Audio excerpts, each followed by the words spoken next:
the rain. No matter how I feed the flame, you know I feel the darkness and the pain. All of the ways we tried to break free from the night, you know we made it out, we found the light. I fly so high, light up the skyline. Let's do it this time, like it's a whole new vibrant world.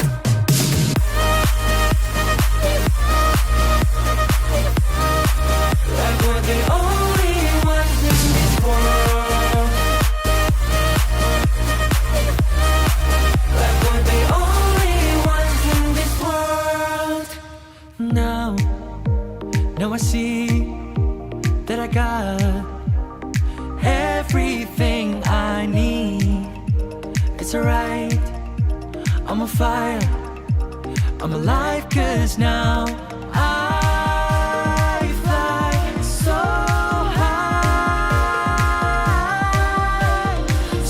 high, light up the skyline. Let's do it this time, like it's a whole new colorful world.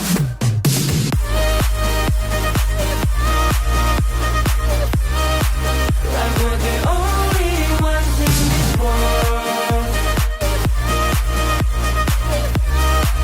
Like we're the only ones in this world. Never thought we'd get this far, burning like the stars.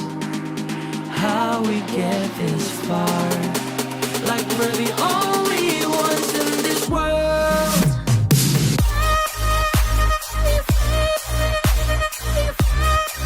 Like we're the only ones in this world.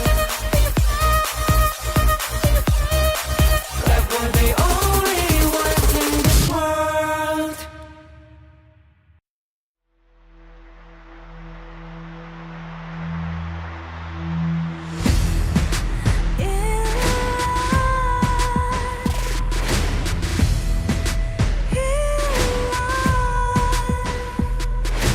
What's a life without its worth?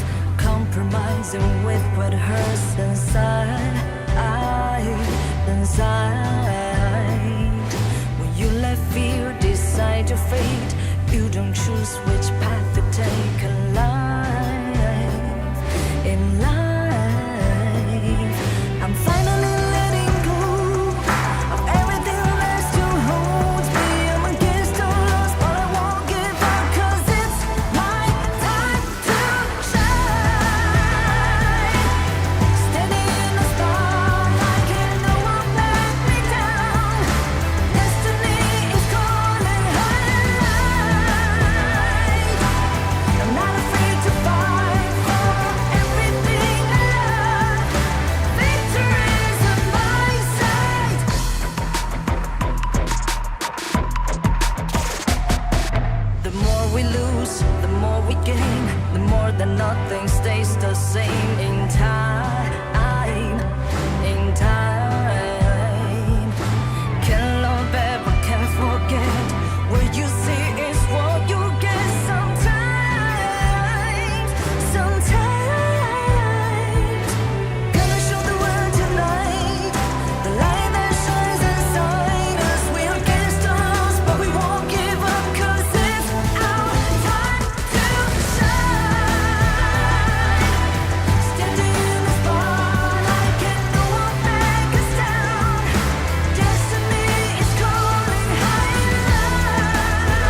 no stranger to the fallout.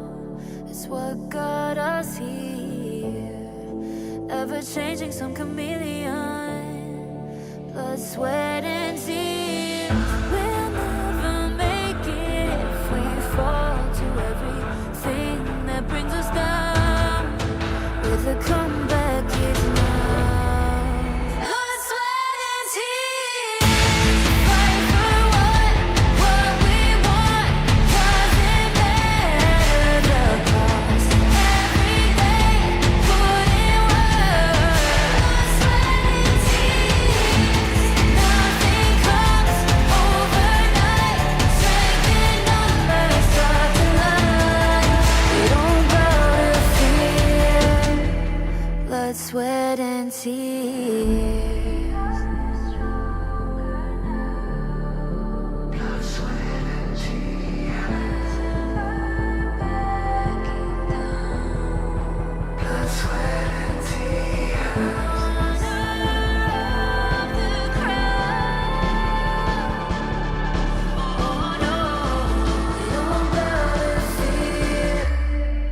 Blood, sweat, and tears. Fight for what we want. Doesn't matter the cost. Every day, put in work. Nothing comes overnight. Strength in numbers start to lie. We don't bow to fear. Blood, sweat, and tears.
Sweat and tears.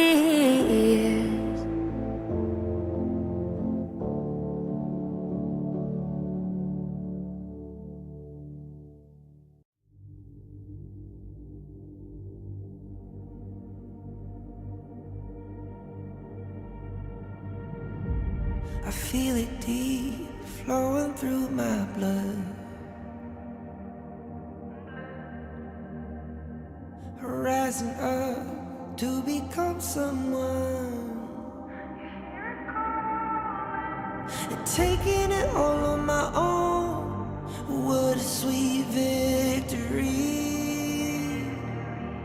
And taking all of my control. Awaken something deep in me. Like flames, feel it burning inside. Take a hold in pursuit of the prize. I've been told, ain't no way to survive. Keeping all of this fire that's locked up inside. When this is the time, enter the ring. All those mental chemicals doing their thing. I got flashes of battles inside of my dreams. I was made for this moment. At least now it seems like it's time to come face to face with your fear. Been battling reasons for all of the years, and I learned how to fight them with style and grace no one's ever encountered. You say it's amazing. I'ma come out swinging when they open the gate. Go ahead, call passion, I'm calling it rage. I'm taking what's mine like I already own it. Watch but don't blink, going here to the moment. The sky rained down. Here's to the madness that's all around. Go on, tell 'em who you are, you are, you are. Go on, tell 'em who you are, you are, you are, you are. Here's to the moment. The sky rained down. Here's to the madness that's all around. Go on, tell 'em who you are, you are, you are. Go on, tell 'em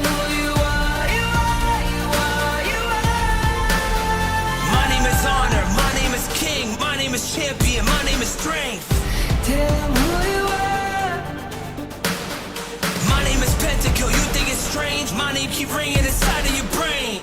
I hear it every night. Here's to the moment the sky rained down. Here's to the madness that's all around. So tell him who you are, you are, you are. Go on, tell him who you are, you are, you are. Here's to the moment the sky rained down. Here's to the madness that's all around. Go on, tell him who you are, you are, you are. Go on, tell him who you are, you are, you are, you are. Here's to the moment the sky rained down. Here's to the madness that's all around. Go on, tell him who you are, you are, you are. Go on, tell him who you are, you are, you are. Go on, tell him who you are, you are, you are.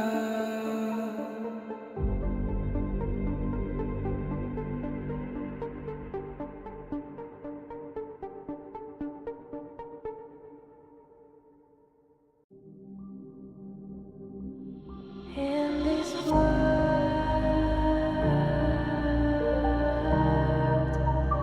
only ones in this world,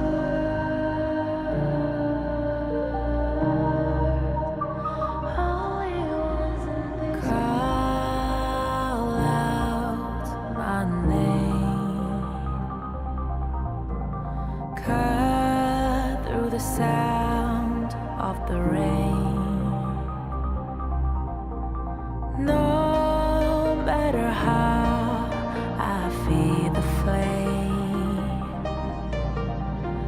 you know I feel the darkness and the pain. All of the ways we tried to break free from the night. You know we made it out, we found the light. I fly so high, light up the skyline. Let's do it this time, like it's a whole new vibrant world.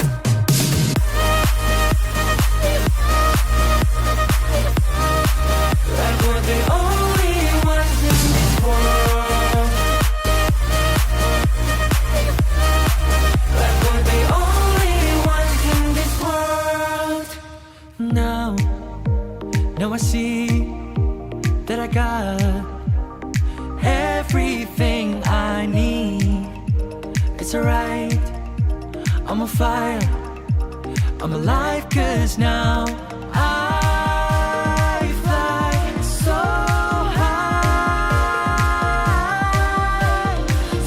high, light up the skyline. Let's do it this time, like it's a whole new colorful world.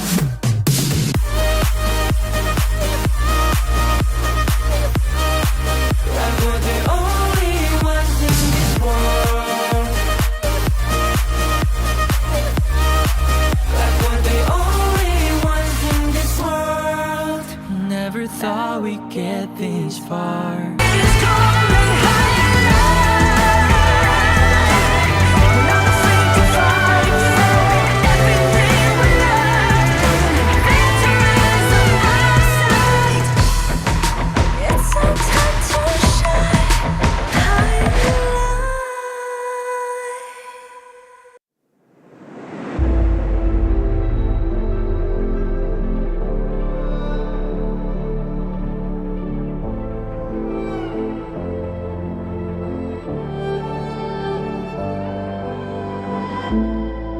We're no strangers to the fallout. It's what got us here. Ever changing, some chameleon. Blood, sweat, and tears. We'll never make it if we fall to everything that brings us down. With a comeback is now. Blood, sweat, and tears.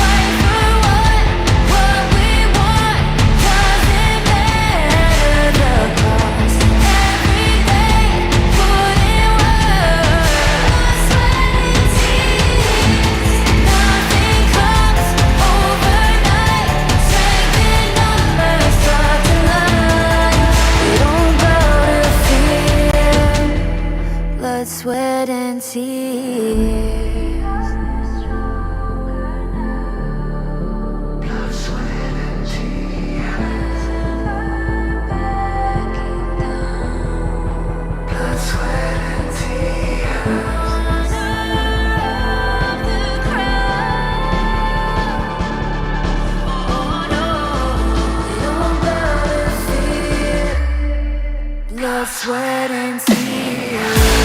Fight for what we want.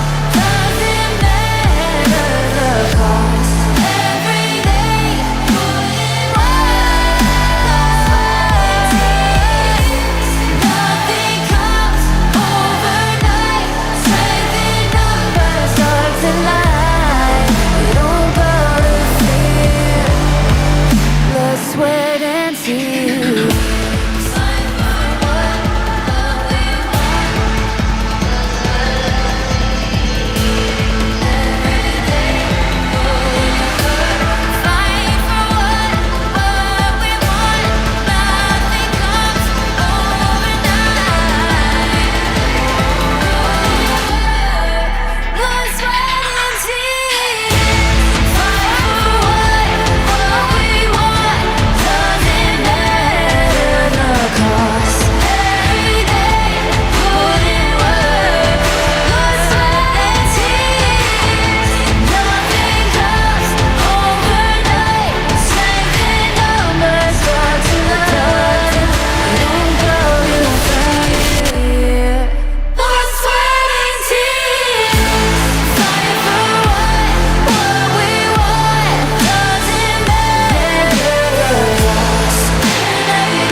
I feel it deep flowing through my blood.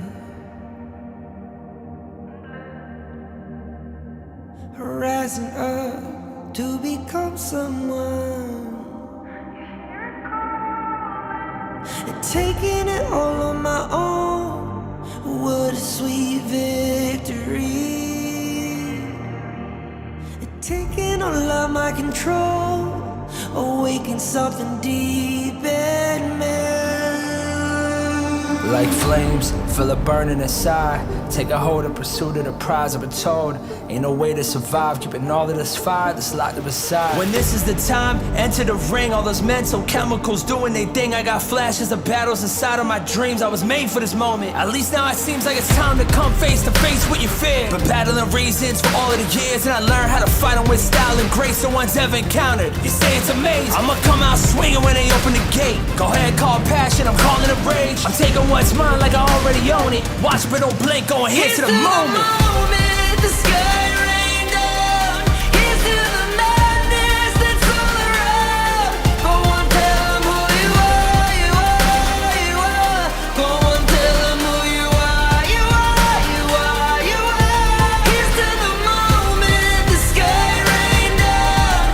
Here's to the madness that's all around. Go on, tell 'em who you are, you are, you are. Go on, tell 'em who you are, you are, you are, you are. My name is honor, my name is king, my name is champion, my name is strength. Tell 'em who you are. My name is Pentakill, you think it's strange? My name keep ringing inside of your brain. I hear it every night. Here's to the moment the sky rain down. Here's to the madness that's all around. So tell 'em who you are, you are, you are. Go on, tell 'em who you are, you are, you are. Here's to the moment the sky rain down.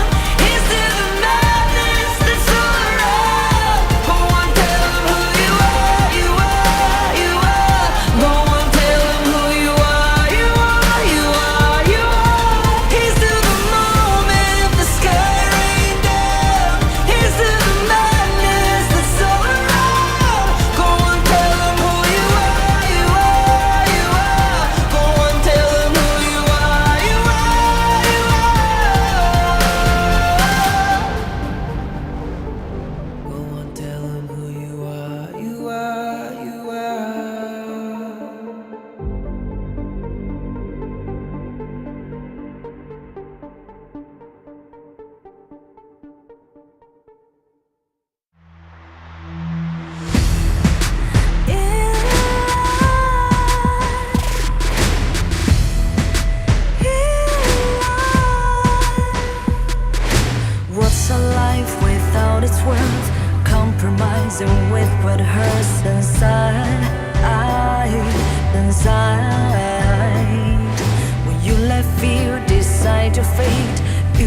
choose which path to take in life.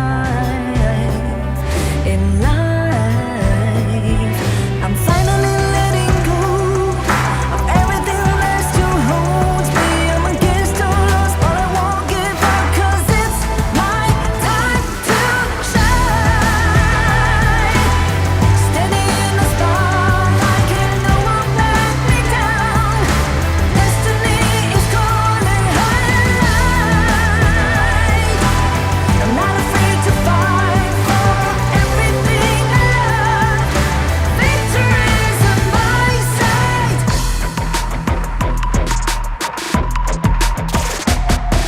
The more we lose, the more we gain. The more that nothing stays the same. In time, can love back but can't forget. What you see is what you get. Sometimes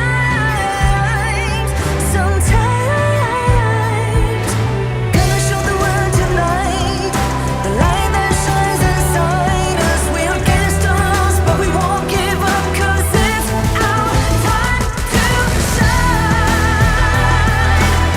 Standing in the spotlight, can no one back us down.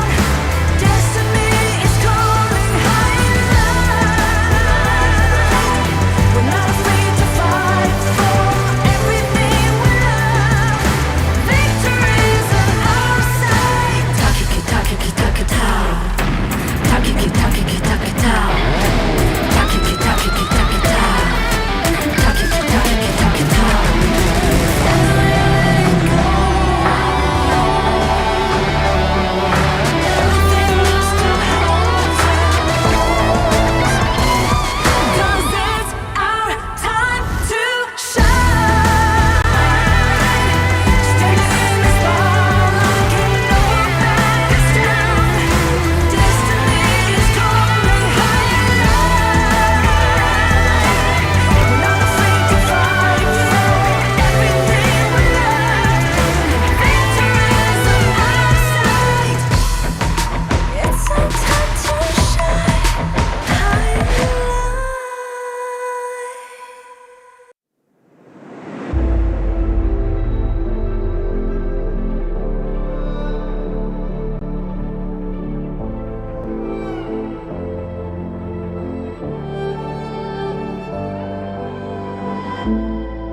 We're no strangers to the fallout. It's what got us here. Ever changing, some chameleon. Blood, sweat, and tears. We'll never make it if we fall to everything that brings us down. With a comeback is now. Blood, sweat, and tears. Fight for what we want. Doesn't matter the cost. Every day, put in work. Blood, sweat, and tears. Nothing comes overnight. Strength in numbers start to line. We don't bow to fear. Blood, sweat, and tears.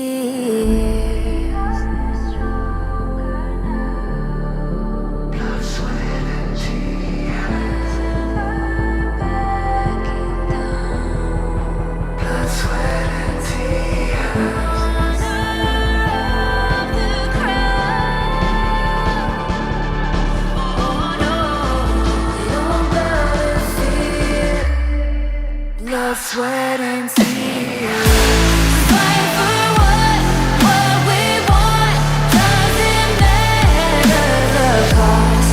Every day, put in work. Nothing comes overnight.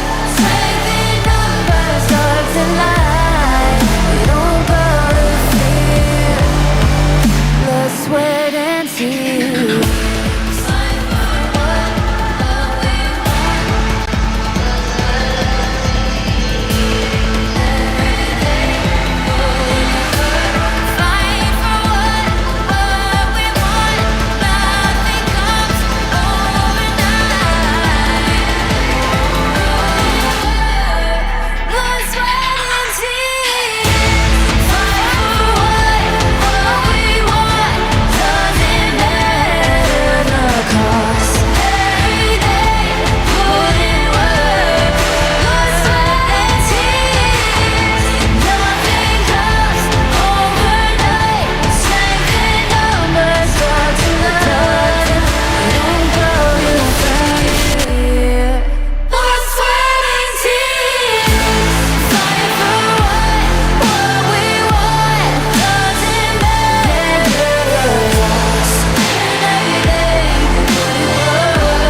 flowing through my blood. Rising up to become someone, and taking it all on my own. What a sweet victory.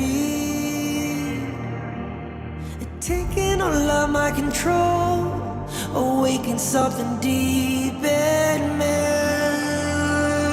Like flames, feel it burning inside. Take a hold of pursuit of the prize. I've been told ain't no way to survive, keeping all of this fire that's locked up inside. When this is the time, enter the ring. All those mental chemicals doing their thing. I got flashes of battles inside of my dreams. I was made for this moment. At least now it seems like it's time to come face to face with your fear. Been battling reasons for all of the years, and I learned how to fight them with style and grace no one's ever encountered. You say it's amazing, I'ma come out swinging when they open the gate. Go ahead, call passion, I'm calling it rage. I'm taking what's mine like I already own it. Watch but don't blink, going here to the moment. The sky rained down. Here's to the madness that's all around. Go on, tell them who you are, you are, you are. Go on, tell them who you are, you are, you are, you are. Here's to the moment. The sky.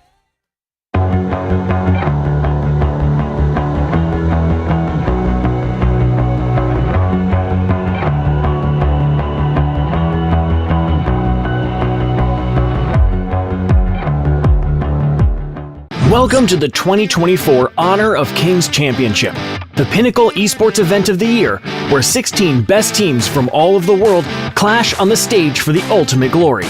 Following 4 teams will be the seeds for the 2024 championship: Black Shrew Esports, Dominator Esports, Nova Esports, and FLCN Esports.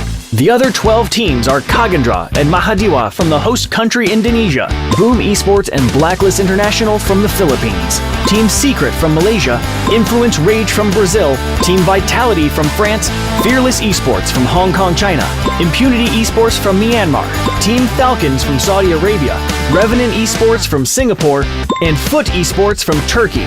2024 Honor of Kings Championship will commence from October 12th to October 27th. The journey will start with the group stage from October 12th to October 17th at MGP Space in Jakarta. 4 seeded teams will be randomly drawn into 4 different groups. Then the remaining 12 teams will be randomly drawn into these 4 groups, each consisting of 4 teams. Single round robin best of 3 will be played. The top 2 from each group will advance to the knockout stage. The knockout stage will be divided into a winner's bracket and a loser's bracket, playing a double elimination best of 5. The knockout stage will be played at 2 venues. From October 18th to October 20th, the first venue is MGP Space. Teams that lose 2 matches in this stage will no longer have a chance to advance or participate in any further stage. From October 25th to October 27th, the matches will be taking place at Lipo Malkemang. It will feature intense competitions, with the winning teams of the upper and lower brackets advancing to the Grand Finals. The Grand Finals will be best of 7, and the winner will rise to the top and become the champion of the 2024 Honor of Kings Championship. This tournament features a staggering prize pool of $1 million, with the champion taking home an impressive $300,000. Join us on this incredible journey. You can catch our live streams in-game or through our official channels. Plus, we invite you to experience the excitement of Honor of Kings esports competitions in person. Enjoy a variety of engaging activities and enticing rewards on match days. Watch live streams and participate in in-game events to win free rewards. Stay tuned and see you in Jakarta.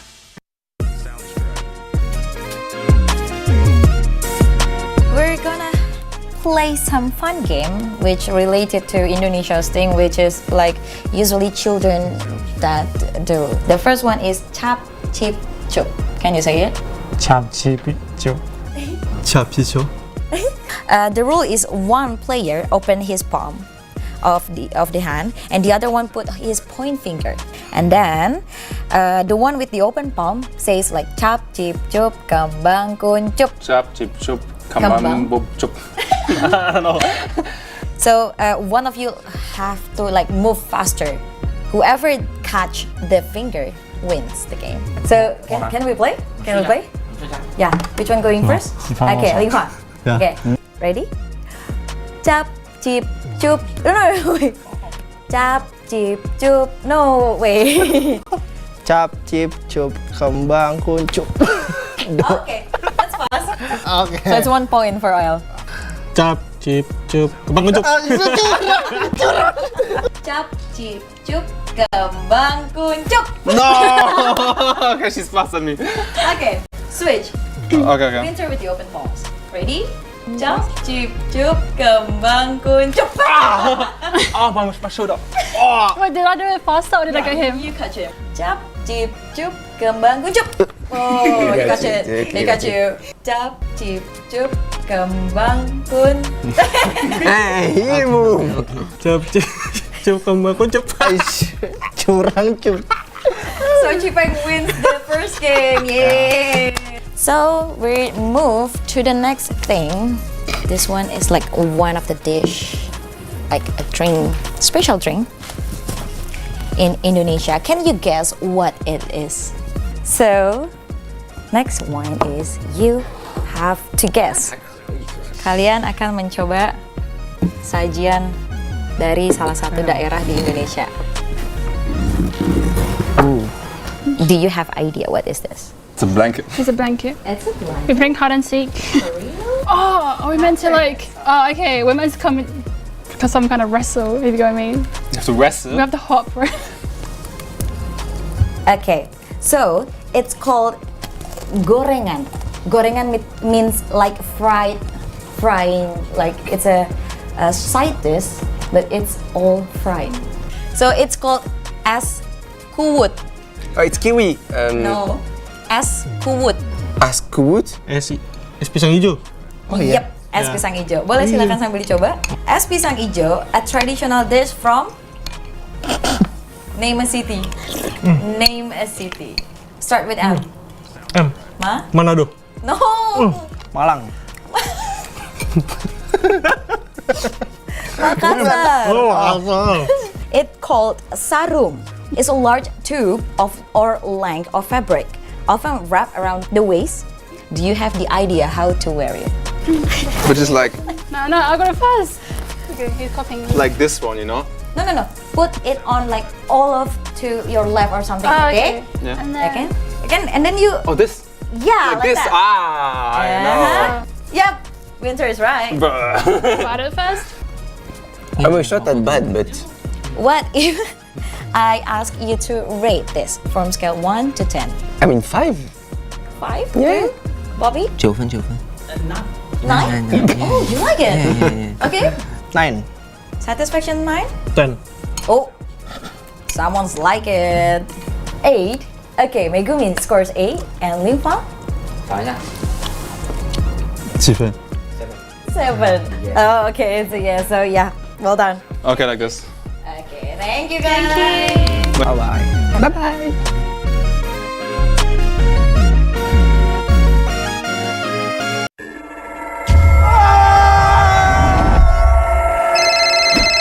Yang, aku pulang lebih cepet nih. Ini lagi OTW rumah ya. Pulang, udah cepetan.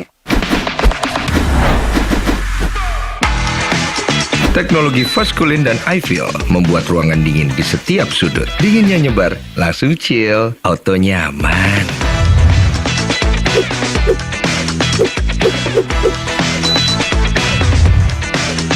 Dengan Edgarment, tumpukan cucian kotor gone, semua dan semua yang ada di dalam jadi lebih terjaga, lebih dingin, dan lebih segar dengan Power Cool. Nikmati gambar yang lebih real dengan Kilet Pro dan Dolby Vision. Rasakan pengalaman suara yang mengitarimu dengan Dolby Atmos. Sayang.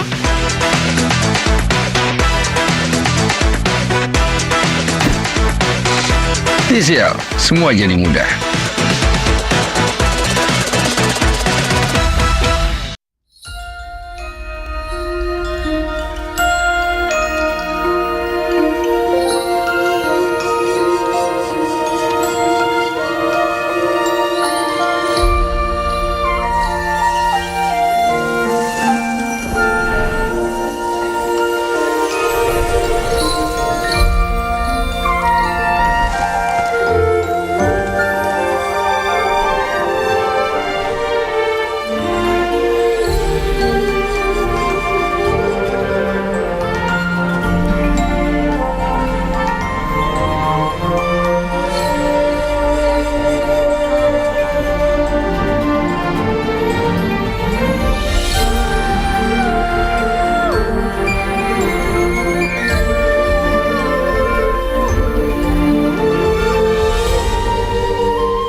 手跟着。耶！要不要 jungling 哈？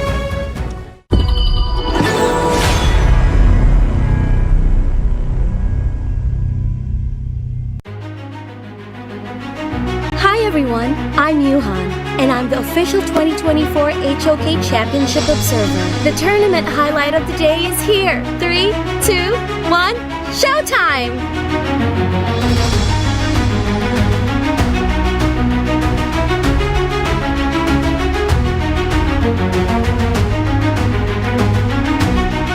Barriers, which is again super annoying by Woodwind. Yeah, but Xiang is wrapping around. Oh, here we go into the backline. KK having to roll over the wall. He is in safe distance. It is okay. Fable is there as well. Shingling onto the backline. Jiang going down. It is a 4v1 onto Shingling, but we are getting down now back into the game. It's not going to be anybody else falling. A 1-1 trade for now. BSE are in safe hands. Yeah, but you trade out Xiang for Woodwind, and this is a take a single lonely higher ground turret. Yeah, but Senku just pushing them all away. Shen is looking for more, gets a jump in as well. That's a Baron base. The Dream Roll comes in, they get the stun as well. Can they do the damage? Senku is laying down the Scepters of Fate. 0-0 unfortunately gonna be taken out as well. They have tried, but Nova, they are just that much stronger. We Raw, the last surviving member with Senku, they can't hold, they can't deal the pressure, and Nova will be able to take game 1. The base is Baron, the minute. I just wonders, but now Primal Sun is out. You have more damage to go in for this objective. Yeah, more commitment here. Banks going in. Yep, Sheepbanks, he's going to go in to just try and keep them away from the Tempest Dragon. It is going to be secured by GMT. Are they going to be able to take a positive team fight here? Junpei using the unbridled outrage. The unruly blade from the Doom comes through. The knockup is a 2-man knockup with Sheepbanks coming in. He's going to be alive enough to take.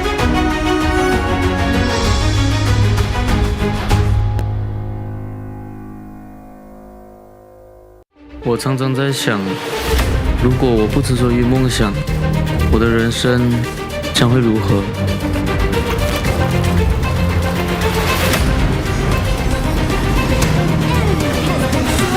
这是我的热爱所在，可是这份热爱似乎不被认可。也许这只是梦。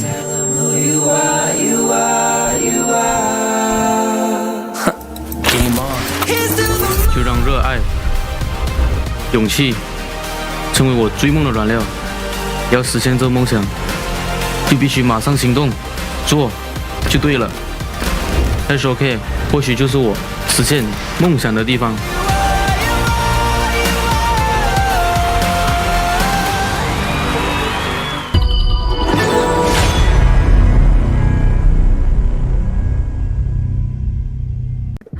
I'm Winter from Vitality.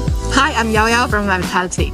Winter, are you the main shot caller in the team? No, actually it's our mid lane and our top lane is the main caller. How does training dynamic work out in the team?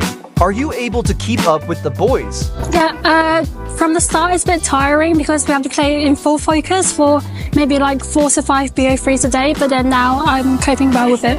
Coach Yao Yao, what are some unique values that Winter bring to the team better than a boy roam? I think esports is an industry regardless of your gender.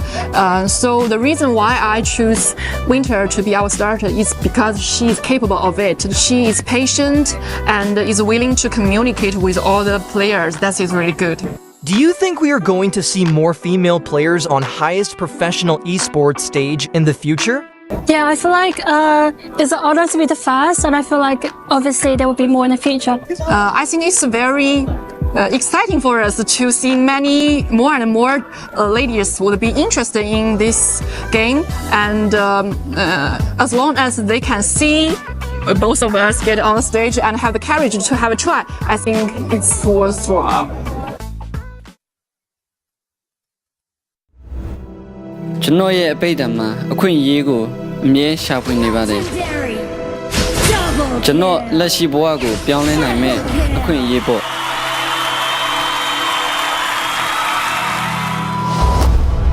e-sport ရဲ့အတိတ်ဘက်ကလူတိုင်းအတွက်မတူနိုင်ပါဘူးဒါကအပန်းဖြေစရာတစ်ခုဖြစ်နိုင်တယ်လို့ဘဝအတွက်ရှောက်လန်းရမယ့်ခီးတစ်ခုလည်းဖြစ်နိုင်ပါတယ် professional gamer ဖြစ်ဖို့ကကျွန်တော်ဘဝကိုပြောင်းလဲဖို့အခွင့်အရေးကြီးတစ်ခုပါပဲဒါကအားလုံးထက်အရေးကြီးပါတယ်ကျွန်တော်ဘဝမှာအခက်အခဲတွေအများကြီးရင်ဆိုင်ရပေမဲ့လည်း HOK ကြောင့်ဒီအခွင့်အရေးကိုကျွန်တော်ရခဲ့ပါတယ်အရာရာကိုပြောင်းလဲဖို့အတွက်ကျွန်တော်ဆုံးဖြတ်ထားပါတယ် HOK မှာကျွန်တော်လိုဘာမှမဟုတ်တဲ့တစုံတစ်ယောက်ကလည်း game ကိုစိုးမနိုင်ဖို့စွမ်းအားတွေရှိလာနိုင်ပါတယ်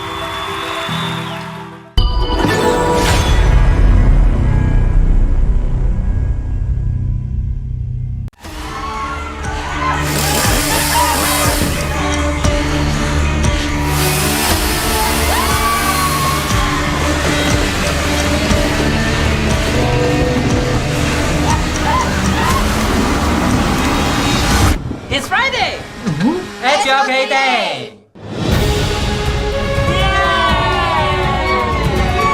YouTube and chasing, huh?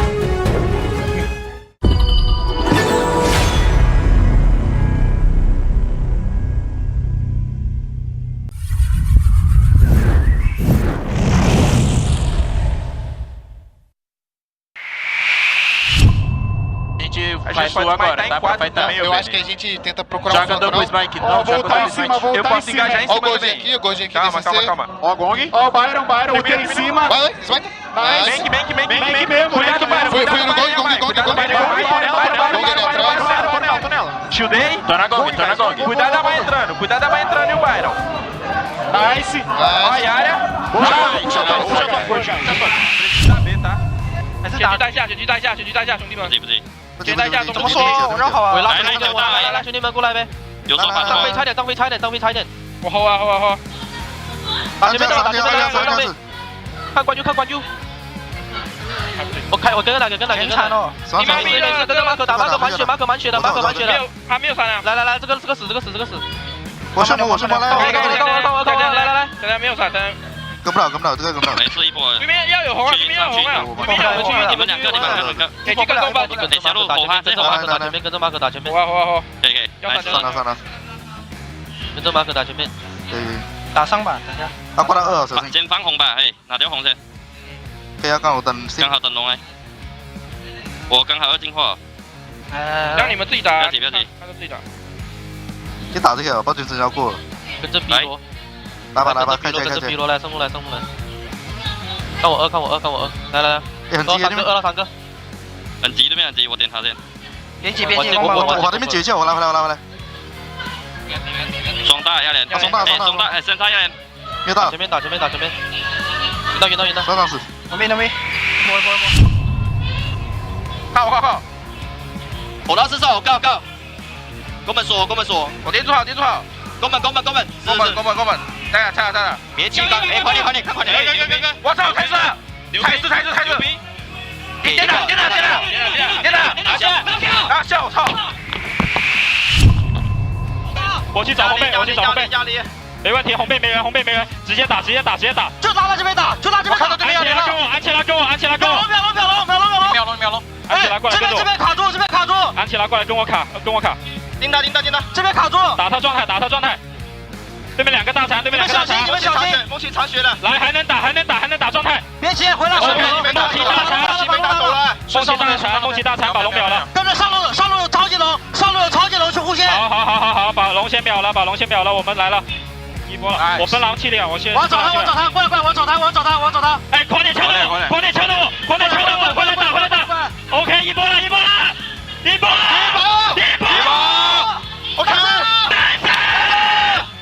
OK， 来，我操，老子最后一波，我的直接把他，我操，我声音太小了，我已经说了，我操，我没听到，老子3个卡位置，我操！你满能量的，快点满能量的，还要喷了，没用，这波喷了没用，这波再压一波。别跟，继续压 ，OK， 继续压一波。可以丢个船，你说干将看我。这波下路，你要丢谁？这波中路我要丢了，我绕一圈，这波中路线我要丢。我。看来，退下吧，留下，看着，走路，下路先过一下，过一下，没闪，给我回一下，没事。一波了。哎，别带我进去，肯定我没位移。可以，nice。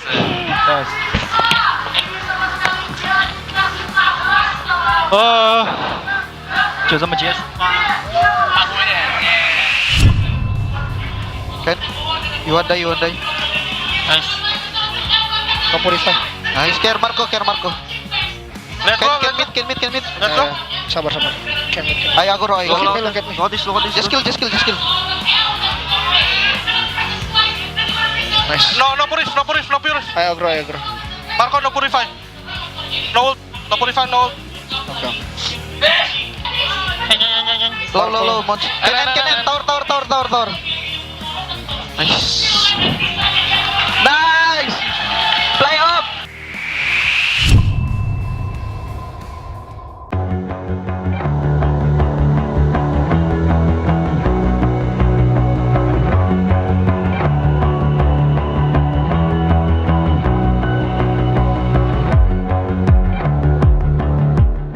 Welcome to the 2024 Honor of Kings Championship, the pinnacle esports event of the year, where 16 best teams from all of the world clash on the stage for the ultimate glory.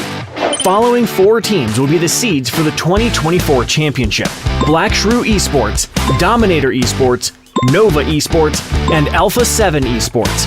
The other 12 teams are Kagandra and Mahadiwa from the host country Indonesia, Boom Esports and Blacklist International from the Philippines, Team Secret from Malaysia, Influence Rage from Brazil, Team Vitality from France, Fearless Esports from Hong Kong, China, Impunity Esports from Myanmar, Team Falcons from Saudi Arabia, Revenant Esports from Singapore, and Foot Esports from Turkey. 2024 Honor of Kings Championship will commence from October 12th to October 27th. The journey will start with the group stage from October 12th to October 17th at MGP Space in Jakarta. 4 seeded teams will be randomly drawn into 4 different groups. Then the remaining 12 teams will be randomly drawn into these 4 groups, each consisting of 4 teams. Single round-robin best of 3 will be played. The top 2 from each group will advance to the knockout stage. The knockout stage will be divided into a winner's bracket and a loser's bracket, playing a double elimination best of 5. The knockout stage will be played at 2 venues. From October 18th to October 20th, the first venue is MGP Space. Teams that lose 2 matches in this stage will no longer have a chance to advance or participate in any further stage. From October 25th to October 27th, the matches will be taking place at Lipo Malkemang. It will feature intense competitions, with the winning teams of the upper and lower brackets advancing to the Grand Finals. The Grand Finals will be best of 7, and the winner will rise to the top and become the champion of the 2024 Honor of Kings Championship. This tournament features a staggering prize pool of $1 million, with the champion taking home an impressive $300,000. Join us on this incredible journey. You can catch our live streams in-game or through our official channels. Plus, we invite you to experience the excitement of Honor of Kings esports competitions in person. Enjoy a variety of engaging activities and enticing rewards on match days. Watch live streams and participate in in-game events to win free rewards. Stay tuned and see you in Jakarta.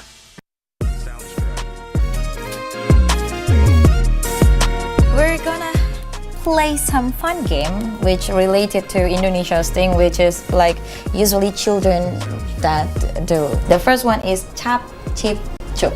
Can you say it? Chap chip chup. Chap chip. The rule is one player open his palm of the hand, and the other one put his point finger, and then the one with the open palm says like chap chip chup kambang kuncup. Chap chip chup kambang chup. I don't know. So one of you have to like move faster. Whoever catch the finger wins the game. So can we play? Can we play? Yeah. Which one going first? Okay, Ling Hua. Yeah. Okay. Ready? Chap chip chup. No, wait. Chap chip chup. No, wait. I feel it deep flowing through my blood. Rising up to become someone, and taking it all on my own what a sweet victory. Taking all of my control, awaken something deep in me. Like flames, feel it burning inside. Take a hold of pursuit of the prize. I've been told ain't no way to survive, keeping all of this fire that's locked up inside. When this is the time, enter the ring. All those mental chemicals doing their thing. I got flashes of battles inside of my dreams. I was made for this moment. At least now it seems like it's time to come face to face with your fear. Been battling reasons for all of the years, and I learned how to fight them with style and grace no one's ever encountered. You say it's amazing, I'ma come out swinging when they open the gate. Go ahead, call passion, I'm calling it rage. I'm taking what's mine like I already own it. Watch but don't blink, going here to the moment. The sky rain down. Here's to the madness that's all around. Go on, tell them who you are, you are, you are. Go on, tell them who you are, you are, you are, you are. Here's to the moment, the sky rain down. Here's to the madness that's all around. Go on, tell them who you are, you are, you are. Go on, tell them who you are, you are, you are, you are. My name is honor, my name is king, my name is champion, my name is strength. Tell them who you are. My name is Pentakill, you think it's strange? My name keep ringing inside of your brain. I hear it every night. Here's to the moment the sky rain down. Here's to the madness that's all around. So tell them who you are, you are, you are. Go and tell them who you are, you are, you are. Here's to the moment the sky rain down. Here's to the madness that's all around. Go on, tell them who you are, you are, you are. Go on, tell them who you are, you are, you are, you are. Here's to the moment the sky rain down. Here's to the madness that's all around. Go on, tell them who you are, you are, you are. Go on, tell them who you are, you are, you are. Go on, tell them who you are, you are, you are.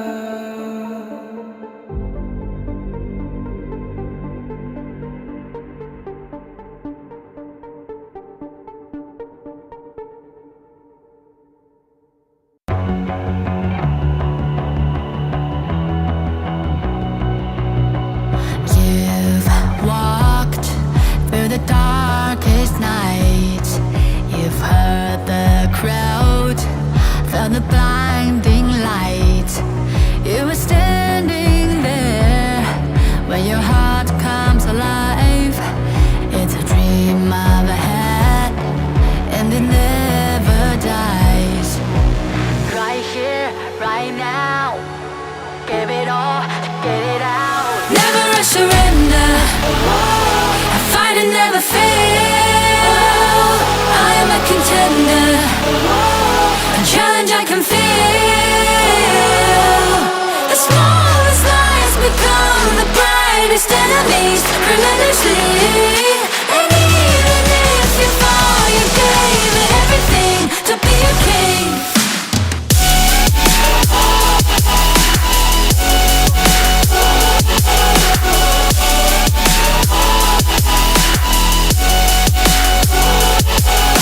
You carved your way with a sharp attack.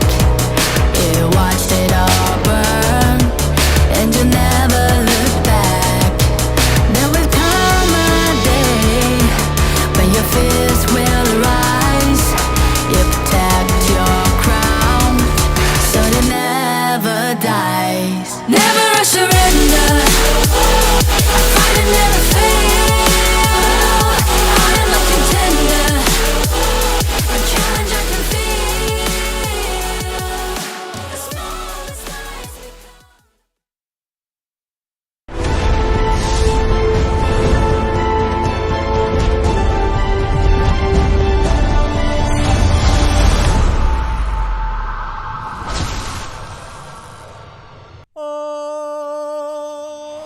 Para satriya saka saking manca negara sami prapta ing bumi Indonesia. 16 bergodo duweni pengajap sawiji dimen antuk jaya jayaning sayembara. After our challenging times, I think we are much stronger than before. Last time I checked, we're starving to take down any team. We see you as nothing but meat. It is nice play in our home ground. We won't let everyone down. 上次失败是个意外，等着瞧吧。We will not only defend our home ground, but we will strike them on it as well. No time for clowning. Watch us unleash our wild side. Big boys don't cry. Big boys make the little ones cry from defeat. Far from home, it doesn't matter. We'll bring the sunstone to you. Gumuruh warta sayembara gedhe wis sumrambah saindenging bawana. We conquered the South. Now we aim for the world. Novo oponente? Eu gosto disso. Vamos deixá-los cegos com o nosso poder. I cannot wait to step onto the stage and watch them struggle to get a point against us. Just wait and see. You'll find yourselves on our win streak list. You win some, you lose some. No, we'll win it all. You all are just rookies. We will send you home. 这里是战场，不适合弱者。There's only one king. Remember the name. Para pinunjul miwah para satriya ngaluhur sing kalah bakal kapikut pewayangan asoring jurit, ingkang menang bakal sinurak asma luhure kuncara saindring jagat, gumregah kanggo bombonging manah, gumregut kanggo ungguling kaluhuran patut.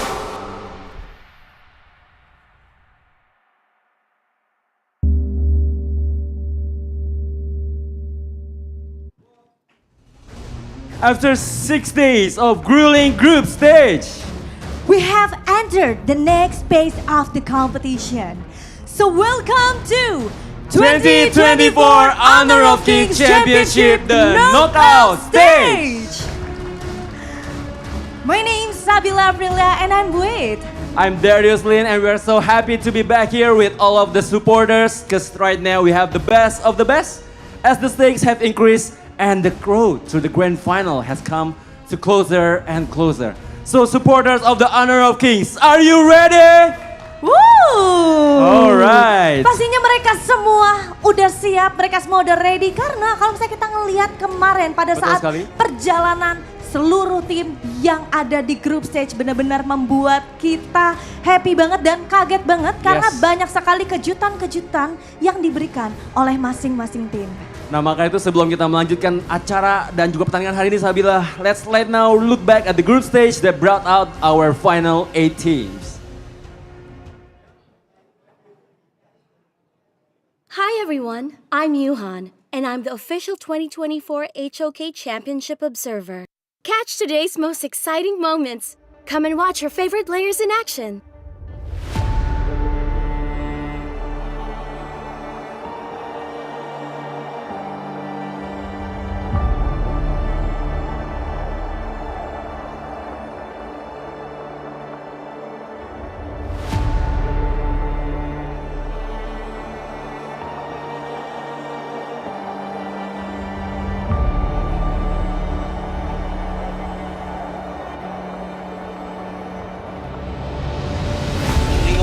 Razor Calvary on the backside. Juan looking to push him back. Nice heroic charge. Akan is going to be killed first. Juan is getting so low, and it looks like he's going to be killed. Almighty gets the pick up on that, but 2 members down thus far. This is going a 1 for 2 for 2 at this point. Freaks is going to be killed. They're turning this around, and Sun is cleaning house with a quadra kill. It's going to be a penta. Never mind. Go back to base.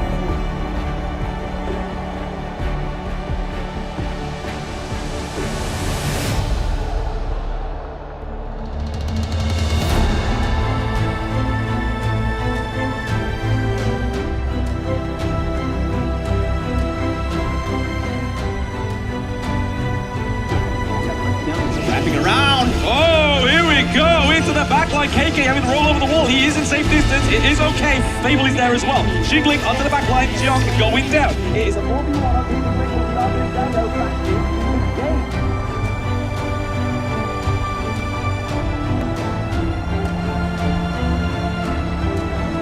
looking for more, gets a jump in as well. There's a Baron base. The Dream Roll comes in. They get the stun as well. Can they do the damage? Senku is laying down the Scepters of Fate. 0-0, unfortunately, going to be taken out as well. They have tried, but Nova, they are just that much stronger. We roll. The last surviving member with Senku. They can't hold.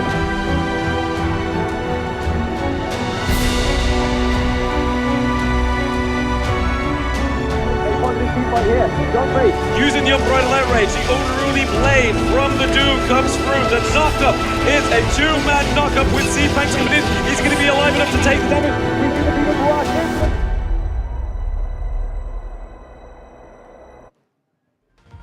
Wah, itu benar-benar recap yang luar biasa banget yang terjadi di hari yang kemarin, di mana seperti yang kita lihat, all of the team, all of the player give their best performance untuk bisa melaju ke babak knockout kita hari ini. Yes, dan pastinya juga kemarin semua tim yang sudah berusaha dari group stage, tentunya kita juga ucapkan terima kasih atas semua upayanya, betul ya, Stabila. Dan kita sekarang we will see the bracket that for today's schedules. Okay, and this is the bracket for the knockout stage. Yes. Kita lihat yang pertama itu udah ada tim Secret yang bertemu dengan Blacklist International. Di mana kemarin itu kita memang sudah melakukan group drawing. Yes. Di mana inilah hasilnya teman-teman. Betul Dan banget. di match yang kedua kita ada Dominator Esports yang akan melawan tim Falcons. Yes, dan juga nanti besok masih akan ada dari tim Fearless Esports melawan tim Boom.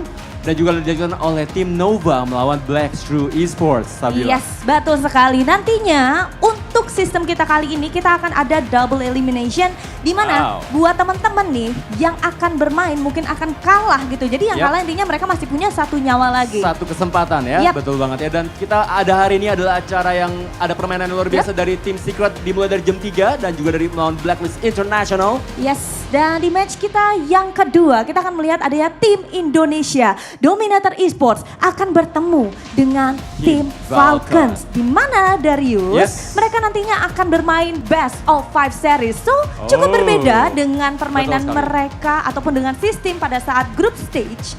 Karena kali ini they have to win 3 games. 3 games ya, betul ya. Kemarin kita lihat di group stage saja 2 aja nggak mudah Sabila, betul ya. Sekarang mereka harus bermain 5 game maksimal dengan kemenangan 3 game untuk bisa melaju ke selanjutnya. Iya, dimana kalau misalnya kita sedikit ingat-ingat dulu ya bahwa ini adalah perjuangan terakhir untuk tim Dominator Esports, mengingat dia adalah satu-satunya tim dari Indonesia yang harus berjuang dan masih panjang perjuangannya. Betul banget, pastinya harapan semua support Indonesia kepada Dominator Esports besar ya Sabila ya. Dan mereka bisa memenangkan sampai lanjut ke event Grand Final. Yes, baiklah kalau begitu sepertinya langsung saja kita buka, ini dia match pemanas kita pada knockout stage hari ini. So please welcome Blacklist International.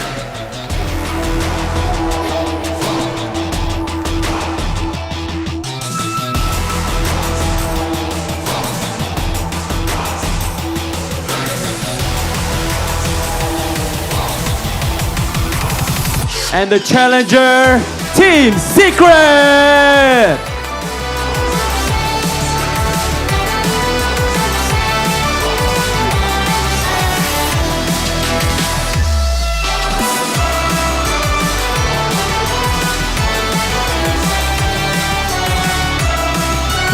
We welcome to the both team to do the fist bump to each other before you go to your place. Karena kita sudah melihat pastinya antara kedua tim Secret dan juga Blacklist International yang sudah siap banget untuk memulai match pembuka kita di Knockout Stage 2024 Honor of Kings Championship pada hari ini. Karena Darius, kita akan melihat yang berbeda. Mengingat ini adalah penentuan mereka juga siapakah yang akan melaju ke babak berikutnya atau harus turun. Oke, kita tentunya berharap semua pemain akan memberikan pemain terbaiknya. Betul sekali ya. Dan juga saya mungkin mau cek supporternya dulu untuk tim Secret. Mana suaranya?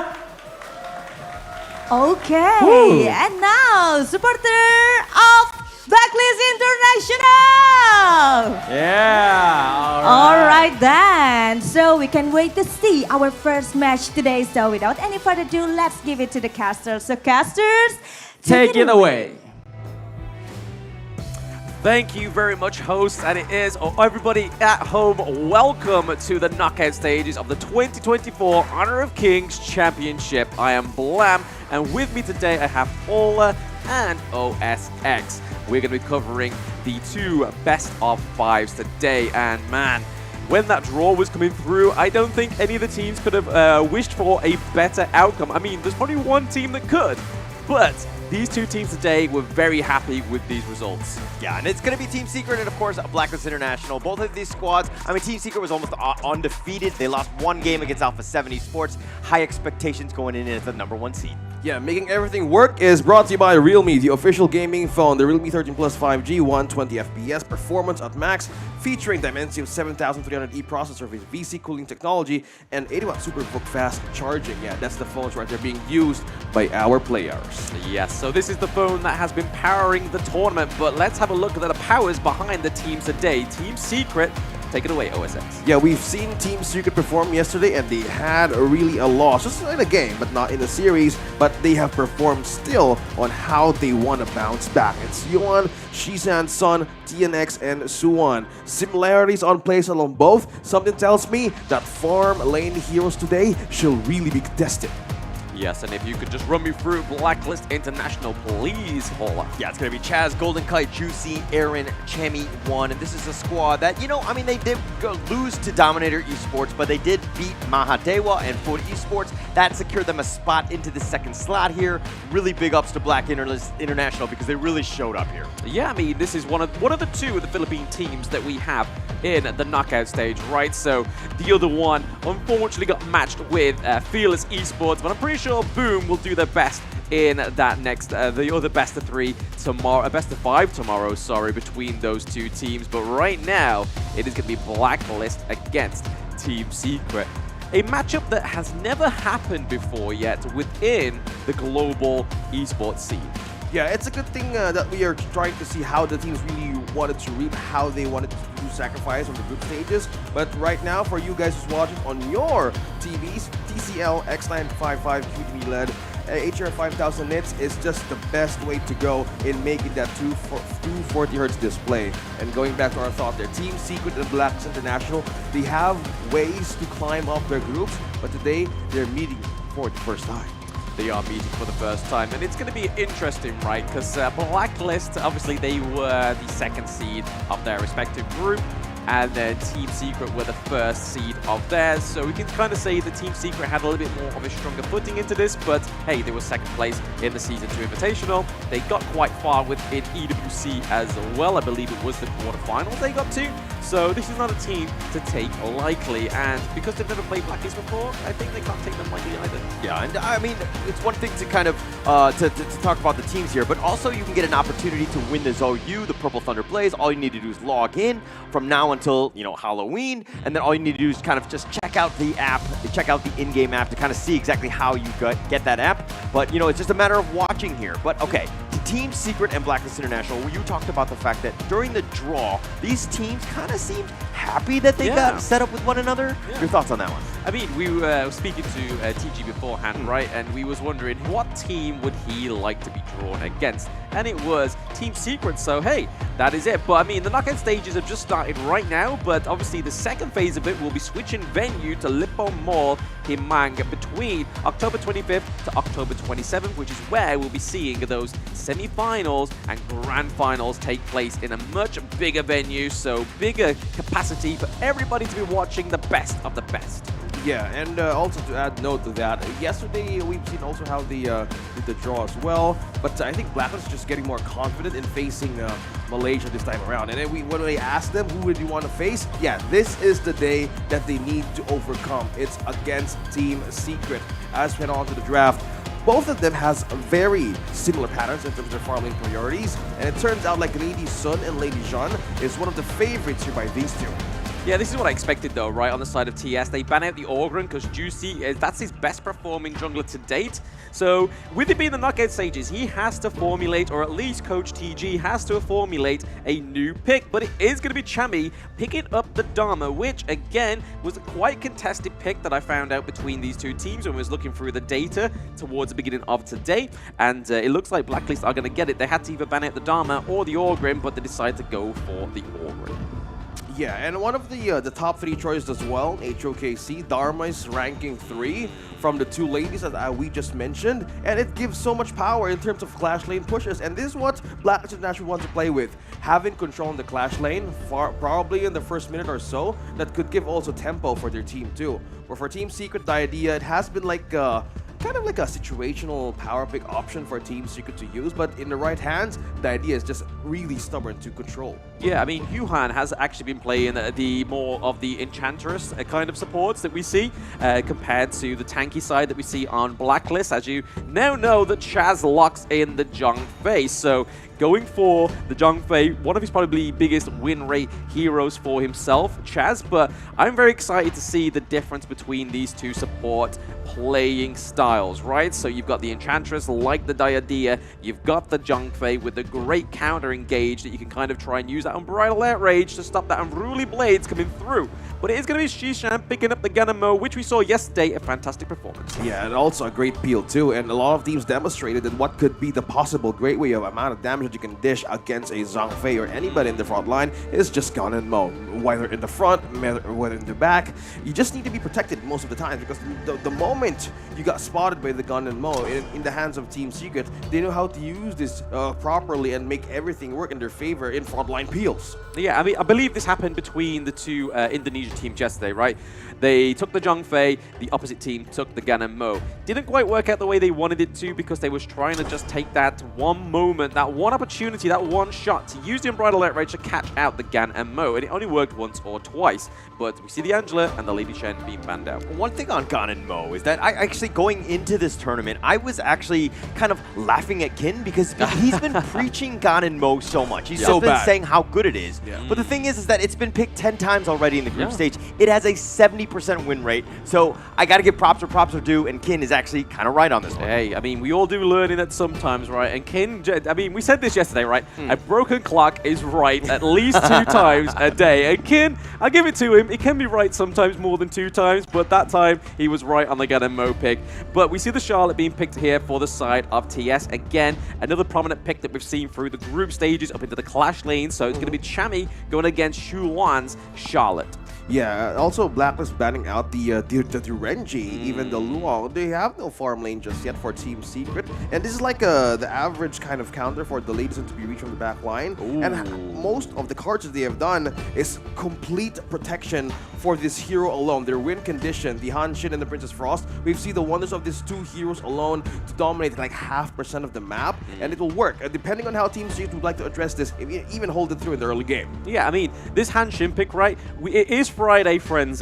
Friday is HOK Day, and us casters actually had a few matches beforehand. Hey, I'm gonna have to flaunt it. We had back-to-back wins, and the last game I had Han Shin, right? And Tank Han Shin, I didn't really like going into this competition, but once I've played him, I understand why. You have great wave to clear into your enemy. You're able to get back out with the second activation of your first ability, but you're also able to get that knockup, which onto the likes of like the Gan and Mo and the Marco Polo could be vital. Yeah, man, it has sustainable damage, and you can just be go 1-on-1 or 1v2 depending on the situation and how you play things, but it is just a very good pick right now. And we see the coaches do the handshake, and as we head to the game, this is the best of 5. We're on to the knockouts, and we're about to see another matchup that we have been waiting from day number 1 in HOKC. Who's going to have the upper advantage in terms of the early game? I mean, in terms of the early game, I can't call it right. It depends on how these lanes go. If we get some kind of dominance between either these two teams taking a 2v1 up into the clash lane. But right now, we're seeing that Blacklist are laying it on pretty thick in the early game, trying to get some damage over to the side of Team Secret. But I like how Team Secret decided to not do the typical red side picks in the prio rather than going for their bot lane, farm lane, team comp. They went for the Diadea and go for the Dune. And Dune has had a fantastic performance and win rate within this tournament because he's just so tanky. He's able to just sit in your front line, soak all those skills, and then you can go in. Yeah, man, he just literally took the advantage of taking the red out of Just right away. So TNX with that early game invade in the camp, this would really put Just in the pressure. Like, would you go in the counter to even dive into the camp of Team Secret early on? Because they haven't lacked information at that moment, and that was a great step to maybe make things around for Team Secret. Yeah, I like how they're taking the Lady Sun from Sun as well, right? Sun has had a fantastic performance on the Lady Sun. No pun intended. That is his name. Don't wear it out. But look at this. We've just won a few of these skins as well, Fang. The Friday pre-made ranked matches. Friday is Hawk Day. Go in there, win a match, get the skin. Yeah, and as we look at this pre-made ranked matches you have to win, guys, go ahead, join in because you have more chances of getting this. Now we're looking at the focus onto the Clash lane and the bottom lane as well. So this is like the force of how the Sangfei can do, how to babysit this Ladies and Golden Kite. It's more likely like a push and pull kind of situation by not dying early on. This is what we want to see, though, right? We want to see some of the domination into the side of both of these lanes, but more importantly, it is going to be the Tyrant. Almost getting catched out there is Shuan. Is not going to fall because there's just not enough damage at level 4. But back to the point, we see the domination, we see the prioritizing for Blacklist to try and get a lead in the farm lane, so taking the Tyrant and the neutral objective can be easier at that point. Yeah, and looking at this situation, we've seen rotation from Aaron now from Clash lane to mid lane. It's more likely counter and vision as well because they can't do much just yet. And as you said, they can't commit to any team fights moving on because they don't have the damage to do so. Don't have the damage to do so. We do see that Champion 1 was able to try and take that teleport minion up in the top lane as well, just to try and set up a better neutral objective fight for them. Shuan going in here though, but is it going to get Champion? Oh, okay. Don't commit. The T1 could have done some damage. We could have had the Truth Mancha come through because he is level 5. He has it now. Again, they're going back for this 1v1. Just trying to take those minion waves down so they can kind of get a little bit more of a push and that Shuan can get given the green light. Yeah, and comparing most of the gold that we see here in our bars, like Just Chi, so far, despite the early invade that the TNX did, he kind of kept his tracks correctly, right? I don't know, this start of Blacklist International is kind of like they're taking it really slow, but more precise on what to get. Because at the moment that we've seen their matches, it's more likely in a defensive, like passively way of macroing around the map. But so far, they're more precise in handling these things because they're not really in the right moment, as I repeated once again. That's why we see more of the macro invades. We're looking at the mirror invades as well for the jungle camps, and not commitments to anybody here in any of the lanes. Yeah, not quite. But if you look at the itemization, you kind of see that Hanshin's going for the Blazing Cape first, right? That anti-heal item, especially for the likes of the Diadea. Diadea going in with the immobilization, but it's going to get knocked back there thanks to the Zhongfei. But right now, it's 4 seconds. 3, 2, 1 till those neutral objectives are up. Tyrant and Overlord are now activated. We see that Shuan was actually able to get that and go down with a teleport. It's a clear neutral objective for the side of TS. Yeah, it's completely denied by Team Secret. I know Blacklist International right now would really have that advantage on having the damage buff early on, but so far they're just trying to slow down the process of the growth of this Lady Sun. And this is like kind of like they're leaving the Overlord open as well. So far, Blacklist is not like trying to mind these kinds of objectives being stolen away by Team Secret. Probably they would know what to cover this time. Yeah, I mean, right now they're kind of seeing a little bit of a taste of their own medicine. We saw the Team Secret's able to get the extra bit of gold difference here, and it looks like Blacklist are going to secure themselves a little bit of that neutral objective once more. So 50-50 split between these neutral objectives means that Blacklist are going to have a few more bits of aid in these lanes. Right now, there is a lot of priority for the side of Team Secret. We do get the Winterers coming to annihilate that minion wave in the mid lane because that T1 falls, that's a very crucial part of the fight. Yeah, that's the zone out. Like the lineup of Black right now is totally like a frontline protection to not commit to any possible mistakes that they can do. Team Secret, on the other hand, is kind of like looking for an avenue to utilize this gun more properly, but Blacklist is really covered the traction. Look at that. We're seeing posts from TNX, but Black just got a turret down bottom, and they have a push by taking the Overlord with with them. Yeah, and just to point out that little like mid lane kind of like flirtatious between the two junglers, that's what I like about the Hanshim, right? Able to get in, get out, and basically shake it all about. Well, Hokey doing some work, and they found Juicy. He's able to die, and Sun will take first blood, takes out Juicy, got him caught out. Looks like they're going to convert this into a top T1 as well. I mean, some may say it was a juicy first blood and a juicy T1 up into the Clash lane, right? They're going in, Jamie. He's taking a lot of damage. Sun is just chasing him in. He has to flash away. The Resplendent Revolver not on point. Sun, though, doesn't want to dive this T2. Yeah, that was a bit of a misaimed Splendid Revolver, right? I mean, that could have been gone in. That could have been aimed onto Chami, and that would have been deadly. But speaking of deadly here, we're getting a little bit of an engage. The couple blades come through. T1 looking to go down in the mid lane. They are opening up. Black with the Stampede on the backside. He's trying to chase after Sun, but Aaron is actually going to be the first to fall. Yuan is a little bit low. They need to be careful. TNX is taking some damage. The Enlightenment doing some work, but it looks like they're going to back off. Golden Kite is down for the count. It's a 2-0 in favor of Team Secret. This is like a struggling front line lineup right now for Black. Like, despite having the Venomous Staff present from Princess Frost, it's just so hard for Chaz to position correctly in front of Team Secret. The moment that they swap lanes from bottom lane to top lane,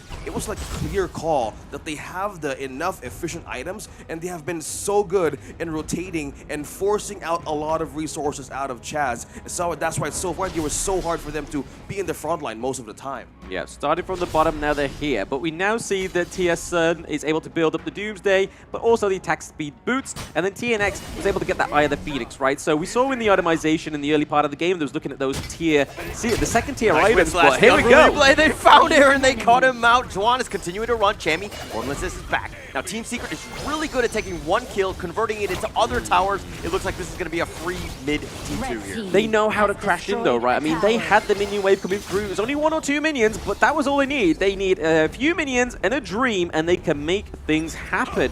Team Secret really opening up Blacklist here. I mean, we've seen a little bit more of a calm, collective Team Secret, but a lot of damage going on to TNX. On the backside, the Umbrella Outburst. They've got TNX. They do lock him down, and they do get the kill. They're just trying to protect the red buff. Juicy will be able to pick this one up, but Chami, not so lucky. He goes down. Chami. Yeah, Team Secret has been making all the cracks in the plate here from Blacklist International. Just Revolver with a Fever Barrage, and Sun has started to style on him.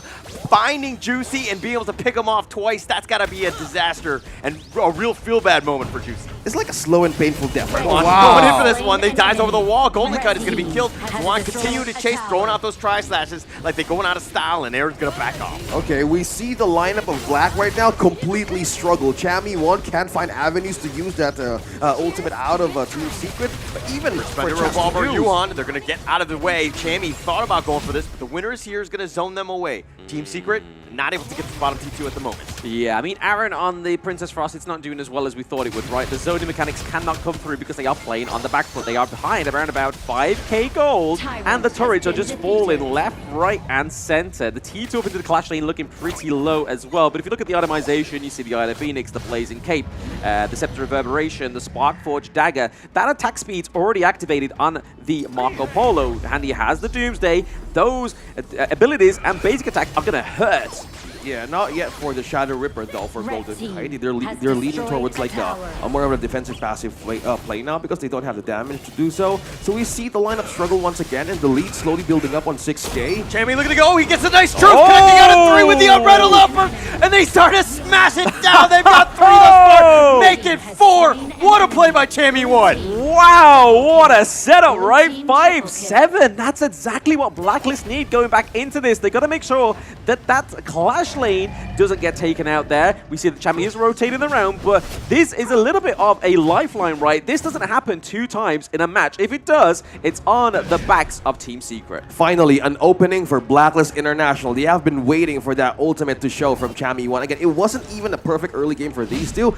The tower, the top lane T1 tower has not been taken yet, so this only shows that the job is not done yet for Blacklist. If they can recover from this quickly and they know who to strike from the backline of Team Secret, this would actually work. Just need to wave things earlier and check where the waves are coming from, because right now we're looking at Suwon maintaining the waves as well, so they need to be careful on their next steps moving forward, even by taking it. So far, no commitment yet from Blacklist, just vision from Just She. Yes, the neutral objective looks like it's more than likely going to go over to the favor of TS. But Juicy could go in here. He does get a bit of a reset, but I feel like that's a bit of a bait, right? They're just waiting for the handshake to go in. He's not going to be able to get in there. He doesn't get over the wall, doesn't clear it, but they do take the Tyrant, the Overlord, sorry. So Shadow Overlord, they get the Vanguard so they can try and maintain and claim some of this prioritization in trying to the go lane. in for this one. Juan, they find it, but the Umbrella Loppers, they connected on the two Oh, with the truth. Yet again, Chammy won with these amazing truths. Frigid Prison, right on point. Crowd control, devastation. Blacklist completely made Team Secret react to fall back in their base once more. This is what I find really interesting, right? Team Secret were just waiting the moment to kind of prise open Blacklist, try and open the envelope to see who is on that list. But right now, you see Blacklist opening up Team Secret. They're trying to find out what that secret ingredient is to their recipe of victory. And right now, we can be seeing those high ground turrets going over to Blacklist. But right now, there's a mobilization. Oh, Juicy getting gone on. He's going to be picked off. Sun just focusing him out, but he trades his life for that mid T3. They have the Shadow Vanguard at the top with the Resplendent Revolver on the chest, trying to slow him down. They do get the pick off. Chisan's couple blades are on point. Yeah, a lot of damage coming from that point there of Team Secret that was able to just wipe out the Zhongfei, which is going to be troublesome going into defending their base now. Look at the net worth. I mean, it's neck and neck. I mean, they've been just going back and forth, and Blacklist International really strike back, taking out the mid T3. They've taken so many objectives to kind of clear their way and their chance back in this game. Yeah, I mean, the gold lead, right?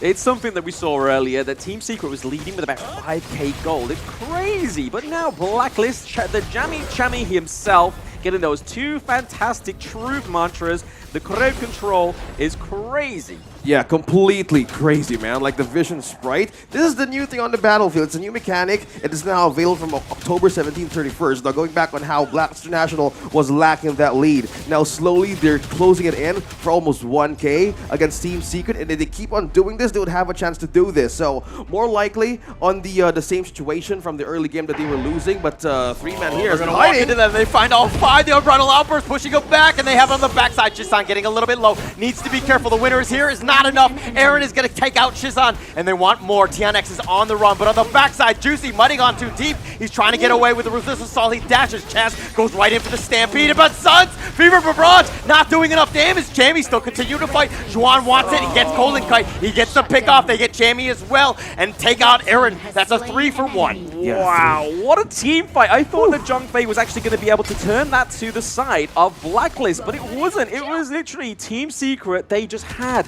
the mobilization and fighting on different fronts there. Was able to then take them to this high ground turret. Payback Blacklist for that disrespect onto their base. Yeah, they need to buy time as well. Waves pushing in from top to mid. We still have like 14 seconds for 3 members to come to show from Blacklist, and they need to defend this once more. 2 members left though. Team Secret can still even push this further in the base. Yeah, they want to get it, but they found Chaz on the wrong side. They use the Fever Barrage. They just want to blow him up, and they do blow up Chaz. But now Juicy trying to take away the creeps. They have Chammy, Golden Kite, Aaron back on stack. They're going to deal with the minions, and it looks like Team Secret are going to back off. For now. I mean, they have to kind of reformulate. They have the 5k gold lead once more for the side of Team Secret. The Shadow Overlord, Shadow Tyrant coming through for a second bow. But let's look at this replay, right? This was a team fight that we thought went in their favor. Unbridled Outrage came through, but we saw Xishuan was able to get all the way into the backside of that team fight, but Aaron's able to shut him down. And then there was just too much damage over onto the side of Blacklist. Team Secret was able to formulate a great counter. Yeah, they need to be careful in those kinds of positioning. Like, if they know they want to check some visions right out of Blacklist from the moment that they can see a movement right into their own camp. It was just like a deadly situation that they need to fall back once more. Because again, who's the mobile hero here from Team Secret? Either the Dun has the hook as well to gun in. Juan sacrifices himself for the rest of the team to take out that Tyrant, but he was in a bad spot. He tried to go all in on Aaron, who does survive. Just about, right? I mean, look at that. That is teetering on the edge of death. He was very close to be taken down as a 1v1 trade for Team Secret. But hey, a death for that Shadow Tyrant is very important. They have that extra damage. To the likes of the Ganamo, to the Marco Polo as well, is going to do an increased amount of damage onto the side of Blacklist. Yeah, we're looking at 2 buffs taken by TS as well as the red 2 for Sun. So looking at the gap here, it's back on almost like 6k. And they need to be careful. Look at the wraparound. Just Juicy goes with it with Ruthless Assault, gets the knock up. The Unbridled Outburst. TNX is in a worse spot, but he unruly blades back to safety. Blacklist International now making their way to the bottom lane here. This is the problem. Team Secret. All the favor barrage going in. Golden Kite taking most of that damage. Sun, Resplendent Revolver does get the pick off, and they do have the damage. The Wind Slash is going to knock up too, but Chammy's already been killed. Chaz looks like he's just going to delay the inevitable. He's going to die. That's a double kill going the way of Sun, and they found the pick off on Aaron. Juicy walks away. He's going to recall back to safety, but he's the lone survivor here. Oh my goodness, this could be it, man, for Team Secret to push forward. There's a lot of waves pushing in up top, and they're really chasing this, and they really want to deny Joshi defending this, but so far, a good defense too. First one to go, but can they still defend? Yeah, they're trying to go in. Yuhan actually joins him into the fountain. He's going to get picked off. That was a little shaky, but nonetheless, they've gotten the base. Team Secret will take game one. Oh man, that was so close at several points in that match. That could have gone either way, right? To Blacklist, to Team Secret, but you can kind of understand why Blacklist wanted this group. It has been a feisty game one, and we've still potentially got 4 more rounds. Great thing, right? And that's kind of what you wanted. You wanted to see them kind of, trade back and forth with some of these team fights.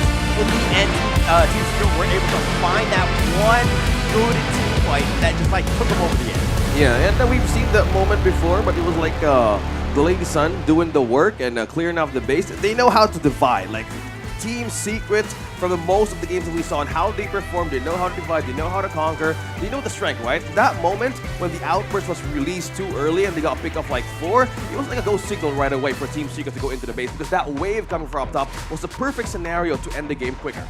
I think the problem was that Chazzy towards the end there, Chaz, he was able to get those early unbridled outrages to perfection, but then towards the late game, they just did not connect at all. Like you saw that last one we saw in the mid lane, he went in with Juicy, they were all able to flash out on the side of Team Secret, hit not a single sausage on the side of Team Secret, right? Yeah, and I think it really comes back to just letting Chammy one do the initiations. He seems to have a really good knack and that instinct for when you want to go in and kind of set things up. And once he knocks you all back with the truth, then he kind of sets you up with the unbridled outburst, and you kind of have that huge advantage there. Let's check out the highlights.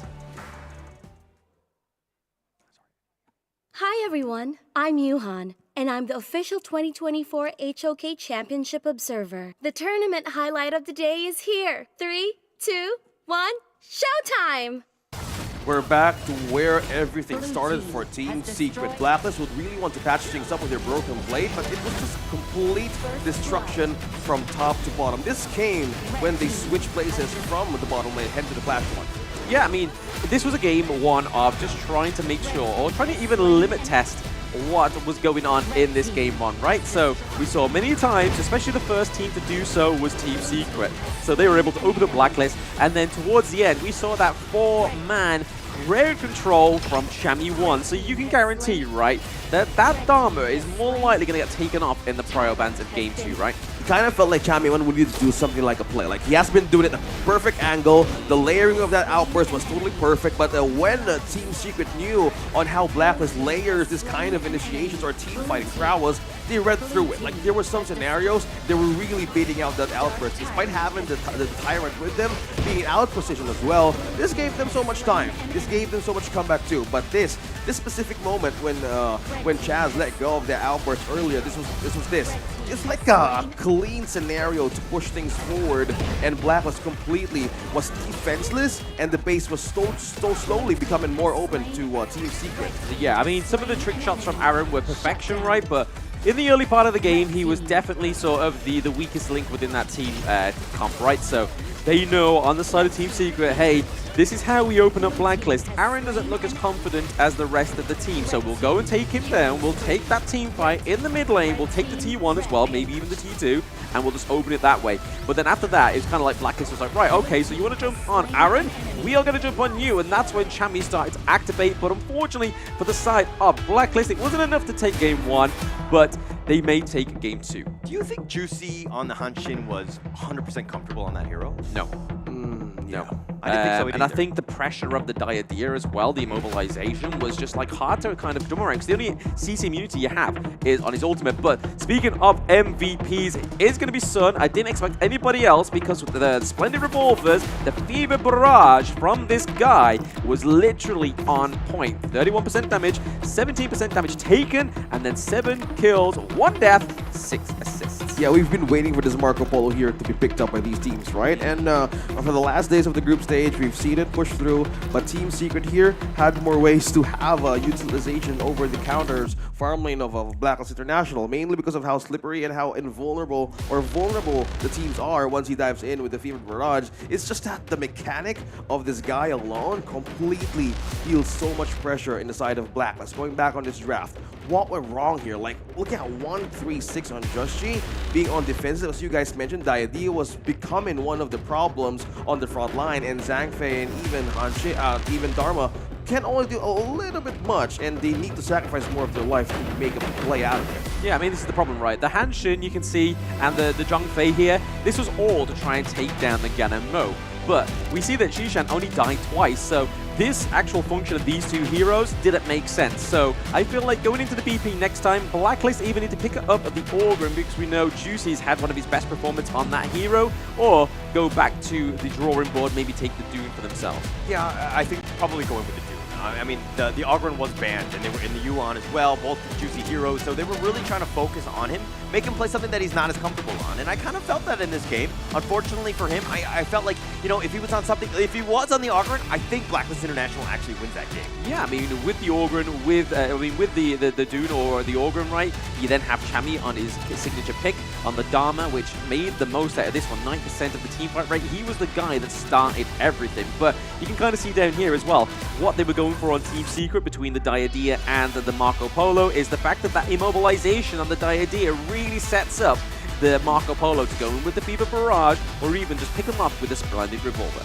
Yeah, that's why Chami won as well as similarities on team fighting rates here for Blacklist International. The damage taken similar as well, and we're looking at the bit of a gap that Blacklist actually pushed through. It's small, yes, but it could still be a window to jump over against a Team Secret, but they have managed to hold that line, and Team Secret knew when to strike. They read through it completely, because the only thing that they read through Blacklist, initiation from Chami 1, and they respected that. Either they forced something out, and Blacklist so far, they have been taking that bait seriously the moment windows have been showing up in those kinds of situations. But Team Secret completely managed to finish these through.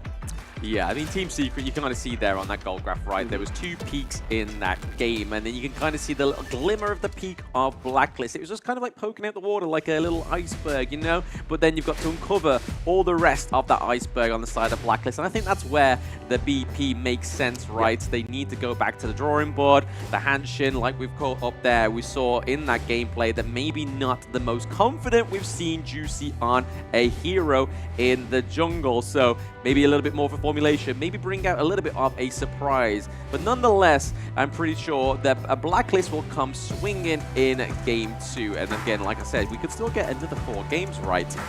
But we are going to be hearing from the players in a little interview before we get into Game 2. So let's see what they have to say about each other.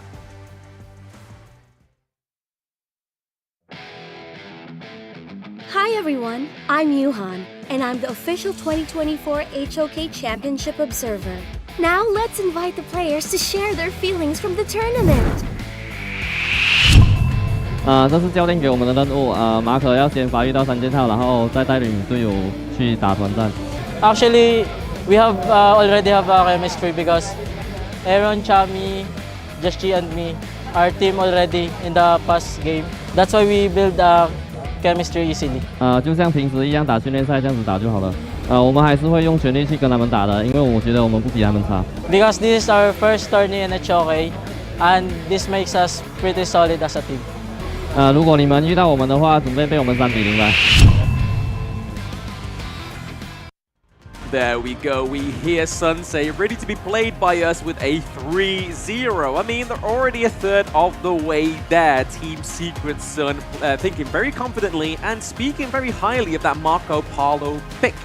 Yeah, it worked so wonders. It worked great wonders for Sun alone, the MVP of game number 1. It was just so hard for them to catch this hero, and it's because of this, the Realme official gaming phone. It has 120 FPS, and this performance is at max, featuring the Immensity 7300E processor and amazing fast charging. So going back here, Marco Polo and Sun has been a great pick here, and so far for Blacklist, they need to be in check in terms of their synergy in rotation as well, because the Princess Frost wasn't really a fabulous pick from that game.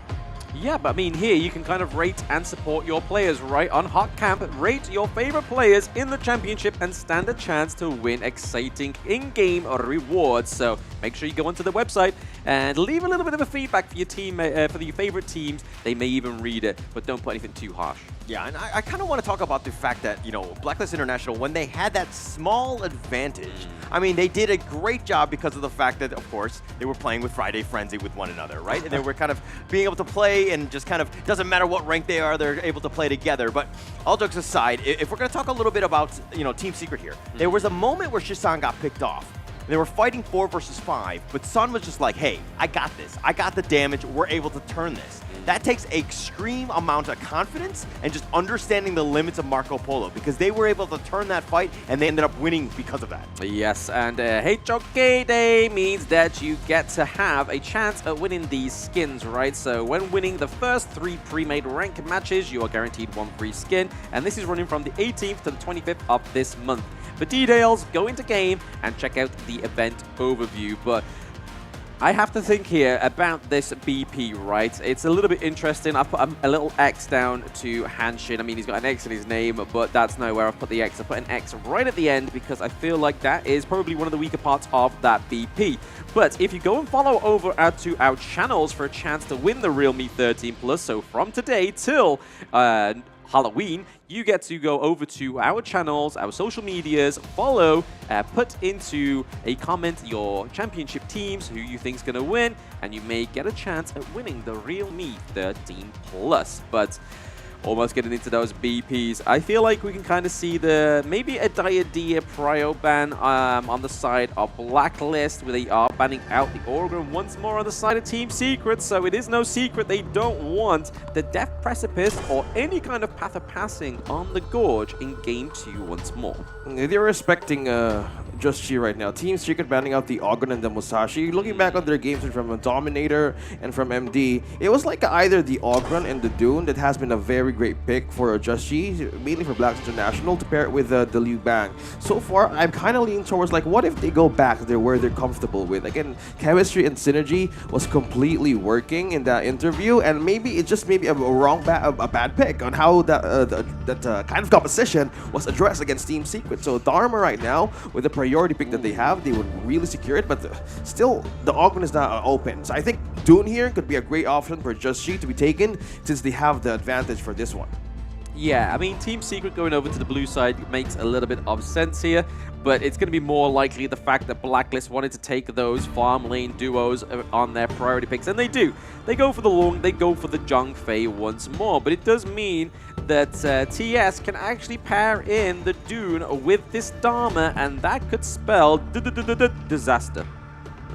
I'm thinking, why don't they get the Yuan? Like, Blacklist had a win. He had a best of 3 from FUT Esports. Why don't they go back from that? I mean, it has been a great win for the Ogren. It's kind of like putting on pressure on his hero pool right now. Like, what would be the great option here if you're up against a Mankey? Either you go in like with full magic damage or physical damage, because if either they go back to comfort or just open up another chance, but need to be sure how they play their cards here against Team Secret. Yeah, I mean, this is just going into TS's MO, right? Especially on TNX, he likes the tankier jungles in the heroes. Finally. The Dune, the Monkey, and obviously they're passing it over now because Blacklist leaves that open, but it kind of makes you think that Team Secret kind of wanted that, right? Monkey's able to dream roll in, those bubbles are starting to hurt, and recently with the previous patch, he had a buff to his base defense. And they go for the Diadea again, and I kind of pointed this out in Game 1, is if they go for the Diadea, they could go for the Marco Polo again. They may go for even the Lady Sun. Now that the Lung's gone over to the side of Blacklist onto Golden Kite, it leaves open Sun's favorite pick, right? Yeah, they also respected the Marco Polo too. Like, both of this teams respected even the Angela, and they know how the composition of Blacklist works. Either they pick up the Arlie, get the Zhang Fei, get the Hanshin. So far, it wasn't really a good game, but respected the Arlie too against Team Secret. This Sun alone can juggle so much great hero picks from farmland right now, and they are completely respecting it because they know they know how the idea works with Team Secret. It has been a very great problem on maintaining that outburst. So either that or face it with consequences or take it with the backline defense. How about on the lane, right? We haven't seen a lane just yet from this series, so why not pick it, right? I mean, yeah, it's more so the lane comes through when we have like the likes of the Dolia, and if you have a backline you need to get into. But right now, we don't know what kind of backline TS is going to decide to go for. And the fact that they've got the Diadea as well, they've got the Dharma and the Dream Roll from Monkey. Even if a lane gets back into there, he can't get back out thanks to if they don't have the Dolia. But speaking of her, she hasn't been banned in this one, right? But from what we know of Blacklist, they really like to go for the Zhongfei. Chaz had a okay game in game 1, right? He missed out a lot of those Unbridled Outrages towards the mid to late game, which was really cost-effective. It was a cost to the side of Blacklist. But it is going to be Team Secret rounding out their comp with the Lady Sun, as we expected, and the Suya in the mid lane, that Universal Law, and then also giving over that level 25 cap to them. Yeah, there's two heroes along from Team Secret, Diadea and Zuya. Like, you have gold, you have EXP, they're gonna get busy across the map, and this is just amplification and getting more tempo right into the lineup of Lady Sun. So Team Secret right here is going to start the party earlier against Blacklist International, now, unless they have an answer for this clash lane. What could be the last possible pick here for a TG?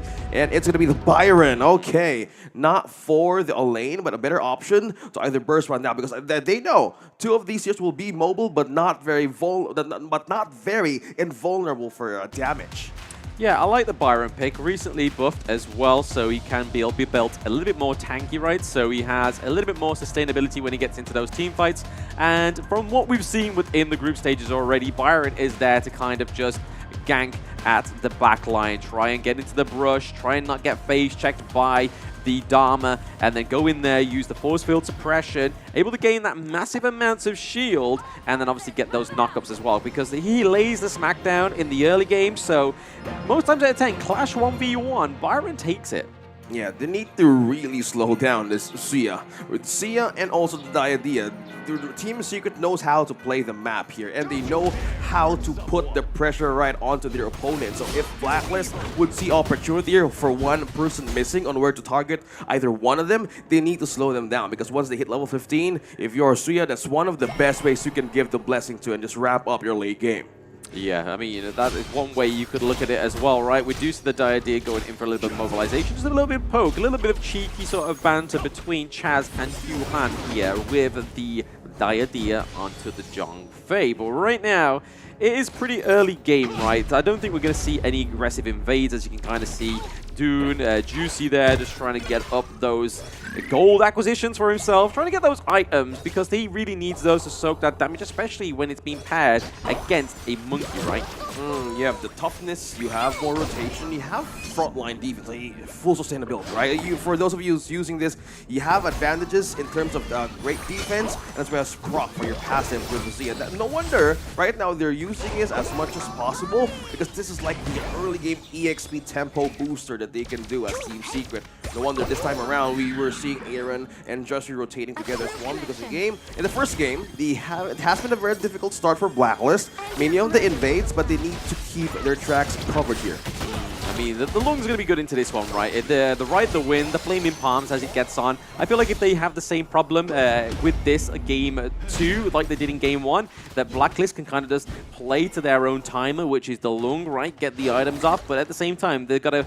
It's a double-edged blade. The Lady Sun gets the item, she gets very powerful. If they wait for too long, the Lung gets the items and becomes very powerful. A little bit of a oppression here onto TNX just to try and scare him away from this clash lane, but it looks like it's going to be a 2v2 up here, and the shield is activated. Oh, we go in! Launch with a nice Dream Roll with the truth wombo combo, but Juicy's got the heals. Juan now on the run under the tower, trying to go with the blades, gets up with the Reforged blades. TNX still continue to fight Aaron now, needs to be careful. Shizan has joined the fray. Chammy flashes away. Shizan continuing on the force field suppression, and Juicy going in, misses the wind slash, but that's enough to deter from coming in. Yeah, that is a very good call from Blacklist International, completing a great zone out, and Aaron committed even the flash just to get that kill. It was so hard to maintain the distance from Team Secret when they saw that coming.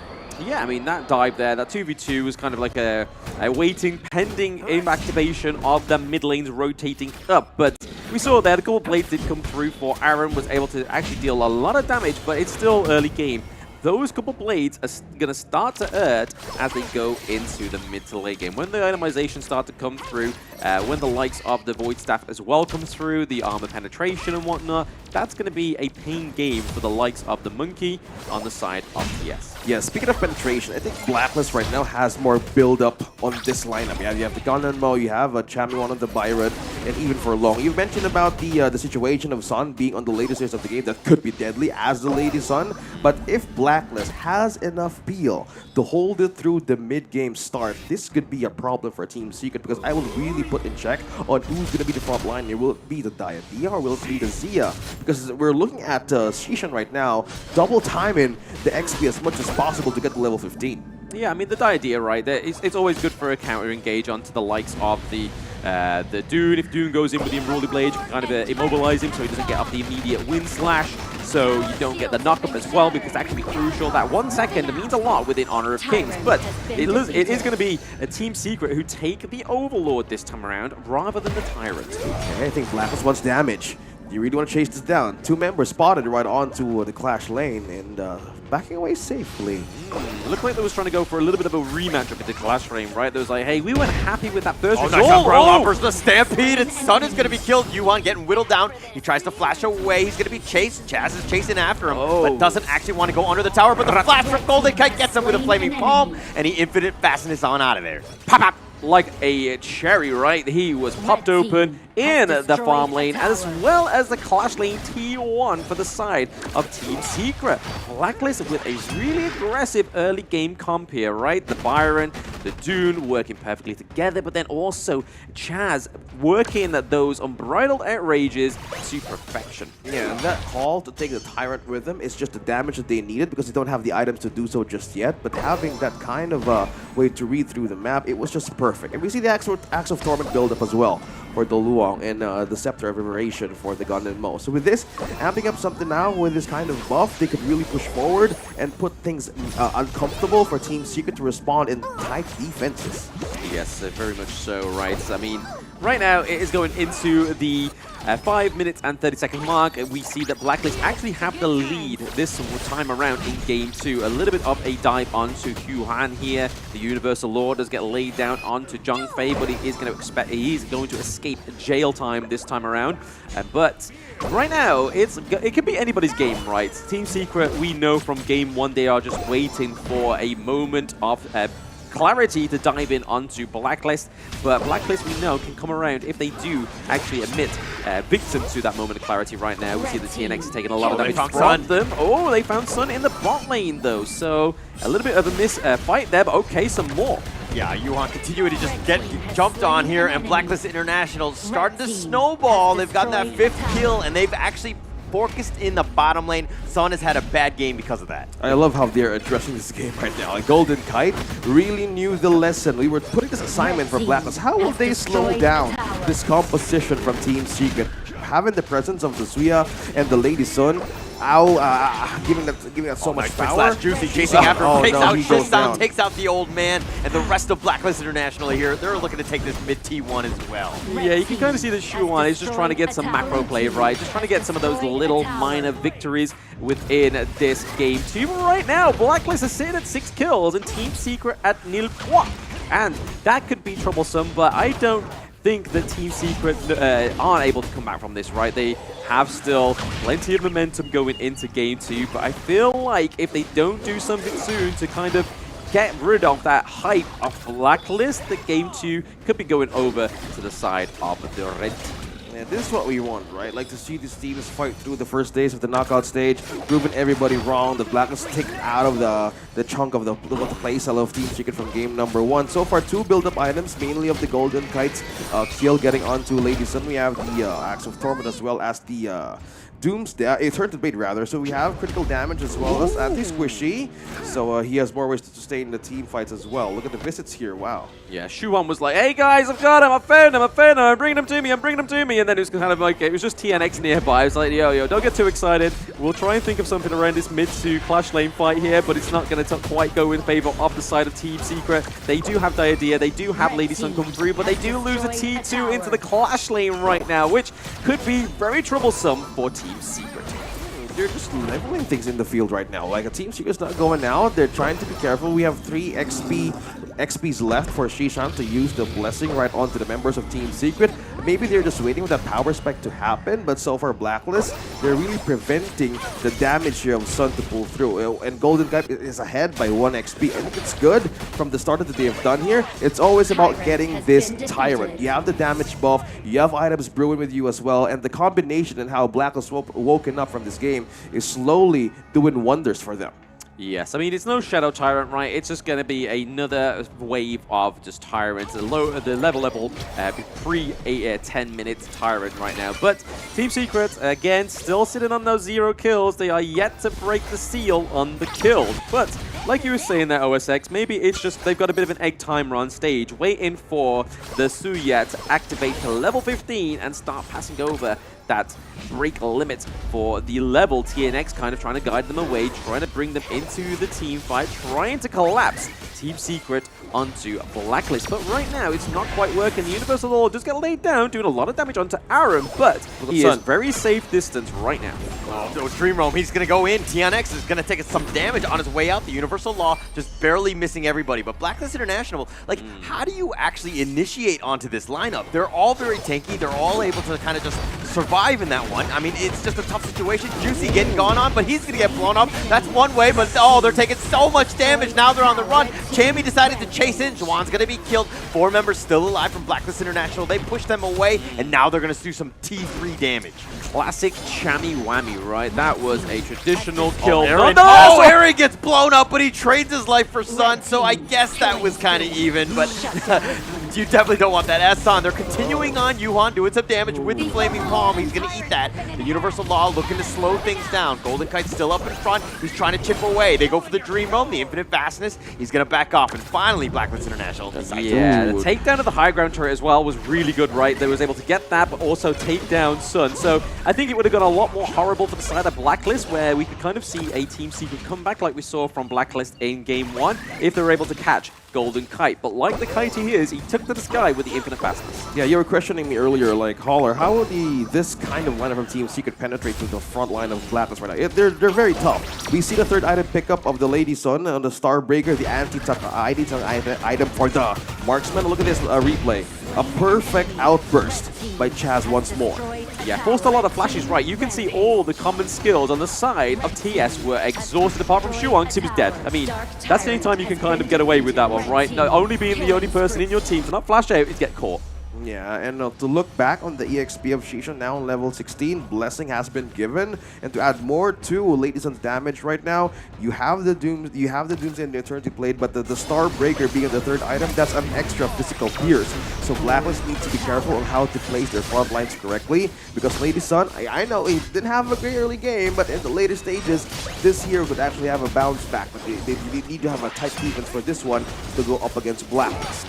Yeah, I'm kind of glad that Blacklist in Game 2 have kind of gone for this double venture of 2 damage outputs, because if one falls, like the Ganamo, you still got the likes of the Lung, right? And then you've got the front line of Dune, you've got the front line of Zhang Fei, and failing that, you've got Byron. You see Chammy quite more frequently than Dune or the Zhang Fei going in first. It's just kind of like dive in, get the force field suppression, get the knock up onto those crucial heroes on the side of Team Secret, and then they're able to take them down. But right now, we are still looking for a way back for Team Secret. They're behind around about 5k gold, and they're on the back foot. Higher ground turret in the mid lane looks pretty low. And the build-up as well for the defense, though, for the Diadea. They know he could be the one to go in up front, so defensive items was completely the answer. It's just on it. Jump, Bridal Outburst, that nice little combination. Juicy wants to go with the Dream Mode to counter-initiate. They've taken the bottom T3, and then nice Truth knocking them both in. Juan, though, is going to die on this one. Golden Kite did get killed. That's a lot of damage that's going to be mitigated. They're trying to go for Juicy. He was going to Unruly Blade back to safety, but they did get that single kill. They traded Juan for Golden Kite.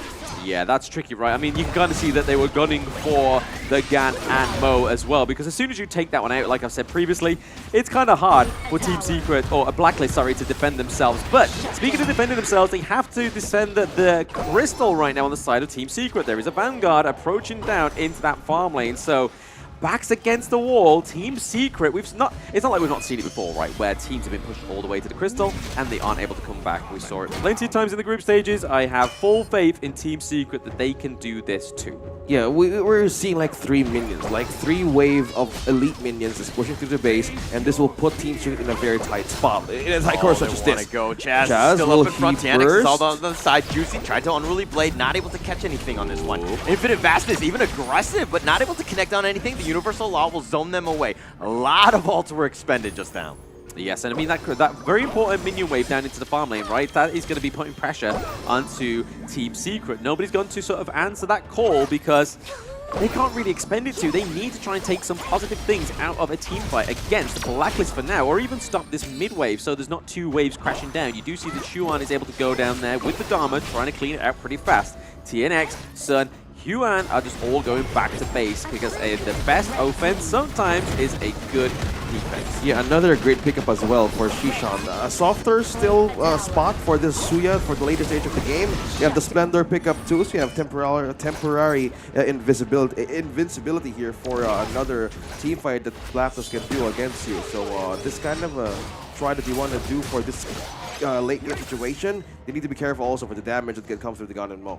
Yes, very careful. I mean, Ganamo's getting very close to 6 slotted. Same with the Loom, right? We see the Starbreaker, we see the Master Sword, we see the Eternity Blade, we see the Axe Torment. Oh, they're going in, Juicy. They go with it. He wants to go for this one. He backs off. He eats an Unbridled Outburst on the sideline. They have the nice little wind slash. They found Juan trying to get away to safety. The Universal Law onto them. Chammy limps away. And my gosh, that was a crazy duel, but nobody actually died. Yeah, if that Universal Law was just tilted a little bit more, like a few millimeters, that would have been Chammy going down, right? Yeah, and the outburst as well. Good thing they stepped away from that sand pit because it was too difficult to handle. And that was like an opening for Blacklist to take that objective out of Team Secret's hands. So we're seeing the gap here slowly catching up for Blacklist International. Will this be the chance of Team Secret to fight back as they clear their waves through? Look, I understand that Team Secret don't have any T3s. The base is completely wide open. It seems like a bad spot. But the longer that the game goes, they actually might not be in the worst situation because they have Shisan on the Jia, and they're now level 17, level 16 on Sun. Yeah, that's the only point, right? That's the only point of return that they have on the side of Team Secret. Is just, like I said, they've got Egg Timer on stage. I promise you, it's a little Team Secret Egg Timer, but it is there. It's going to be prevalent. You need to be careful as well where to place this defense too. So nobody's going to come close. And this Overlord as well. This is an enhanced one, so Blacklist International would have a way of pushing through here. But looking at the wave clear of Team Secret, it's still shining, man. It's not yet done for this team to actually fight back. So they need to respect that. If Blacklist International has a way to recover for even mistakes from that outburst from Chaz, what happened earlier, they need to prevent those kinds of mistakes. Yes, they do. I mean, the Dream Roll connecting onto 2, Juicy, and the Unbridled Outburst is going to completely whiff, but Juicy now in the heart of the enemy team. He's going to eat a Universal Law. He throws up that Wind Slash. Where are the reinforcements? They've just arrived. TNX is continuing to fight, but on the back line, he's trying to get something going. Xuan, but now Yuhan is so low. He's going to get jumped on by Chammy. He's going to be killed, but Golden Cut on the backside takes down the base, and Blacklist International take game 2. There we go. It's not going to be a one-sided best of 5 today, guys. Blacklist winning game 2 from Team Secret. I'm sorry, Team Secret, son, because you said in the interview, get ready to be played by us 3-0. That is no longer the case. It's at least 1-1 for them. Yeah, the chains and the chase begins with this best of 5.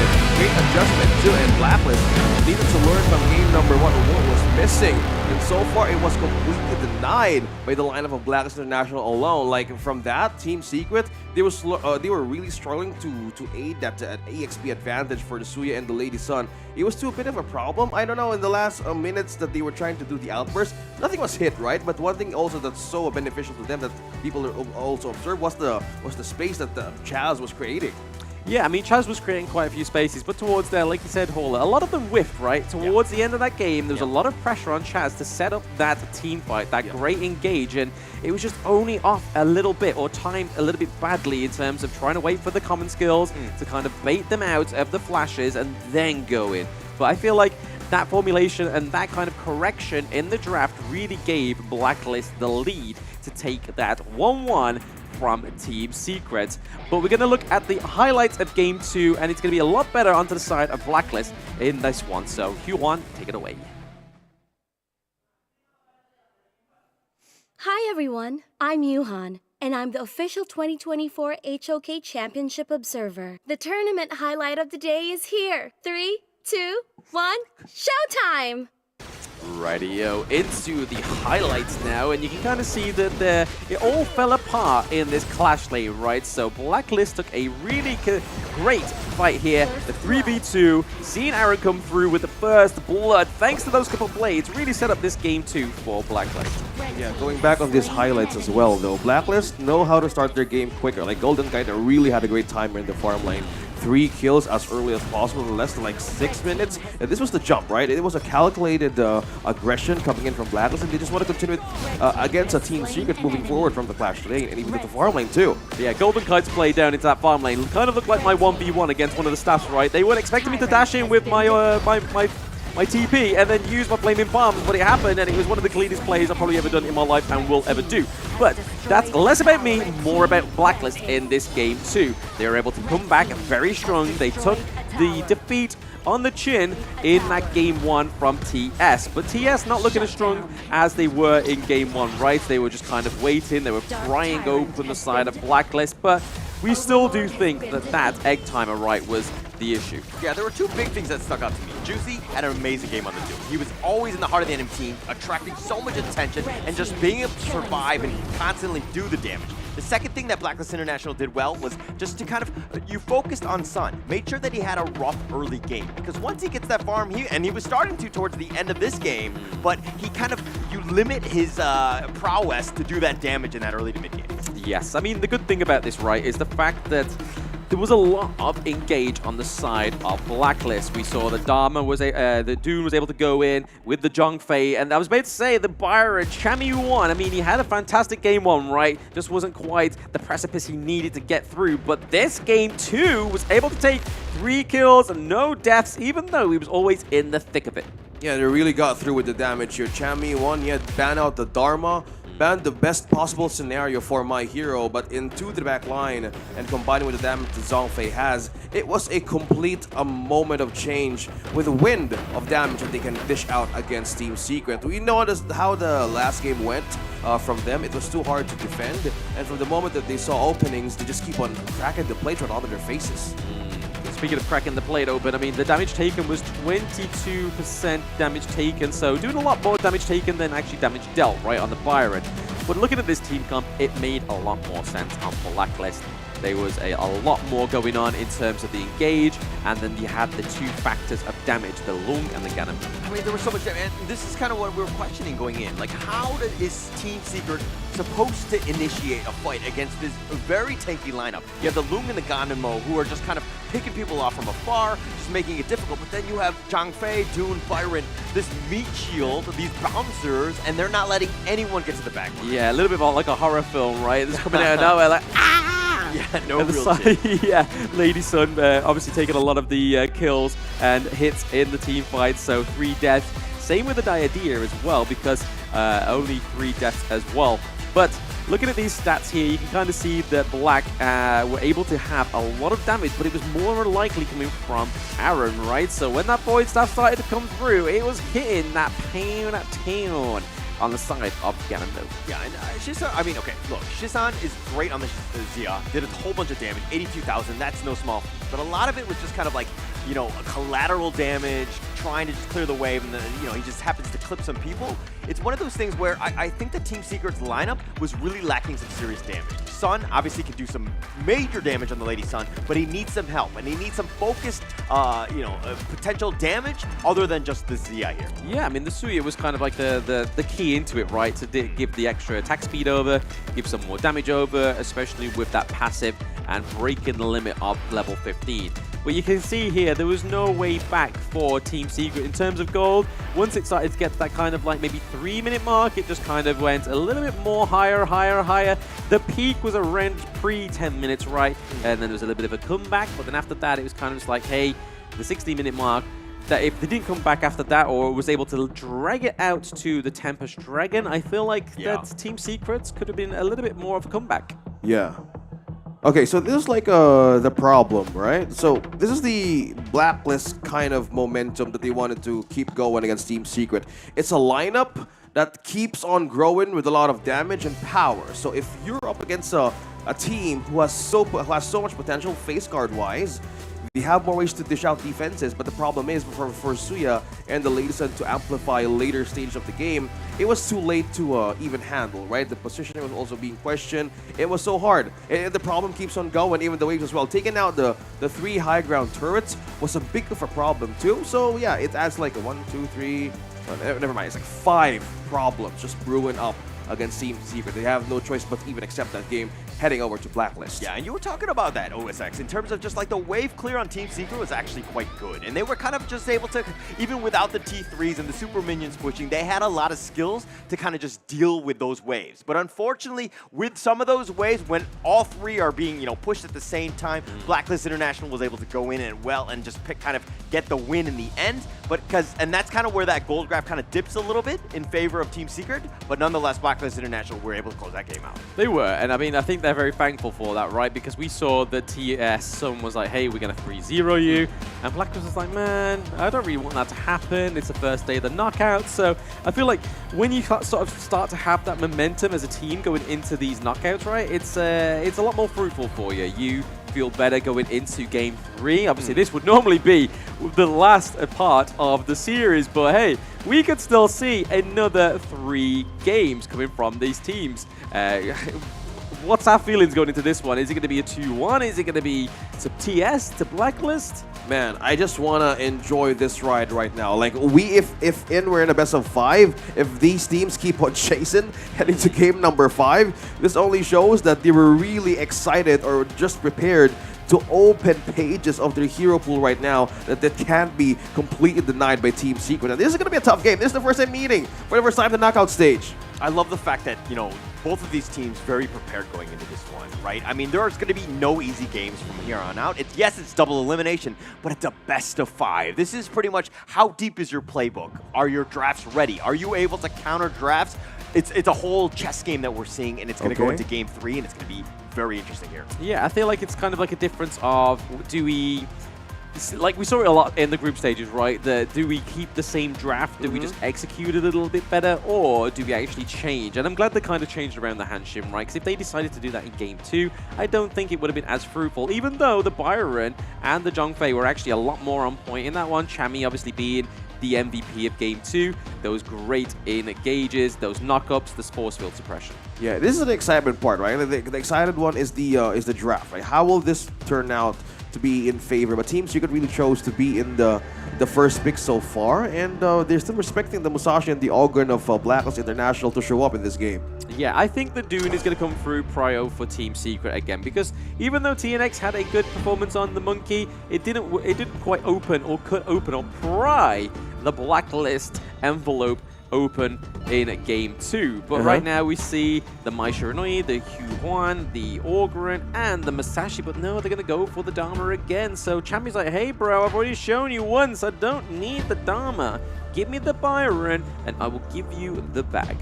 Yuan has been banned as well, so they have a great way of pairing the Yuan and the Dharma these days, right? It has been a great AoE. You have the burst, you have the 3-man hold in team fights, and they don't want that because Team Secret in game number 1, they have more ways to being countered, right? They have counters for the Dharma being shown in the back line, but the Ganonmon, the Zhangfei, has been very effective for Blacklist International. From these 2 picks, they have found their groove so far. Yeah, I feel like going for the Ganonmon this early, though, it kind of leaves open a lot more room for counter on the side of Team Secret, because now that you have this kind of like long range sit-in duck, you're going to think of like getting something else that can get into the back line, like either the Dune. There we go. So they should have prio picked the Dune, because now it goes back over to Team Secret, and they also go again back to back to the Dai Adia. Oh, okay. Still a great frontliner though, but Dune and Diadea, there's not so much damage that we can see just yet from the lineup, and this is how Team Secret plays, right? I think I admire this kind of situation in terms of the draft because they don't show it right away. They're completely reacting on the next possible solution there is. So far, it has been the 3 similar picks for Blacklist, and I think from this, they want to stick to comfort and damage that have they on what they've done in game number 2, respecting the Marco Polo and as well as the clash lane rather of Team Secret. Yeah, so Blacklist going again for the same Sunken dance. They go for the Lung, they go for the Ganamo, they go for the Zhongfei. Still paying respect to TS Sun's Marco Polo pick. So it does still mean that the Lady Sun can come through. Maybe we might get even a Mungia game, right? Because I mean, Sun has been playing a lot of Lady Sun and a lot of Mungia, but they are going to ban out the Kaiser this time. So currently sensing something on the side of Team Secret. There is a disturbance in the Gorge that they really made them ban out the Kaiser, but the Ali ban as well. Very interesting on that one. But for now, we are going to be looking over to see what that 4th pick on the side of Blacklist is going to be. But the Hanshin gets taken out, the Kaiser gets taken out. They're kind of forcing them into the kind of like the lower ranks, the kind of like the scrubs of the tank jungle pool. Yeah, though this is still the chance of Blacklist to be used against Team Secret. They have been banning the straight picks that Blacklist won against all of their matches, such as the Hanshin, and they could use this too as like a, will they flip a different coin here against Team Secret, because they have taken the same picks as well, yes, but for their mid lane, will they change something up? Lady Jean is present for this draft to be taken, and this is the question, will they go for it though? But the Liu Bang, yeah, forget about the Hanshin, but the Liu Bang works so much wonders in the games that we've seen here from day 4. It's going to be interesting here. So Chami on the Liu Bang, he hasn't, I think he's played it once, right? I don't think there was actually a win with Chami on the Liu Bang, if I remember correctly.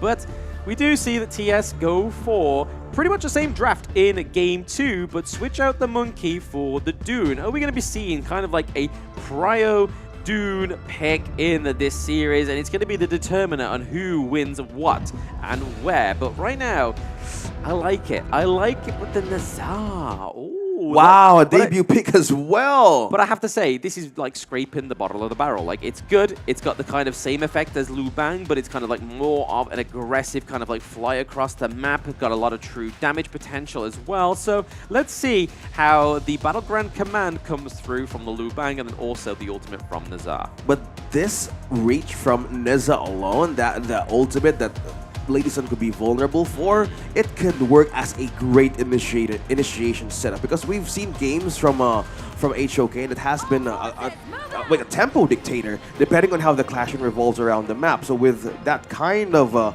presence that Blacklist is just want to show against Team Secret, they really need to have a great protection for their farm lane too. So we talked about how, you know, going into the draft, teams needed to prepare and have a deep playbook or a list of heroes that they could pick.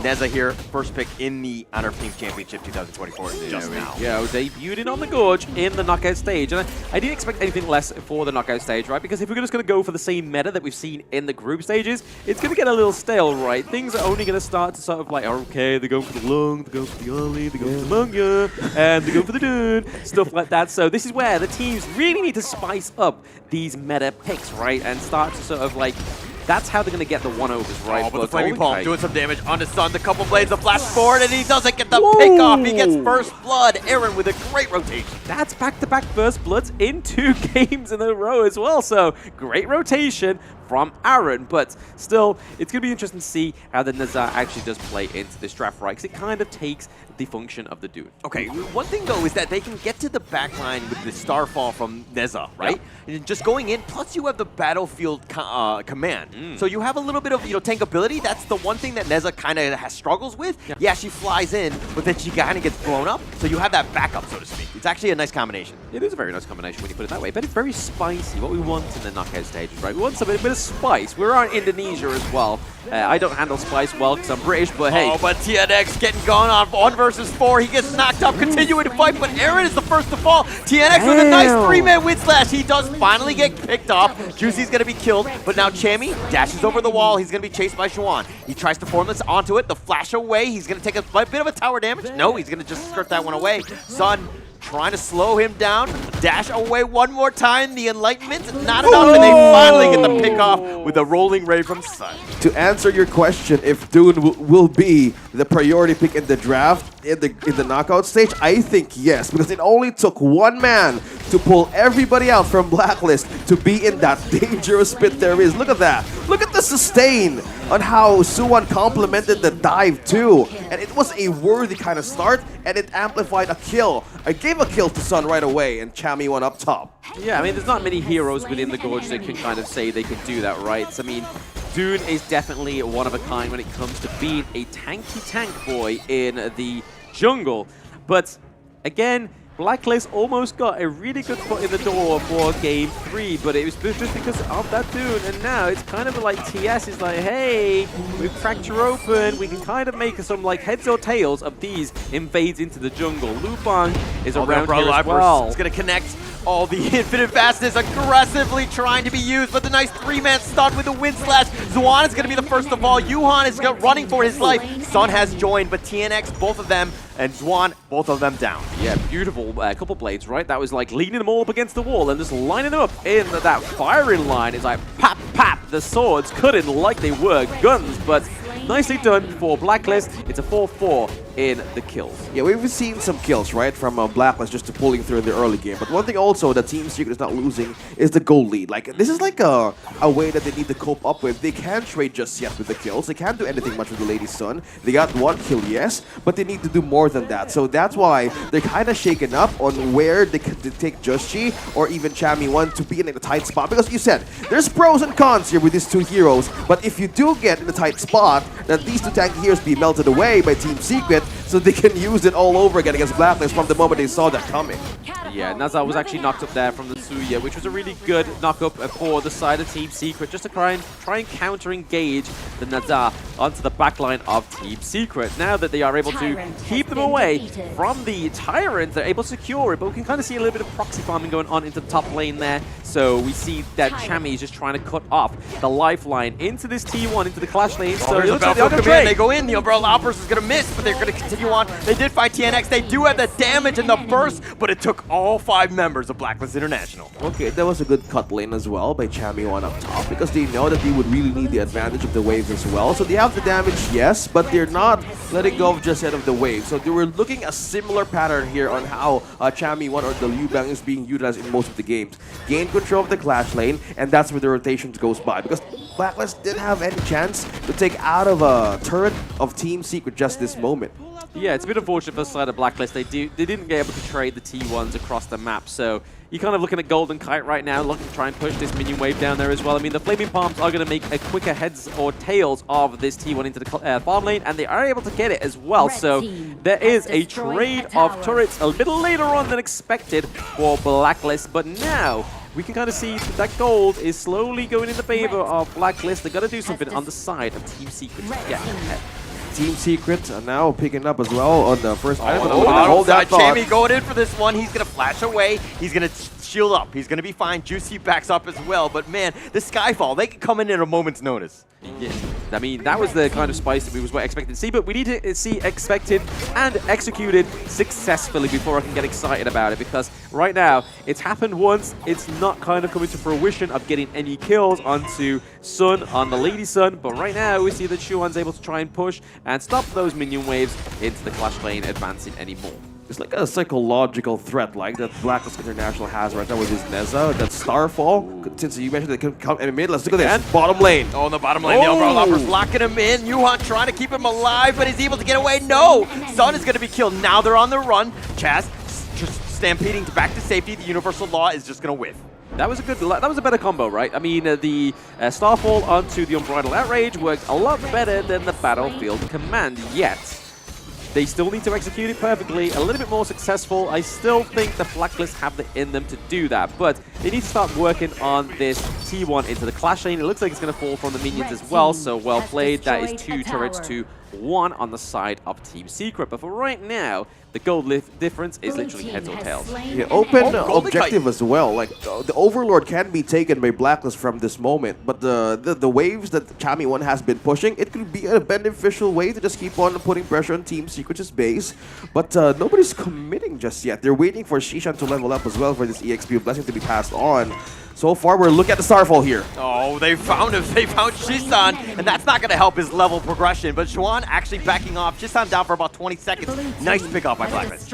Yes, very nice pick up there by Blacklist. Ahead of 2 kills once more, but we see the Team Secret are looking to try and take another neutral objective. They do get it, so in terms of neutral objectives, the control is definitely going over to the favor of Team Secret. Yeah, one is missing as well. Xuan got spotted directly by Juschi, so he might be pulling them in a very bad scenario, but they saw it coming. They're going in. Skyfall goes right into this one. He lands on top, but there's no follow-up damage. He had the connection. He had everything that he wanted, but Juicy not able to do a single kill. I think this is kind of like the trade-off between Byron and the Lu Bang, right? The Byron has a lot of damage. Lu Bang just has the Battlefield Command and the CC. TNX taking a lot of damage, and that's going to come from that one, though, because there's a lot of oppression from the backline of Team Secret, the Universal Law, and the knock-up from Suya. Yeah, but they did get the steal, so not the worst thing in the world. TNX, again, playing the Dune to the maximum, I would say. Yes, putting the pedal to the metal on the tanky Dune boy. But right now, we're seeing that the next Tyrant is up. I feel like Blacklist need to kind of go for this one. They need a little bit more damage, especially when we start to see those pairing of combos from the Nazar, the Lu Bang, and then obviously the Zhong Fei. But there we go. It's not going to be a hard skill or a hard task when you've got the Flaming Palms. Okay, he wanted to check some vision, but that melted quickly. That objective being taken by Blacklist still. But they got to take quicker with this moment now. I feel like Team Secret have to kind of like they're going for the Skyfall. They got him for the upper loppers, and Sun gets blown up. The amount of burst is just on another level. Yuhan now running. Infinite Vastness forward, gets the cutoff. Chisan not able to get away. He goes down as well. Yes, he does go down. He goes down, but are they going to trade this T1? No, they're able to actually take down the Vanguard earlier on before they lose the T1 into the mid lane, because that could have been a huge trade for the side of Team Secret. But I want to go back onto that point there, is the Lu Bang, and they need the kind of like CC when they go in, right? And that's where the trade-off for the Byron kind of takes place. But right now, you can kind of see a bit of a push potential here from Golden Kite up into the Clash lane. But I do like the draft. I'm warming up to it. Yeah, and the items being shown in our screens right now, we're looking at the Blazing Cape also present for Dune. At level 1, we know how it was sustainable for him to just tank in 3 members. And in the later stage of the game, the word maximum for this hero could really be a great bait out of Blacklist International. But it could be a slight window of mistake that they could capitalize on, but with the pickup as well, building over to the Long Night Guardian for that magic damage that Aaron has. Yeah, kind of like expecting that TNX could be the pseudo tank frontliner together with Suan. It gets a great combination of the Unruly Blade plus the Truth Mantra. So with that kind of a scenario being pictured here for their team fight, it could be a frontline hold from Team Secret that they can't wait for an advantage for the back line. But so far, Chami1 doing all the push up top, and this is like a clear situation. Team Secret, where's it going to be? Will it be an objective or will it be the counter push this time? Yeah, we do get the knock-up onto Chaz here. The mobilization comes through. Gets launched. The wind slash gets reduced, but it resets everything. Chaz is a little bit low. I mean, it might have been a wasted ult, but what can he do? He gets back to safety. They want to go in. They have the Battlefield Command. Sun looking to fight. The flash away by Chami. The Infinite Fastness forward. He really wants to go for Sun. And Golden Kite gets the pick off. Now Yuhan trying to stay alive. He survives the downpour, but TNX not as lucky. Blacklist International continuing on. Now they want this mid T1. Yep, what a great play there by Blacklist. I mean, Golden Kite is really using the Infinite Fastness for absolute aggression. There is no defensive measure of this one right now. Yeah, Golden Kite all gas, no brakes. Doesn't know how to go in reverse. Yeah, it's so hard, man. Like, they completely baited out Team Secret to lure them in. Every possible scenario to be taken. So that reset was totally worth it and completely, possibly on purpose. And they completely pushed out Team Secret to be on a losing situation. Yeah, I mean, this is the good thing about the Lu Bang, right? I mean, the trade-off of the damage, yeah, I get that into these team fights. It's been really shown in the early games. But the fact that you can just basically use the Battlefield Command back to your team, get the CC as well, and then just basically burst with the shield that he has with the magic damage, it actually does really well into this team comp as well as the Nazar. Yeah, composition is much more likely here a very good way to hold up their later stage of the game. Like 32k, slowly building up 4k here by Blacklist. We're looking at our hand operation details. That's how they work, and that's the most important thing if you're up against a team who has great frontline poke and crowd control. So we're waiting for that catch that Suwon can do. It's all about the follow-up here for the first 3 members that you see in Team Secret's lineup, the Dun and also the Suya. This is like the starter here, and it has been a hard situation that Chaz has been given, and at any minute, outburst is happening. Connecting onto 2, Juwan gets stampeded! The Unruly Blade back, the Skyfall coming in just to clean up, but they've gotten the bottom T2. Blacklist International are knocking on the door. Yeah, I felt like a bit of a proud dad there, right? Chaz's actual Unbridled Outrage landed onto 2 at the side of TS. Not quite done yet. The Destiny counter does come through from the Diadea. A lot of damage going over T and X. That is the only tank they have on their team remaining. Right now, Dharma is down. They don't have the engage. They don't have the truth mantra. And everybody knows sometimes the truth hurts. Can we talk about how amazing this draft is by Blacklist International? I mean, they held this pocket pick, this Neza. They hid it from everybody else. They pull it out. He is 3-1-8. Literally carrying this game, and then plus they had the Chammy one Liu Bang, who's they've been able to split push and gets into the fight whenever they need it. This draft is brilliant. Yeah, I mean, it's the mind of TG, right? TG has been a very experienced coach. He knows what he's doing, and he knows what needs to be done, especially the fact that Team Secret keep kind of doing the same draft and dance, right? It's very similar to Game 2, just bar the dude. But there we go. Chaz, I'm very proud of you, dude. You managed to land the Unbridled Outrage onto more than one person or even a ghost, and it definitely came into fruition. Yeah, we expect more, not more than less in the group stage, from group stage to the knockout stage. And this is like the wonders of pressing out the most important people, like going back to the draft. Like, hey, they haven't banning out Joshi, they haven't banning out the Clash lane, but they're forgetting something here. Like, are you sure that that's the only hero that Joshi can do? And so far, at the right moment, they completely use this as an advantage against Team Secret, and they're really, really suffering now. And with the kind of like lead that it's completely growing from Blacklist, they need to take a hold of that. But one thing also, cancel the minion waves pushing it up top, but so far the minions, or even the items rather, has been really showing here for Blacklist International. Yeah, I mean, they've got to be careful when they scout around this top side of the map, right? We see that they have the vision now for TS because they've lost that T2. And they need to play with that strength, right? For the side of Blacklist, they need to hold on to that T1 in the mid lane. It gives them a little bit more of a leeway, a little bit more of a hand in this negotiation between these two teams on the Gorge right now. Because as soon as that T1 falls, it's going to be hard for them to try and like keep that, maintain that flow, that mojo that's going on right now. Eye of the Phoenix coming through for Dharma. Look at that positioning that Chaz has been doing, finding everybody in the most uncomfortable spot. Team Secret is really eyeing for the objectives to be taken away, but the information that the Chaz just got, this is just a go signal for the Overlord just to take it. Because minions pushing in will keep Team Secret busy. Yes, very busy indeed. There's going to be no contest of this one, right? No way in. There's no amount of Rudy Blades that they have on the side of Team Secret that gets them through this map quicker than the word hokey cokey.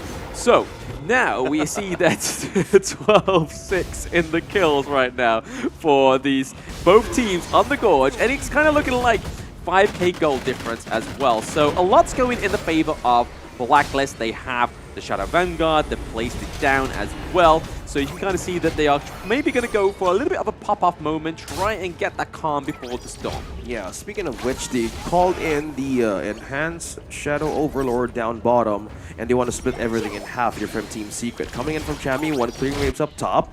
They would really eye on this last top turrets here. Oh, the Skyfall, he goes right in, he arrows right into him, but it looks like the Universal Law will zone them away. Chaz providing the vision for Juicy to make that jump, then you have Chammy with the Battlefield Command. This nice little three-man combination could be deadly. I feel like that's kind of like the means of to the end, right? Shuan just baiting at that Skyfall because he's able to dash away. He has plenty of dashes within Dharma's kit. He has a TP as well, so there's a lot going on for Dharma to get out of the side of Skyfall. A lot of aggression going on to Nazer because Sun now has the items. He's level 16, and the Suya and the Lady Sun combo is kind of coming online.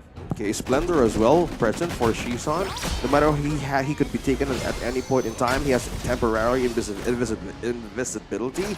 So this is like a great chance for them to bait out this Suya. That's not too much of a sacrificial play, right? It could be harsh for Team Secret to even push forward because they're really finding an angle here on where to put their setup from this Dharma. We haven't seen that Dharma shine just yet, so where could that be for Blacklist? That it could be a lead to a possible setup. Like, at what point are you kind of uncomfortable? I mean, you have Shisan with the Zia with the level up, right? I mean, if you go infinitely late game, they're gonna have a little bit of an advantage. But at what point are you like, hey, this is enough for Team Secret to really turn the game?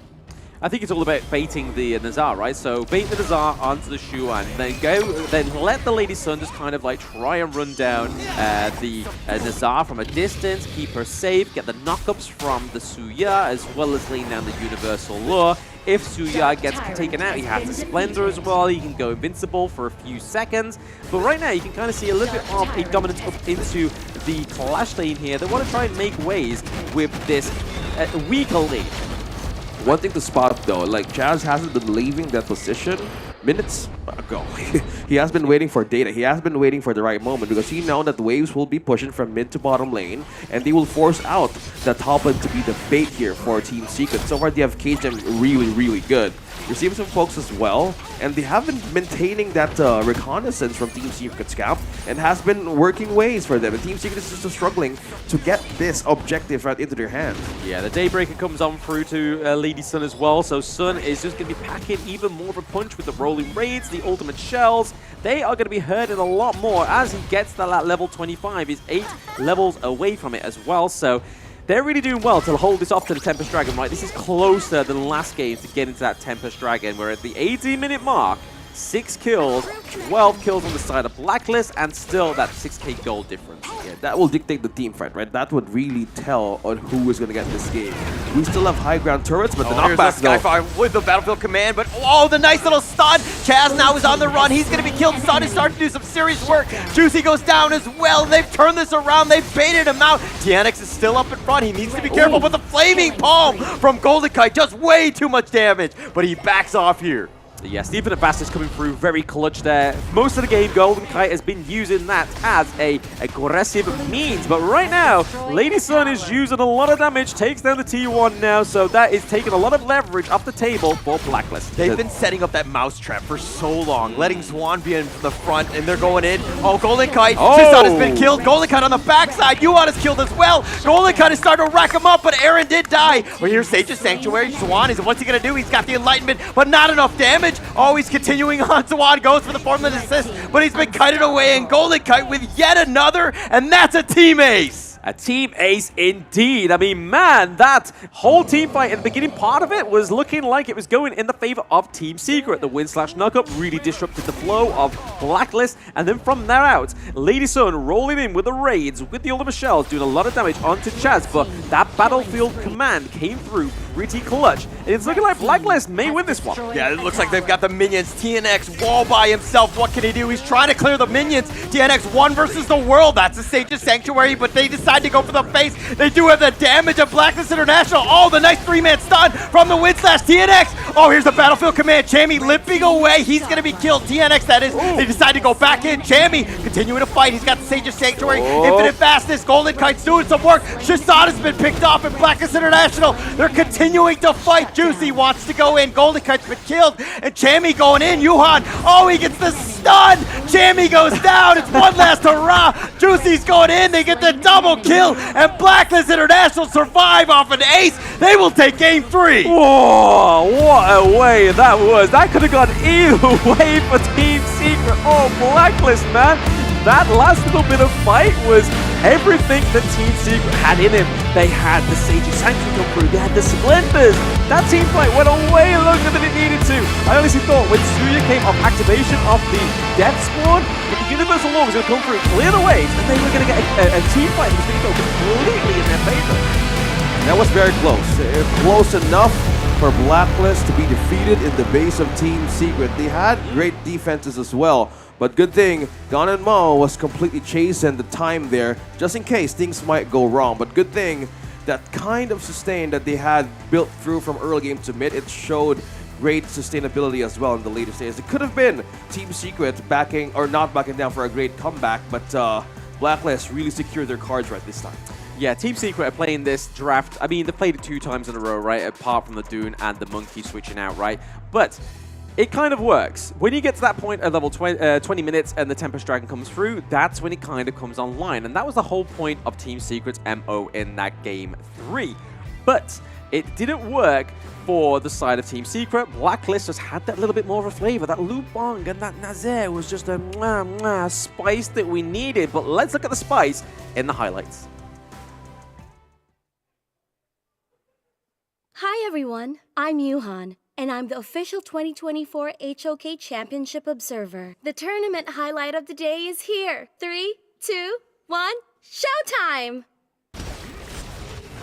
Yes, there we go, going into the highlights, and what a fruitful and fearful Game 3 between Blacklist and Team Secret.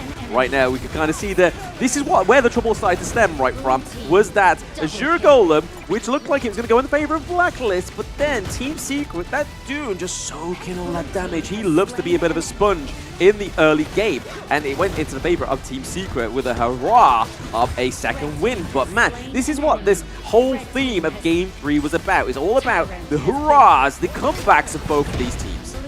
4 minutes in, they were really trying to have a chance here for Blacklist International's lineup. It's just like they want to cover the map quickly with the Liu Bang, with Just G being present most of the time. It was like a psychological warfare that they could keep on doing against Team Secret. It was very hard for them to handle because at any point in time, things can go wrong. It's the follow-up we have been seeing layer after layer. Blacklist knew when to divert the attention of Shishan and Just G. It was getting a lot of great openings, even for Golden to be aggressive with Infinite Vastness, and that landed them great success as well, continuing this for minute 11.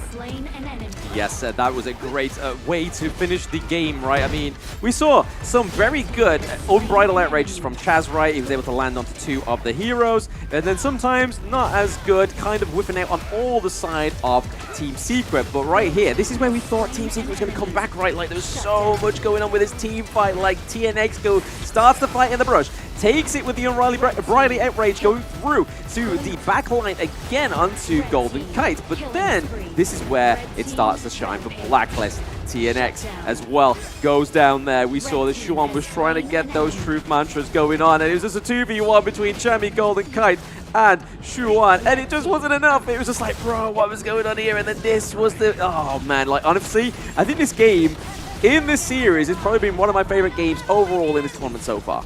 Yeah, and this is like the moment. It was very close for Team Secret to push this to a comeback. You have great ways to hold this lane though, but this Just G, even Chami 1, really works so well here to buy time for Aaron to show up in the right moment. And that kind of damage that they needed was the great solution to end this game. Yes, the Game 3 does go over to Blacklist, so that puts them at 2-1, right? So already beating TS's Suns predictions in this best of 5, and right now that means that Blacklist are only one step away, right? I mean, do they have any more spice? Is the Nazaire going to be the creme de la creme of spice?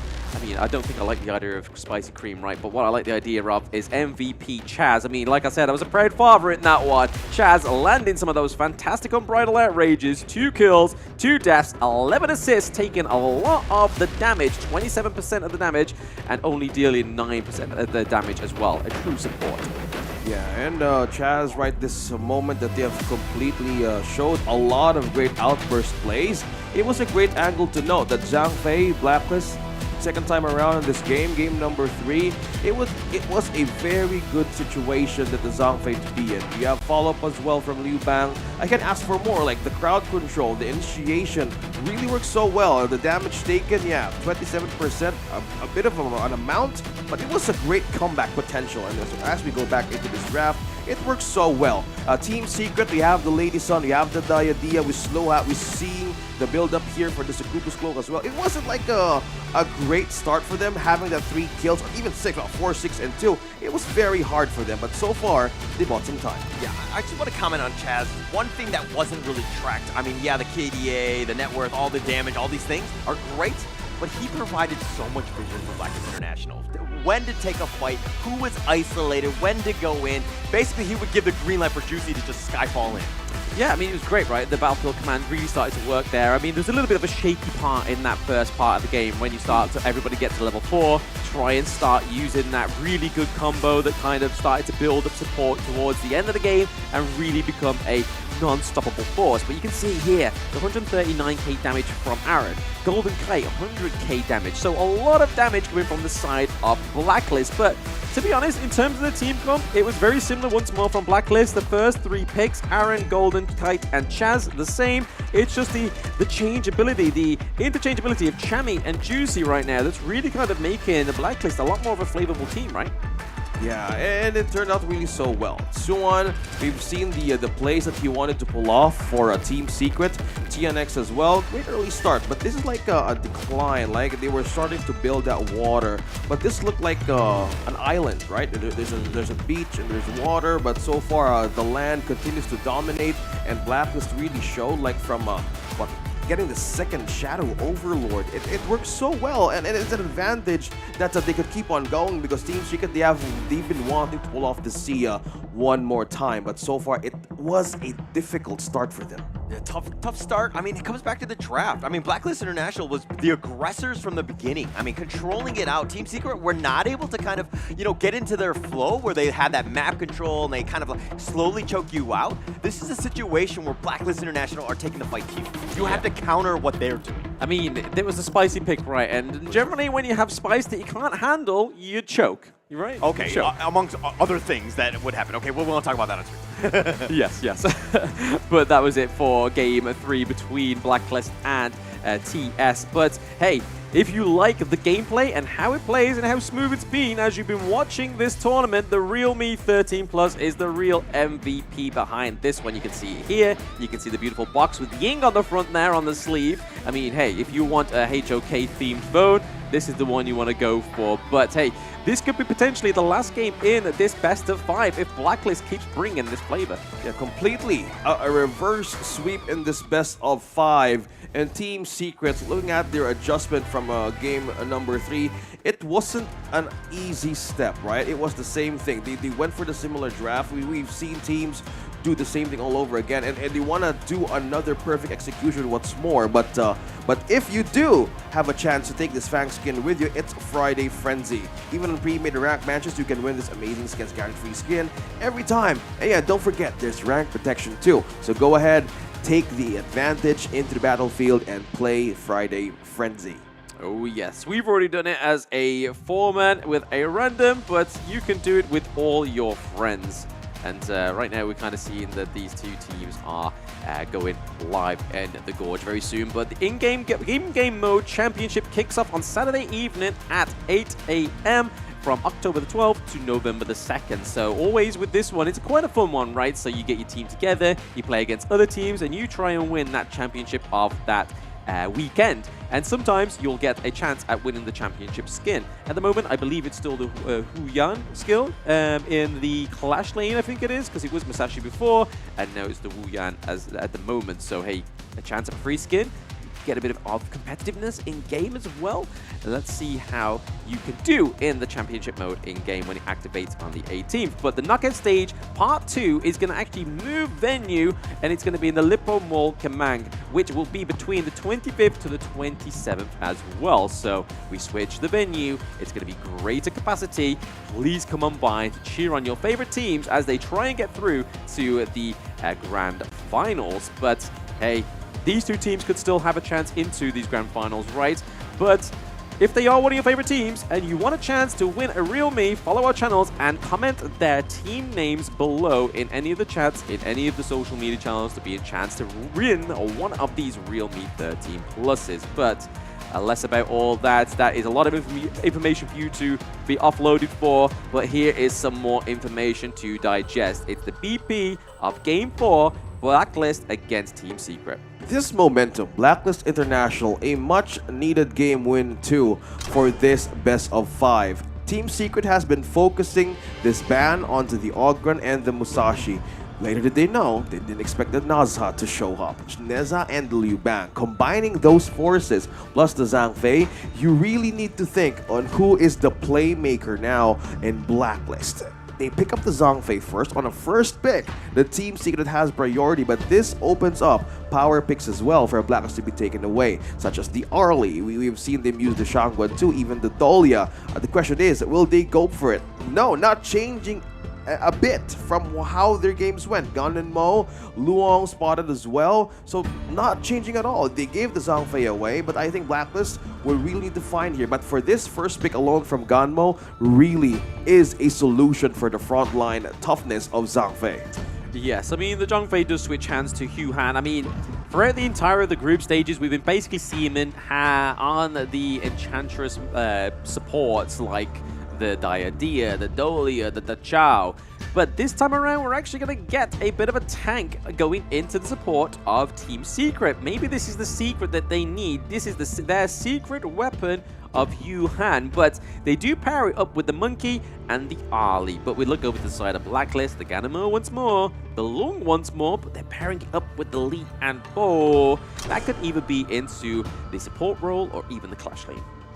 Arlie, we were talking about that earlier. Like, will Arlie be in the hands of Blacklist this time? But the Zhangfei, you don't want to let go either. Blacklist is much more prepared to handle this problem, the Arlie and the Zhangfei. You have the peel, yes, but one thing also to note that the forged blades of the Gun and Moan doesn't just reach like frontline peel. It could penetrate from the back, knowing the distance, how it circulates. But yeah, it catches, it gives too much damage early to mid game, and Team Secret needs to have a follow through for this defense.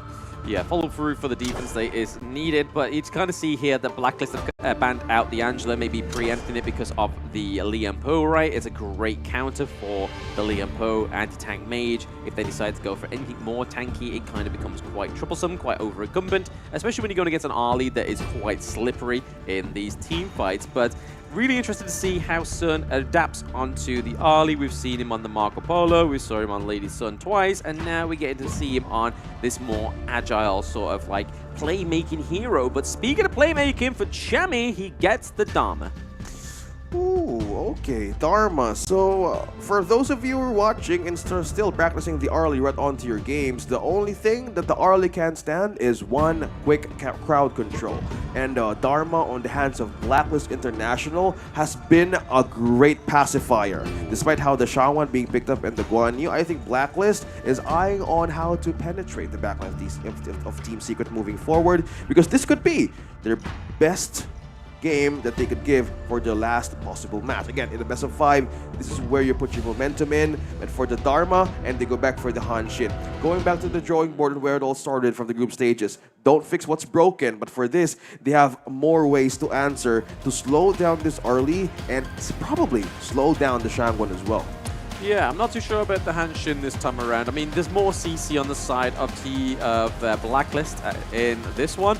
So let's see if they're able to kind of pair it up with the Lee and Po, and it's going to make a little bit more sense, a little bit more of a better pick, right? Because I mean, in game 2, it wasn't the greatest, right? In game 1, sorry, it wasn't the greatest. The Hanshin was really kind of like what I really put the X on in my draft. But hey, TG can draft the Lu Bang, he drafts the Nazir, so there's got to be some reason, right, between this Hanshin pairing it with the Liam Po. We've seen the Liam Po work wonders for the front line. No wonder they banned out the Angela moving forward into the draft. It's more likely, yeah, we don't want that kind of insta-burst. We've seen Angela picking time and time again. And so far, they want to start with this. Mid lane pressure, we've seen that normal like rotation for the farmland and the roamer. We just start with the mid lane. Get that mid money in and follow through a invade in the jungle. That's 4-man rotation right onto the camp of Team Secret. Yeah, I think the side of Blacklist need to do this right, because if Team Secret get any kind of breathing room with this team comp, especially with the Guan Yu and the Monkey, it could be troublesome for the side of Blacklist. So they've got to kind of try and make their stamp on the Gorge very early on. But right now you can kind of see that they're able to take the Crimson Golem from Team Secret, and now that Hanshin's going back over and taking the Azure Golem for himself. Yeah, Friday pre-made rank matches now available for Friday Frenzy. Win amazing skins. You too can get it. The Fang skin as well. I got that earlier. So if you could keep winning on your games of today, yeah, go get the chance and play on that minigame right on to the end of the game. Team Secret so far eyeing on the farming for protection, but they're really calling attention once more in Blacklist International side.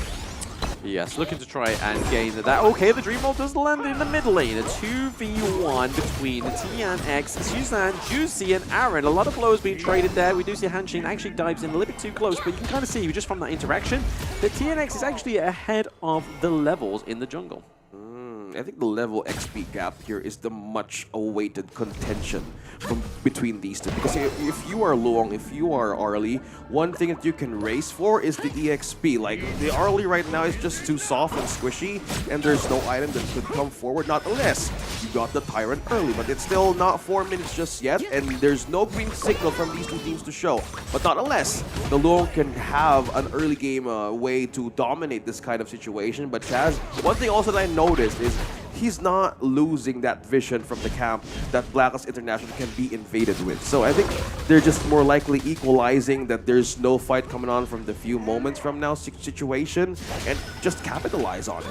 Yeah, I mean, they've got to kind of do something earlier on, right? They've got to make sure they either kind of neutralize this lead and kind of keep it in the same way, or they take something before the pre-4 minutes. Because the first 4 minutes, if you get something done within that, it's kind of like a really good position to be in as the Tyrants come up and the other neutral objective.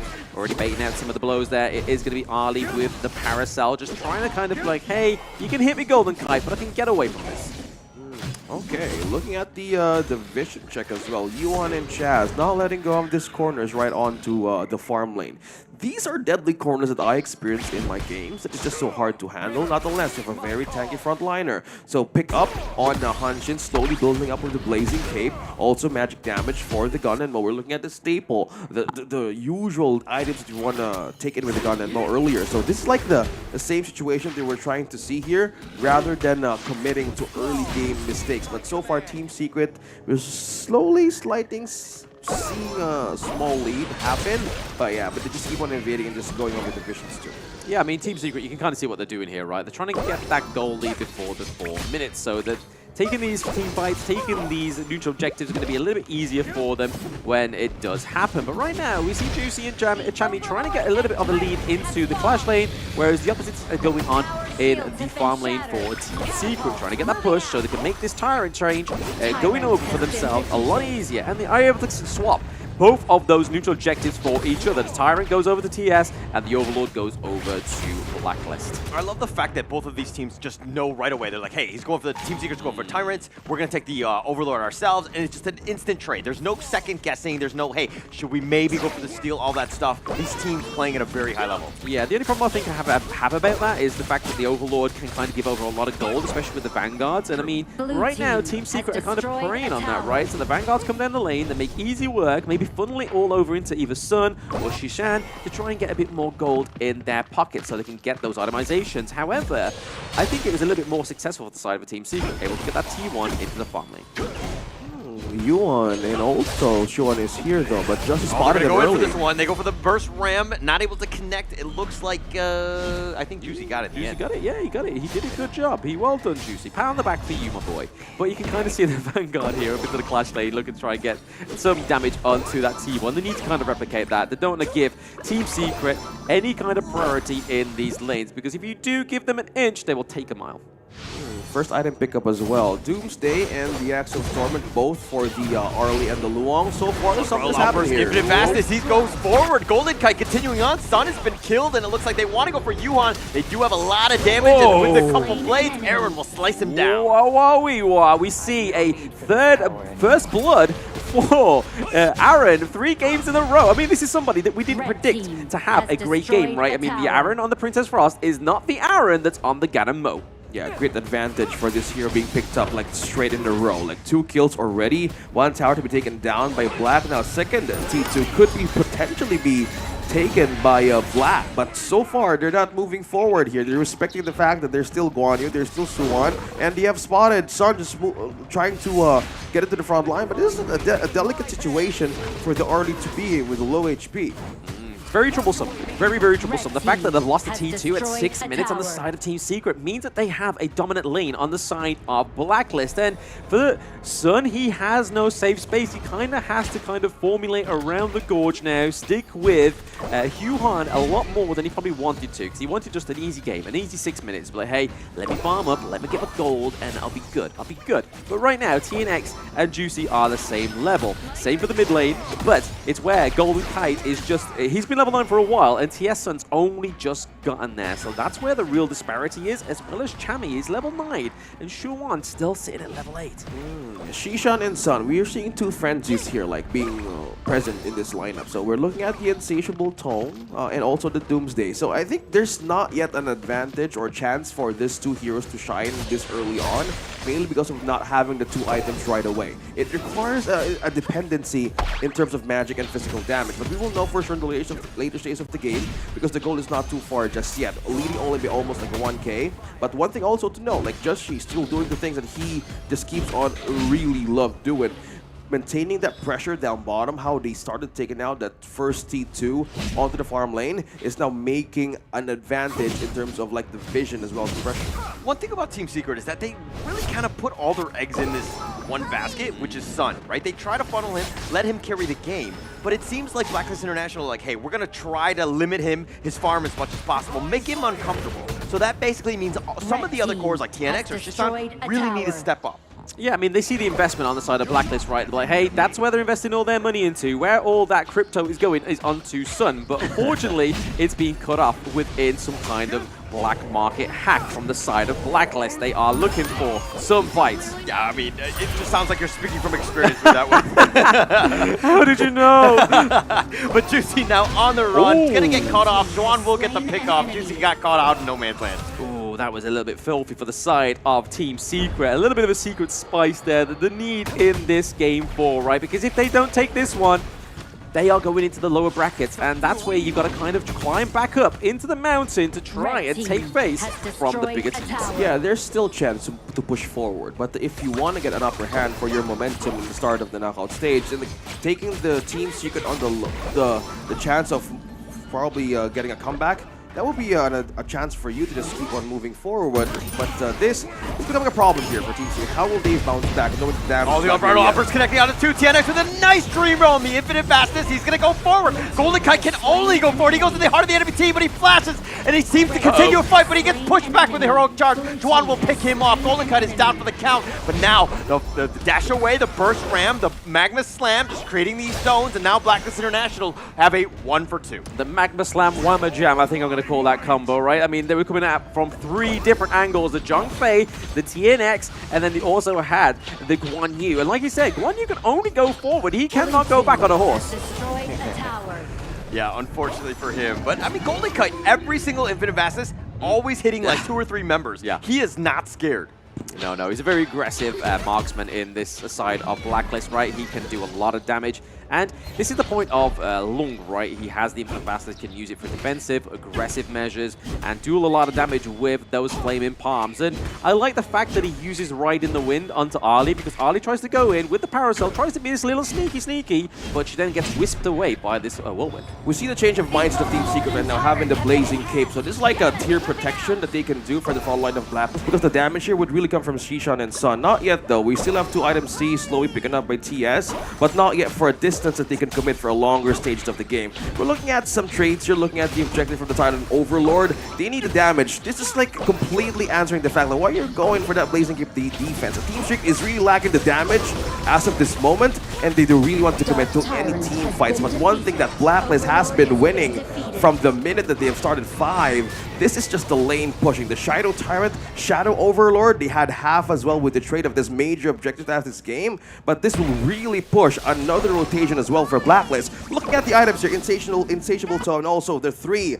Trinity power picks for this early. You have the Eternity Blade, Doomsday, and Shadow Ripper present. This is damage, but this is not really the great cause for a winning condition. We're still waiting for the right moment for this early to shine, but so far this has become a problem. When is the right time for Team Secret to strike?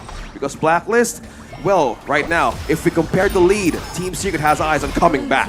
Yeah, the T2 gets taken down into the mid lane. Connecting on it too, the Umbrella Uppers pushing him back. I think that's going to be the end of it, but the Dream Realm, oh, the Flash Golden Kite actually got picked off. Yannick's just comboing that on, but now the Magma Slam, he's getting gone on. Juan does not care with the Soaring Green Dragon. Heroic charge. Buddy, you're in the wrong side of the base and he's gonna go down. He kind of like leaped over like the embankment. It was like, wait, where am I? Like, what's going on? Why are the turrets shooting at me? Oh, I'm not in blue base? Yeah, that's crazy. But Team Secret with a great engage there, right? A lot of damage and taking out Golden Knight. Yeah, we kind of see it as a sacrifice, but it was mainly by time for Team Secret. Eric going down, he gets picked off. He's knocked up though. The Enlightenment from Chammy does make him pay. This T3's taking a little bit of damage, but Team Secret can't push because they don't have minions. Yes, they don't have minions, and you can kind of see here that TNX is like, hey, I don't want to take this fight from Chammy because I do a lot of damage, and then obviously Golden Kite is here as well. But this is where the priority is for Blacklist, right? They've got the eyes on the goal. They need to kind of make sure that they make most out of this Clash Lane pick.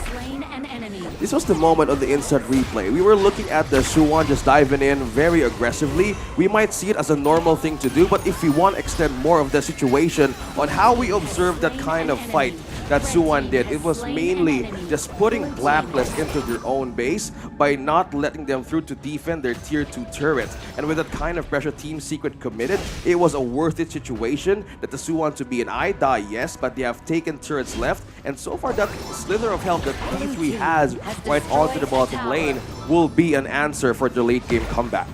Yeah, I mean, that's kind of like what they want to do, right? A little bit of an opposite reflection to the side of Blacklist, trying to take Clash, and Team Secret trying to take the farm lane. But right now, you can kind of see a little bit of a base race. This is something that we saw in one of our Blacklist game against Foot Esports. Chaz just getting picked out in a wrong spot. The control from TNX has been on point, but Sun, 2-level advantage over Golden Kite. Okay, make that 1. Golden Kite just levels up, but nonetheless, that's so much damage. Sun, this is the one that we've been waiting for. He's got a ton. Juicy trying to dash away. He's going to be chased. The finishing stroke doing some work. He dashes over the wall yet again, but chased out to the ends of the earth. But the Dream Realm, oh, he dodges the Untitled offers, but not enough. TNX gets the kill. Sun dies in return. Shissan so low. He's been able to survive from the couple blades, the infinite fastness. He is searching. He is hunting. He is the predator. He's going in, but Golden Kite, oh, and the finishing stroke dodges it out. Shissan with the outplay. They're continuing on. Zuan continuing on. Gets Aaron, picks him off. Chammy now on the run. He's been slowed down, and it looks like they're going to continue with a nice 2-man launch up by Chaz. Will slow things down. Wow, what a counter play there by the side of Team Secret, right? We saw that there was a Golden Kite for trying to take a golden opportunity to try and take down Shishan, but he has the untargetableness from the finishing stroke. And unfortunately for the side of Golden Kite, he doesn't have Sage's Sanctuary. He's not able to build Splendor. It makes no sense in his kit for that status. So unfortunately from him, the infinite fastness was used a little bit too aggressive to the point that he couldn't return. I mean, Golden Kite was aggressive with every single infinite fastness, and they paid off. That was the one time where he didn't get it. So again, sometimes when you play with fire, you get burned. Yep, the Flaming Palms really did burn off his hands. We're looking at Team Secret's domain in the later stage of the game. It's 15 minutes, and how they bought time and not committing to team fights is now reflecting. This is like the answer to this pick, like the Shangguan, like the Early and the Zhang Fei.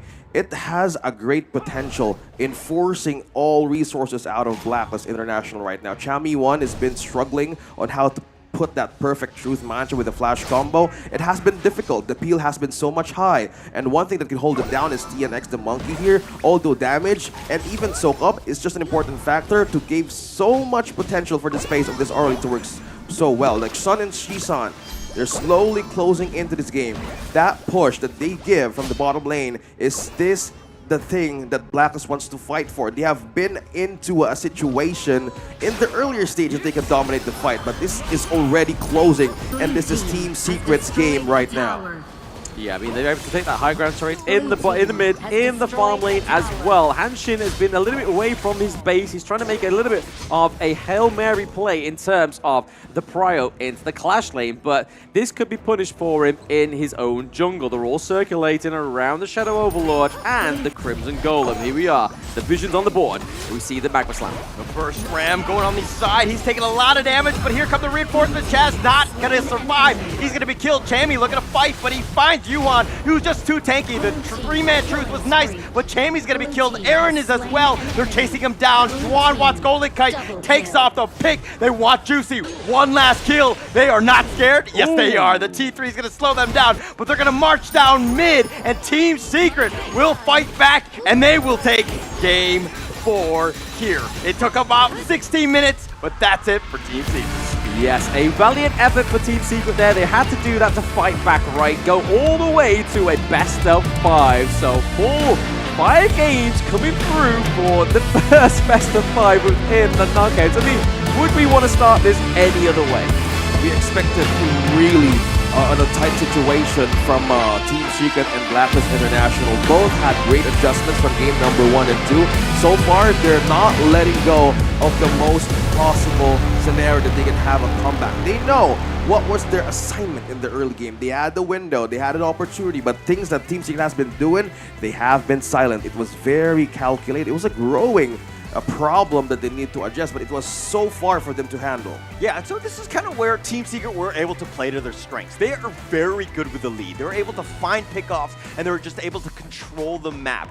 You know, Blacklist International in game 2 and 3 did a great job of limiting that, but game 4, Team Secret went back to the well, and they're like, hey, this is the way we're gonna play. Sun was starting to pop off with his Arlie. Juan was making plays with the Guan Yu. Like, this is exactly how Team Secret likes to play. Yeah, I mean, we saw in the draft, right, that in the BP, that Yuhan thought, you know what, I'm going to put down the lightweight support heroes. I'm going to go for the Zhongfei for myself, pairing that with TNX's Monkey as well with the Dream Roll. They were landing those unbridled outbursts a lot better than Blacklist. Yeah, it was a struggle for the Lianpo as well. Like the front line, it wasn't big of a great setup on how to become a great factor for game-changing moments. But so far, it was like the patient game. It's like the waiting game for Team Secret to actually pop off. And it worked so well for them being so invested to the early game. But let's go back to the highlights. This was like the time that Team Secret wanted to boil in the later stages of the game. And comeback was literally in their mind.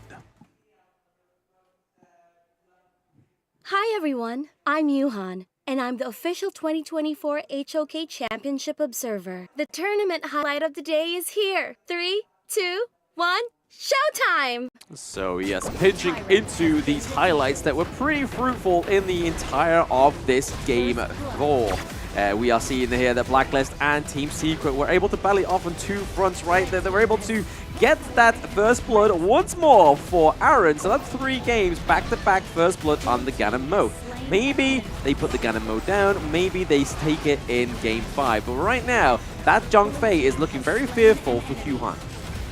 This is like the buy time that they keep on doing from 9 minutes. They know there's an activation mode for Shishine and Sun to shine, and it just works so well for them. They know that the capability or the limits of Aaron can do, or even for the Zhongfei. They have been popping off all the ultimates that can be used the moment they keep on like try to pitch them in the back. But this kind of play that Shuwan did, it may look simple in the eyes of different, but this is like the chance for them to buy time and get that T2. This puts some pressure in Blacklist International's hands. Like, how do you go up from that?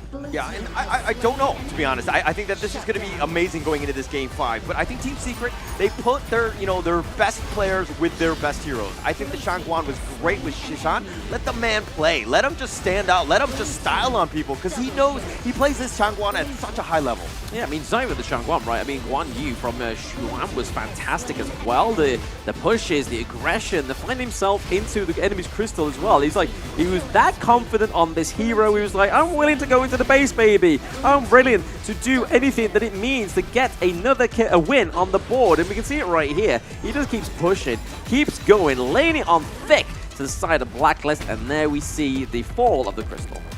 It was a window, like for Blacklist to push forward in the base. One thing that was lacking is also the push. The Han Shin pick from the draft, it wasn't really a great start. It was like a bit of a problem that they need to patch through. It's like sewing through a bit of a thicker thread that they can't handle that much vision. So this is like the MVP. Looking at Suwon here, the Guan Yu pick from Team Secret really works so well. Like I was saying, lay on thick, he gets 7 kills, 1 death, 1 assist. The 70% damage taken and dealt, and 22% of the total gold. So this guy right here on this pick may have just saved the series for Team Secret. I mean, his repositioning, just this control. He played like he was fearless, right? He was always in the heart of the enemy team, sometimes a little too far when he was crashing in the face, but still he was making plays. I mean, 7-1-1, you can style all you want. Yeah, absolutely. I mean, if it's going to work for you, it definitely is worth trying anyway. So, especially when your back's against the wall like that. But right now, you can kind of see here, TNX taking a no-death run for the side of TS. And then, obviously, Guan Yu 7-1, we see Sun, again, being a little bit more of the Sun we know and love, right? 4-2-2. Getting all those itemizations, 6 slotted on the board, and not taking it all the way to the Tempest Dragon as well. Also, one thing to note here for the physical defense that Golden Kite did on the last, I think the 5th slot, it was more like a going aggressive, right? They had the confidence, but one thing also that was trying to hit was he needed to build through the Starbreaker, mainly because of the early build-up in the Shangguan too, and as well as the Mankey. 4 guys have been so tanky, and they have no way of getting a solution on how to put the damage right onto Team Secret at the early stage of the game. But so far, they lost the rope, and it was like a team fighting test. And as we look at the situations that Team Secret has been doing, it was a layer how TNX and Suwon has been given a lot of front lane pokes, and this really procced a lot of crowd control ultimates for Blacklist to be used at the wrong time. Yeah, I mean, look at this here. You can see that Monkey has more damage than Ganamo, right? That's crazy. The fact that we've been seeing Aaron getting like over the 100Ks, doing 139K as well, and then just to go into game 4 and only do a little bit less than Monkey. I mean, TNX was just like, hey, I'm not losing this game. I'm not going out like this. I'm going to play it strong. And I was kind of worried because, you know, TNX kind of plays a flashier, damage-dealing type of jungles, but being able to pick up the Mankey here, he was on point, always in the front line. And then if we look at the gold graph as well. It's like the steep thing that Team Secret has been calculating. Like, this is the Shadow Tyrant, also just being taken by Team Secret slowly. It was like the damage that they needed. Again, the Arlie, an item-dependent hero, and also leads on momentum. But slowly, they were trying to build the lead by taking the Tyrant and Shadow Tyrant with them, and that's where like the Blacklist International gold graph comes to like a flip. From the minute that 11 minutes started for them, it was like an advantage to pull through, clearly climbing up the mountain that Team Secret built, and it was hard for Blacklist to even reach. Yeah, I mean, when they went for some of these trump picks that they've clearly been holding on to this point, right, just to kind of save themselves from defeat and trying to get into that lower brackets, right? I mean, no team wants to go there. Every team wants to continue on this high, because if they are able to, they can kind of keep themselves going into the semifinals, playing the best of the best, so they don't have to go back down, play some more of those unfortunate games, then go back up to the top of this bracket. Yeah, and going into this last game, I mean, Blacklist International lost. They played a more standard draft, I would say. But do they go back into that bag of tricks to kind of, you know, show them like as a surprise in this game 5? Yeah, I mean, they kind of brought it out in the middle part of the best of 5, right? I think, yes, it kind of worked for them because they were a point ahead, but now they've gone back a little bit to basics, and it's a little bit too safe for them because now they're no points ahead. They are literally neutralized on the 2-2 mark, and everything is riding on this last game between Team Secret and Blacklist International. The Hanshin is not really a good pick for Just Chi from the games that they have lost in this series. Kind of want to change something different. Like, the Dune has been a great option for the teams, even for our games of today. It's like the frontline sustained pseudo kind of fighter tank that you can do that for likely survivability, and the Monkey pick, it's working well in both of these two teams. Like, Coach TEG needs to channel out one more page out of their book on what could be the best hero here for Just Chi. The Ogren is well respected in this series. We have eyes on him as we go forth into this draft. What would be the best possible scenario for their lineup to work? Because the Zhangfei, the Luong, when they took the Zhangfei out of Blacklist International game number 4, it was like a shake-up. It was a mini adjustment that they needed to do. Like, how will they answer that? Because it was so hard for the Lian Po to be up front, and it's just so hard for the farm lane to even give potential for damage. Like, it's like two hearts. Like, as I keep on repeating it, what would be the perfect lineup here? Because the peel, the Ganemo's working, yes, but they need to complement it with something else. Yeah, I think that with the pocket picks of the Shangguan and the Guan Yu, I don't think they're deadly enough to face a prio ban, because there is so much more that is needed to be banned within this game to make it not as easy for either Blacklist or Team Secret. You've got the likes of the Orgren, the Hugh as well as the Mai Shiranui from both of these teams. I don't think the Mai Shiranui is less of a case on the side of Blacklist, it's more so a case on the side of Team Secret. Shishan, we know, plays this hero quite well. Just saw him play the Shangguan. I think, but the difference between Shangguan and the Mai Shiranui, you get the untargetability, which really countered Golden Kite on the Lung. Yeah, it's like the obvious thing, right? How do you counter? Like, how do you even think of a better way to do this? They got the early, and well, it's the moment that you don't just underestimate the early game. It's not their window to fight. Like, it's just a Team Secret had more calculated experience on how to deal with their own lineup in the draft and game number 4, and it works so well. But right now, I want to see a different page here. Will they go for the same situation? Because Shangguan has been played by Blacklist International too, Dun as well, even the Yuan. We haven't seen the Yuan pop off just yet, but it hasn't been a prio option rather than the Dharma or the Zhangfei, either of which it could show. But this will be really an uncomfortable situation to be as Joshi here, but they need to be ready on how to address another respect ban as well for the Augment. Yeah, we do see that Blacklist do decide to go over to the blue side this time around because they were the losing team in the last game. They've been red side for so long. They are looking more so for the prio pick in the blue side. But right now, we see the Orgren and Dune both being banned. So clearly something for TS to be cooking up, taking off that jungle pick in the first part of the matchup. Knowing that the Dune could have been a prio ban, we could get the Hue one. It's taken off here, and it is available to be taken. Do Black take it, or do TS? Yeah, I was talking about earlier how the Dune could be the priority here, and Team Secret really read through it here. And as I said, the Yuhan, it made so much great wonders for comebacks for Blacklist International, and I saw Coach TG there reacted like, did they ban it out to do with the Dune? So they have more ways to choose this hero from now on, and have no choice but to move forward because they exchanged that against the Ganemo and the Long. Both teams really comfortable of executing this out, so they need to pair this up. So Dharma is open as well. Now Blacklist, will this be the trade that you're going for? Dharma and Yuan, put it in. Great combination. It has been a great situation changer, and with the Arlie and the Zhangfei here, yeah, experience will really show. We've seen great wins from Team Philippines moving through the group stage, and this could be their advance. I mean, it's a game of chess, right? You give over 1 to take 2. You give over 1 to take 2. So here we see that the Huon was a trade for the Lung and the Ganemo that's worked very well in this series for Blacklist. So Team Secret now want to take it for themselves. Shishan on the Ganemo was in game 2. They haven't played Lung yet. Again, it is a very hard pick to pin down, but respectively, they go for the Arlie, they go for the Zhangfei. So something that was missing in that game 4 for Chaz was the Zhangfei. The Unbridled Outrages just need to make sure they hit differently. But TNX does get Monkey and does have the Dream Roll.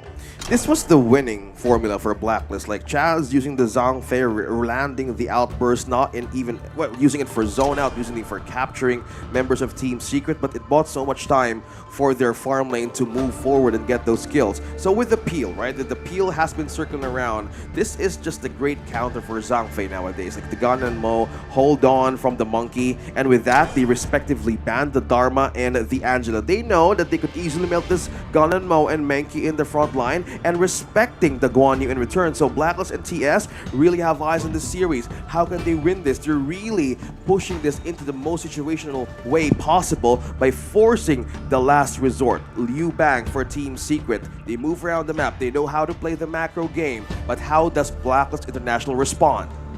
Yeah, this is the problem, right? Liu Bang gets taken off for the side of Blacklist. We know it plays very well onto Chami, but right now they have the option of either trying to... Obviously, they don't ban the Diadea in the bans, right? They go for the Guan Yu instead. So Guan Yu, I mean, going into this team comp here, it's a little bit of a...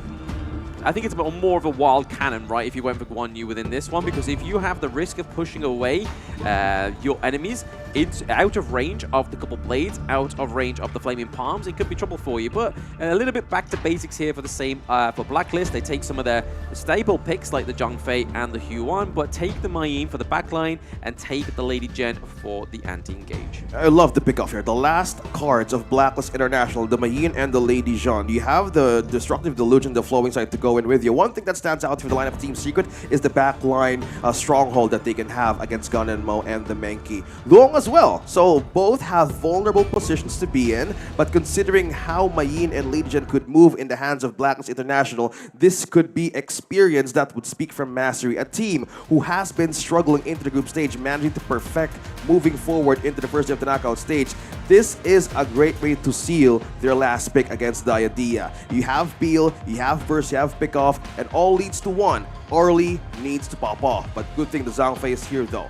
Blacklist International on their final fight. Who will win this series?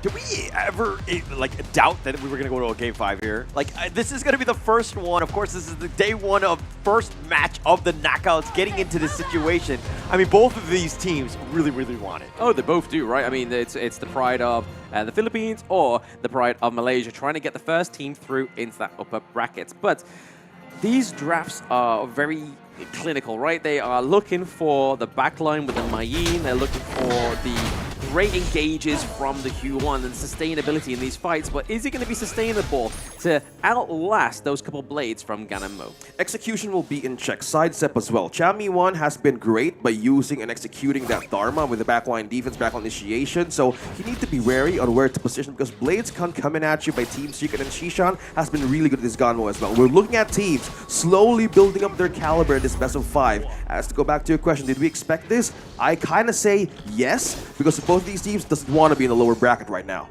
Yeah, I mean, I like the fact that they're going for the Lady Gem, right? Because, I mean, with the Dream Roll coming in, with the amount of engage, especially from the Battlefield Command, you can kind of place your Destructive Deluge down and kind of do a counter engage. But right now, this Diadea combo is going to be troublesome because it's going to be able to set up either the Lung or the Gan and Mo.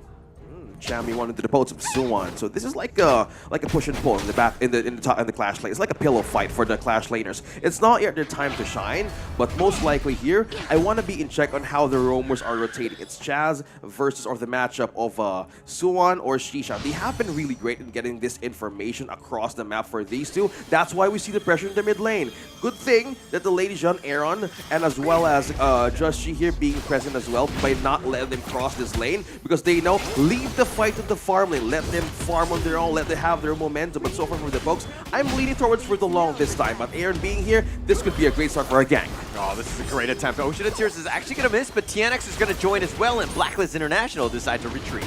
Yeah, back to a safe space, right? They need that from TNX. He played a monstrous monkey in that last game that we just saw between these two teams. So any chance to mitigate the option of a way in for TNX is probably a good thing for Blacklist in the early game. Secure the Sprite as well up top. Open opportunity for Yuan and as well as the Chami1 to be taken. So far, the amount of field that Suwon has been receiving, it's starting to become a problem. Like the AoE, they have the physical damage as well as the Lysa from the Mei Yin. It's so hard to catch. If you're Lubang, you have that short crowd control window to pop off, but not just yet because as we see teams utilize Liu Bang in their games, it's more likely control on the map, right? Macro-wise, micro-wise, but mainly for reinforcement. But now, as he hits on level 5, Blacklist kind of like expecting that this kind of gank can come at any moment, but Chami1 really has eyes on pulling him down. Do not leave this lane just yet, because Blacklist International knows that it's not time to strike. How is Sun able to hit every single Flaming Palm on the Golden Kite and just somehow dodges Chaz? Like, he just like arrows in on him where Golden Kite has to play a little bit more scared. He's got some like magnetic field around him, right? It's like, hey, this is flame resistance. I've got some flame blankets around me. I'm not taking any of those L's for you, man. That's your issue. That's your problem right now. But as it is going into the 4-minute mark, you're going to see a big presence into that farm lane, right? Just so they can try and take the Tyrant, because that is TS's MO in the early game, is have a little bit of a fun part in here, get the turret maybe, or just clear this wave out, and then they can kind of go for a little bit of a less contested neutral objective. it's all about the kiting for Blacklist and Team Secret in the farm lane. It's not yet like a full of a commitment. As they land on the perfect skills correctly against these two, Golden Kite versus Sun, this matchup alone, early, yeah, we've seen the outburst being used here. Mainly, Blacklist wants to zone everybody out. I know it's a waste of resource from this moment. Will it be a worthy cause for this Tyrant to go? Will it be a diversion? Because so far, Blacklist is eyeing on the Overlord here.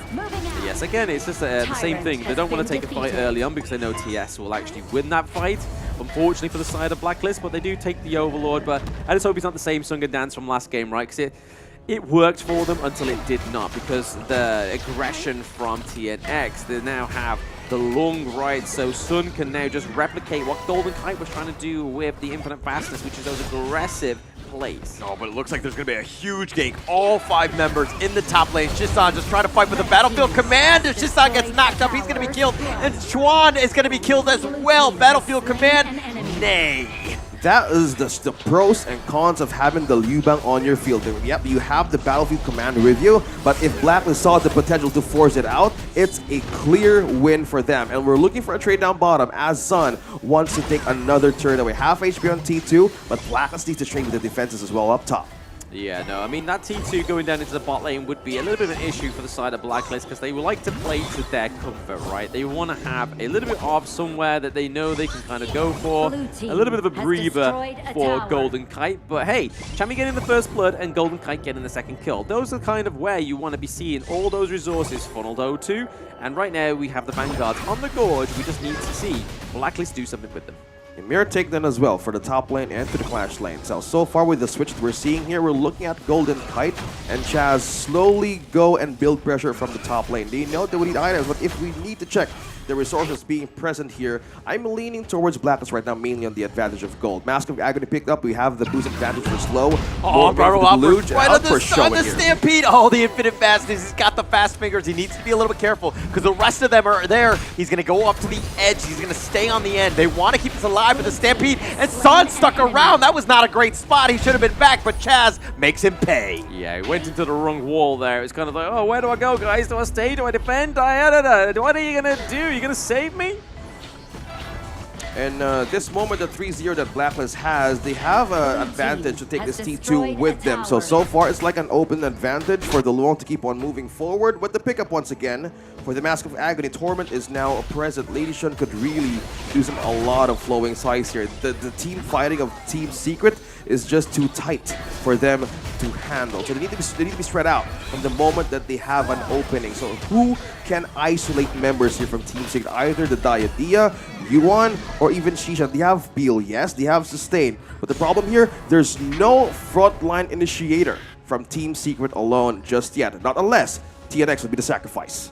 Yeah, I mean, there's no frontline initiator, but it's going to be taken by the role of TNX at some point, or even the Diadea here, having the mobilization onto the Mayeen. It kind of stops the tempo that Mayeen can have within these team fights, getting into the back line, and it's the Diadea that's going to be the one that takes that away from her, because she's able to have free roam. And speaking of roam, they've gotten the Yuan at least, but it looks like Sun on the run. Is he going to be able to be chased? Not going to get hit by that unbridled outburst. He does survive. Yeah, we saw the flash through from Aaron there. Very aggressive. Even though they've already placed down the Destructive Deluge, we saw quite an aggressive flash into the team fight, which didn't serve any means necessary. So they know now on the side of TS that, hey, Aaron's a sitting duck.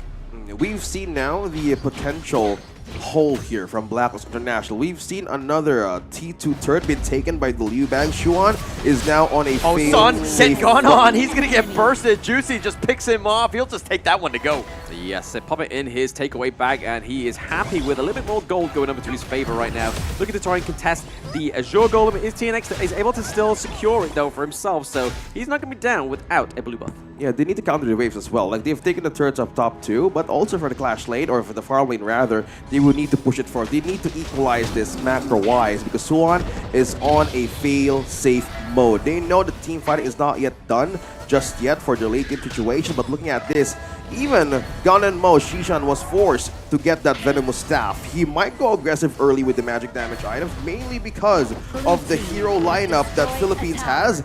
They need to lower the HP regen. So this sacrifices a magic damage slot from Shishan alone. So this is like an open window for them to melt the gun and Mo and peel everybody out from Team Secret. Again, there's no initiator just yet, not unless TNX thinks something different. But this also is leaving the pressure for the Liu Bang or Suwon to make it to team fighting prowess. Yeah, we see the on-target ability come from Juicy, but hey, oh, the idea tries to escape. Not able to get away. He tried to heart link. He did connect, but unfortunately he gets picked off, and that's a huge win for Blacklist International. That's going to open things up. They've taken the mid T1. Now it looks like they're going to siege this T2. Yeah, man, Yuhan, unfortunately, how was safe there, like died away from the Diadea. Like, whoa, okay, but no, the pain comes through still. Destructive Delusion on the backside, the Umbrella Outburst. Oh, they've connected on the two. The Battlefield Command is not enough. TNX is now getting gone on infinite fastness. He wants to go forward. Sun, though, but he gone a little bit too far. Needs to be careful. Blacklist International still 5, looking to push this mid T2. Yeah, Vanguard came round right on time with that one. That was a good call, a great delivery within the window of opportunity. Commending Chaz once more, a perfect outburst right on to 2. Team Secret is really struggling to pull their frontline defense from now on. 7-0, a very dominating end. Now they need to finish He gets been picked off. The Dream Roam back just to keep him alive, but Blacklist International are sieging the T3. They're going to take this one down. The rest of Team Secret are going to try to hold. The Vanguard is a little bit slow. Golden Kite all the way up in front. Jisan is at half life. Juan still up in front, trying to keep him back. Juicy, it looks like the call's been made. They're going to look to retreat. Yeah, Blacklist playing on a great front foot here for the side of their team. They are getting great advances into the Crystal for now. They take the higher ground turret in that mid lane. Team Secret not really having much going for them. The gold is definitely not. It is 34k to 27k. And then right now, those neutral objectives are going always over to the side of Blacklist. I mean, they're able to claim both of them the last time around, even though they had the debuff. Momentum is now with Blacklist International side. With the damage of the Tyrant that they have as buff, they don't care about the Overlord at all. With the main damage that they have for wave clear, they have more momentum to ride or give against Team Secret. There's more likely that they would really take this Overlord with them despite having the Primal Bond. But this also can be an advantage. If they want to be greedy on this, yes, but they need to see also on where Suwon is going. Team Secret right now is looking for a way to turn this around macro-wise. This is the nature of the Liu Bang. But so far, they're pushing forth this Overlord, having a Primal Bond, but they're forgetting Suwon as well down bottom. There's waves pushing in on the last T3 in Blacklist International, and they have been respecting this damage, but they would really need to close this game moments that Team Secret loses a vision out of them.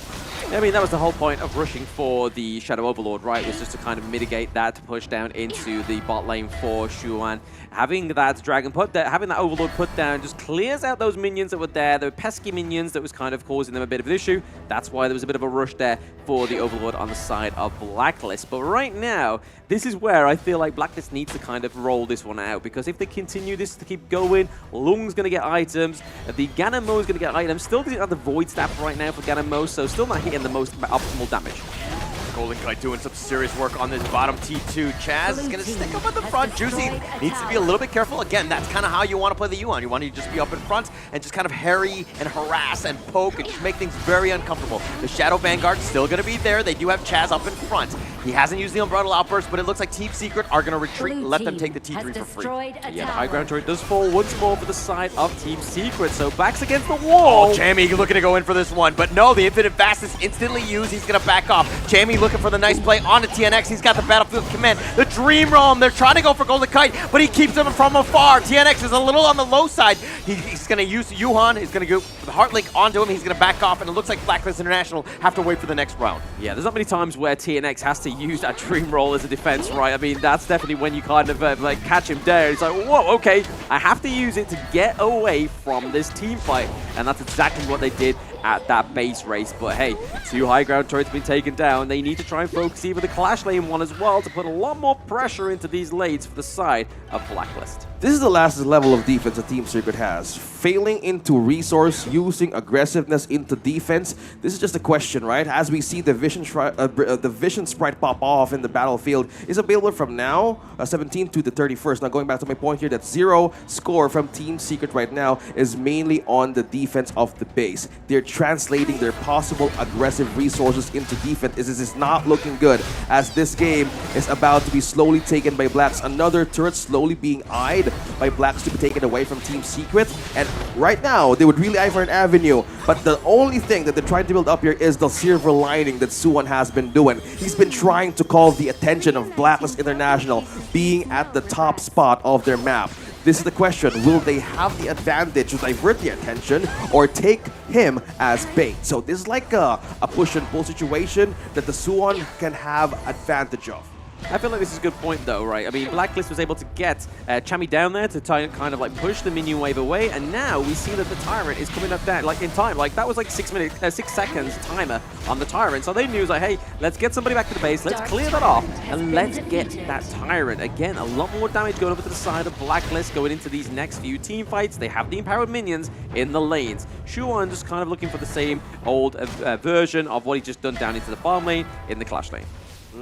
Another push as well up top here. Suwon is really carrying the weight here by Team Secret. They know that they don't have a chance in team fights because right now it's all in invade and counter for the lineup of Blacklist International. The only thing that Suwon can do here is just dive on deep and push as long as they have data. But this kind of call that Team Secret has been doing is more likely to buy more time and resource. But the question is, will the moment be on their side? Because as Blacklist takes another objective away from them and enhance Overlord to negate the push that Suwon has been doing down bottom. This is another wave to be cleared once more by this Shadow Overlord. Yeah, I mean, he clears all the wave, and Shuwon is now down there. He does have the Battlefield Ground Command as well coming through on him. He has that on ready and waiting. He just needs to push that button when the word go goes from the rest of the Team Secret. But now, we see the mid lane, we see the Clash lane all collapsing in, but Chami! Oh, it's been canceled. Juan now on the run. He's going to be chased back with the whatever, and Chami not giving him any space. The umbrella outburst Sun getting a little bit low. Needs to be a little bit careful, but Juan has already been killed. Yuhan, he's going to have to flash the safety. Chaz try to go for the Stampede. Base is wide open. It's a matter of time. The Shadow Vanguard is looking to be pushing in the bottom lane. The Infinite Fastness, where does he want to go? He's circling around. He's going to look to go back to the fountain. Here it is. Juicy all the way up in front. He's going to take a lot of damage. Needs to be careful. He's been knocked up, but that's going to be Sage's Sanctuary. But they traded for Sun. Sun is going to be killed. TNX is going to be as well. And Blacklist International, from the depths of hell, they take Game 5. Woo! Blacklist! That was spicy, especially Chami once played towards the end there. Just completely, we thought we were just going to get a Battlefield Command just all the way up to the top here to take that fight, but then Chami was just like, no, hold my beer, I'm going in, we're taking him out, we're going to go take the fight at the Crystal, and here is your first upper bracket. And you see the celebration of Blacklist International, the first representative of Team Philippines, showing hands and numbers on your screens. This is just a great satisfaction for this team to push forward in the first day onto the knockout stage. 5 games right away, and we have waited for this matchup to show, and Team Secret failed to break the code. Yes, there's a reason why TG was really excited when he got this draw right. He was very happy to do that and take that 4-2 victory, 3-2 victory from them. Let's see what the host has to say. Wow. Itu dia tadi luar biasa banget ya. Pastinya kita sudah menyaksikan, and thank you Caster also. Pertandingan yang luar biasa banget di match pembuka kita, Darius. Ini ada Blacklist International versus Team Secret dimenangkan oleh dari tim Blacklist International. Wow. And now, as usual, we're gonna have a little chit chat with the winner. So please welcome Chaz. We are the roamers of the Blacklist International. Oh. Hi. Sabila, you see her smile, his smile, very brightening of the winning. Of course, of course. Hi. Hello. How do you feel? I'm feeling good. Feeling good? You're always feeling good, right? Like you should, yes? Yeah. Okay. Then I know you are very tired of the third game, yes, and we are very happy to be interviewing you. But Chaz, I want to ask you that, can you give us a sneak peek of what HOK scene is like in the Philippines? Is it a growing community there? Because you guys playing so well, yes? Is it a fact of the community? I think in Philippines, the community is growing so fast because we're representing right now in OC Championship 2 teams PH in playoffs. Oke, baiklah. Jadi memang kalau misalnya di Filipina itu tadi udah dibilang juga masih cas ya, gitu kan. Bahwa memang benar-benar maju banget lah untuk komunitinya. Betul ya, dan mereka juga sebagai tim Blacklist, mereka yang mewakilkan dua tim ya, dua tim dari Philippines yang mewakilkan growing community itu, Sabila. Oke, Chas. And now maybe I wanna ask, is there anything bothering you during that match? Maybe on the game 4? On the game 4? I think in game 4, I think no. In game 2, I think in game 2, okay, why? Lian po. Game 3. Game 3, yeah. My pick is Lian po. Oh, why? I don't know. I think it's useless. Just walking wide Lian po. Okay, baik. Jadi it didn't match, right? Yeah. Oke. Yes, Jadi just memang didn't feel right. Iya, jadi kayak nggak match aja gitu teman-teman, nggak sempurna komposisi hero-nya gitu. Okay, so if you're going to the next match, right, with your team. So what will you say to the team that will going to play after this and will be your enemy teams? What will you say to them? I think good luck in those teams, and I want to fight with the team Dominator.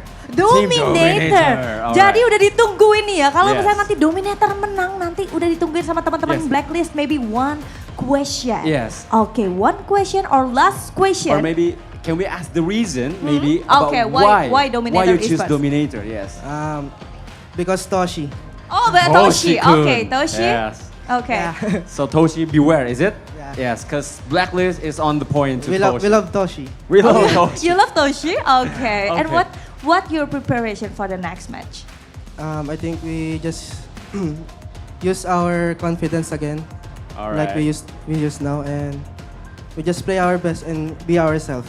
Oke, baiklah. Itu dia ya. Jadi memang tetap harus percaya diri dan balik lagi mainnya ya udah santai aja, all in aja semua. Nanti biar hasilnya juga luar biasa. Alright, then thank you so much, Chas. You can join to your friends. Yes. And once again, congratulations to Blacklist International. Yep, Itu dia. That's our roamer. Yep. Permainan yang amat sangat luar biasa sekali pastinya diberikan oleh teman-teman Blacklist International dan juga nice try untuk tim Secret yang tadi sudah memberikan performa yang tidak kalah luar biasa. Tapi kita akan mengembalikan lagi kepada caster karena pastinya caster akan banyak banget nih mengulik-ngulik lagi tentang match kita yang tadi. Alright, let's give it back to the casters. So casters, the time is yours.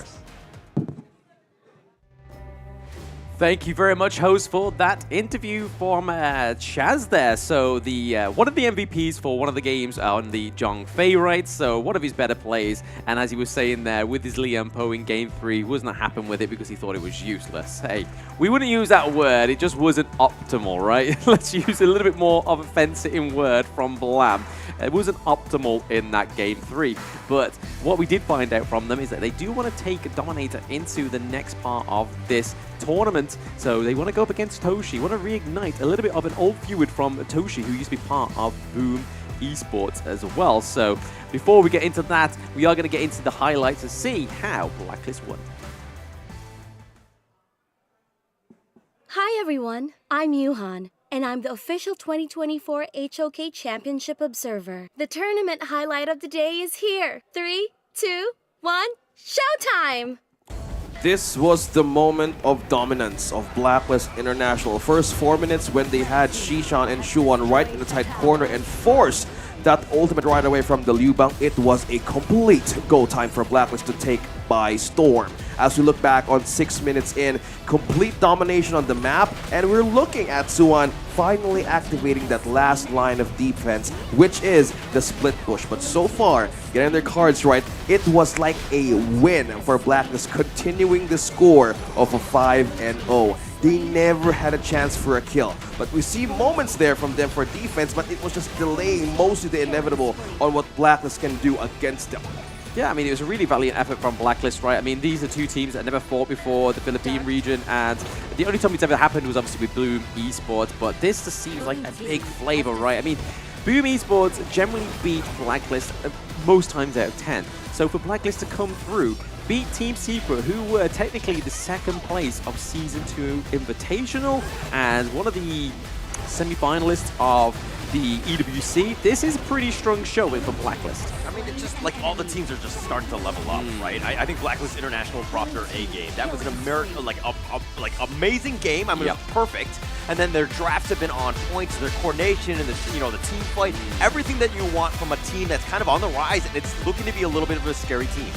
Yes, it is. It's very, very scary showing there. It's like, hey, we did it. We did it. First best of 5, and we are through. It is the Filipino team, Blacklist, coming through with the first victory. Team Secret there, not looking too impressed, right? But MVP once more going up to Chaz. So he said, hey, my Liampo is useless, but hey, look at my giant fake.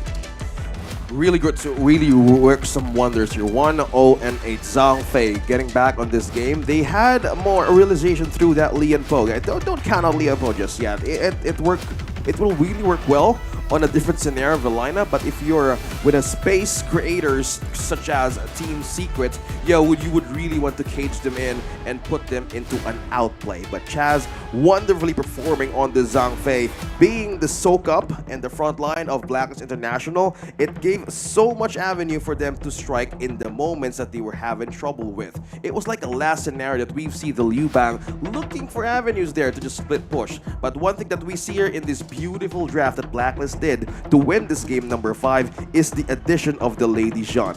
Combining the equipment here of the outbursts such as the Destructive Deluge and as well as the Yuan. I love that how they went back to the roots, but this complemented a lot of team fighting presence and the pickup potential of the Mean as well. I have never seen Team Secret not get a single kill in a game. I know, that right? is so many donuts on their side, right? A whole bunch of deaths, and they didn't get anything. They were not able to find Blacklist International, not able to get a single pick off. I think that speaks volumes of just how prepared Blacklist International was, and their positioning was flawless. I mean, there's clearly a switch in power, right? The diaphragm of the power is getting switched from Malaysia, because obviously BSC lost a whole series yesterday, and then we've got a full game of Team Secret with no kills on the board, so there is definitely a swing in the paradigm right now. But looking at these graphs, we are seeing a lot of damage coming over to the side of Blacklist. It proves that they don't need the Gunner Mo, right? Aaron on the Lady Gen played very well. 92k damage, Juicy as well with 81, and then obviously Golden Kite was there to kind of just clean off the backline with the 51k. But still a phenomenal game from the side of Blacklist. Aaron with the team fight rate only shows that this here was a great addition that gave a team fighting presence of Team Secret from none. No engage at all, even for the Menki. It was a growing tidal wave for Blacklist International just to put in to the base of Team Secret. No, not even you had a contest as well with the objectives, but one thing that so far was missing was the gold gap. It was completely growing massively. Yes, 11k gold lead, man. It's crazy. And then obviously, like you just say, like, I'm still shocked at this. No kills on the board. That's donut, 12 donut. That's a lot of... Too many donuts for Team Secret, if I say so myself, from a team that has such great form of glory. Yeah, but we're talking about donuts. I'm getting a little hungry on that one. But yeah, I mean, they only got a single Tyrant, 3 towers, just a really tough showing, especially for a Game 5. We expected them to play their best. Unfortunately, they were completely outmatched. But let's look at the bracket here. Yeah, the standings are that it is the first team that is Blacklist going into the upper bracket semi-finals. And then you have to look a little bit further down the board, right? TS have taken a bit of a travel, a bit of back to the word go with the lower bracket round, which puts them in a chance for elimination if they do lose that one. Team Secret would fight back, have a chance to move forward tomorrow, not unless they would be countered as well. So we're looking at another match for today. It's DMT versus Falcon, but so far Blacklist in a very hard-fought victory in this Game 5. Yeah, you deserve a win and even a break from this day moving forward. But still, I want to go back on how they were doing this 6, right? It was like 6 months of experience. It translated to a successful winning recipe, and that stood out from everybody, even from Team Secret. So props to Blacklist for making this so good, and it's so hard for teams to bounce back from that series. Now you can follow our channels for a chance to win a Realme 13 Plus from today to 31. Follow our Reference Global Esports channels and tag championship participating teams in the comment section to chance to win a Realme 13 Plus and great rewards. And Realme is our official gaming phone and HOK championships. Yes, and it powered the victory for Blacklist in that last best of 5 as well. So hey, if it's good enough for the competitors on stage, it'll be even better for those at home, especially with it being HOK Day Friday Frenzy as well. So get that real me, get into it, high frames, maximum performance on all settings as we go into Honor of Kings on these mobile phones. So again, big up to a real me for sponsoring the competition. But man, TS going all the distance to then go to the last round with no kills. That's like not on my bingo card if I ever called it. Yeah, for sure. I mean, I don't think anyone expected that. I mean, we did expect it to go to Game 5. We knew that both of these teams were very competitive. They were scouting each other. They had a lot of intel. And I mean, both teams really showed up, except for Game 5 when Team Secret kind of fumbled the ball a little. I mean, that's the point where you want to show up, right? That's where you want to show up, is that last game. You don't want to be like, hey, let's fumble the bag. Let's have zero kills on the board. But Team Secret do get to prove themselves in the lower brackets tomorrow. But we are going to go into another break, just the first break of the day. Oh, wow, that's a revolution. First break before we go into the next best of 5. So don't go anywhere, guys. We are just going to have a short break until the next best of 5.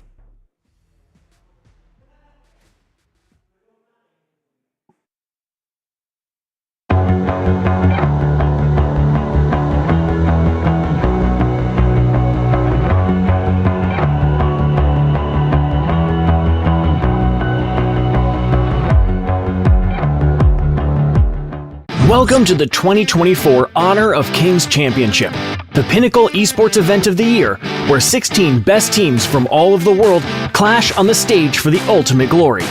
Following 4 teams will be the seeds for the 2024 championship: Black Shrew Esports, Dominator Esports, Nova Esports, and FLCN Esports. The other 12 teams are Kagendra and Mahadiwa from the host country Indonesia, Boom Esports and Blacklist International from the Philippines, Team Secret from Malaysia, Influence Rage from Brazil, Team Vitality from France, Fearless Esports from Hong Kong, China, Impunity Esports from Myanmar, Team Falcons from Saudi Arabia, Revenant Esports from Singapore, and Foot Esports from Turkey.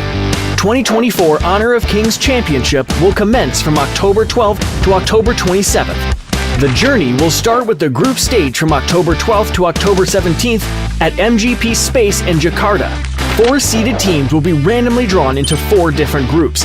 Then the remaining 12 teams will be randomly drawn into these 4 groups, each consisting of 4 teams. Single round robin best of 3 will be played. The top 2 from each group will advance to the knockout stage. The knockout stage will be divided into a winner's bracket and a loser's bracket, playing a double elimination best of 5. The knockout stage will be played at 2 venues. From October 18th to October 20th, the first venue is MGP Space. Teams that lose 2 matches in this stage will no longer have a chance to advance or participate in any further stage. From October 25th to October 27th, the matches will be taking place at Lipo Mal Kemang.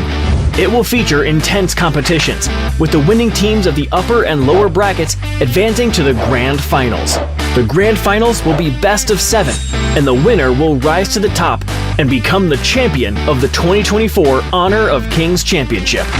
This tournament features a staggering prize pool of $1 million, with the champion taking home an impressive $300,000. Join us on this incredible journey. You can catch our live streams in-game or through our official channels. Plus, we invite you to experience the excitement of Honor of Kings esports competitions in person. Enjoy a variety of engaging activities and enticing rewards on match days. Watch live streams and participate in in-game events to win free rewards. Stay tuned and see you in Jakarta.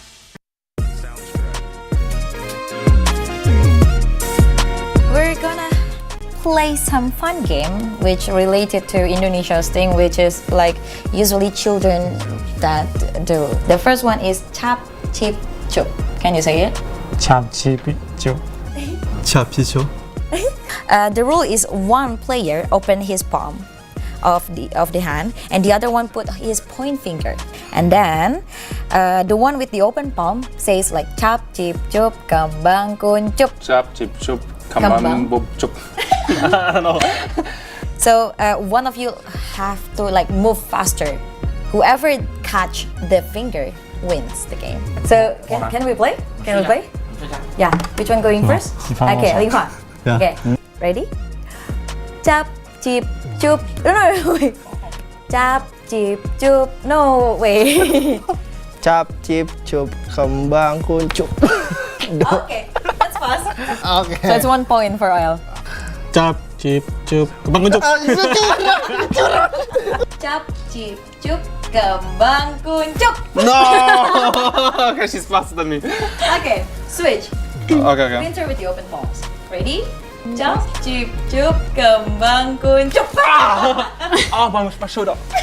Wait, did I do it faster or did I get him? You catch him. Cap, chip, chup, kembang kuncup. Oh, you catch it. He catch you. Cap, chip, chup, kembang kun.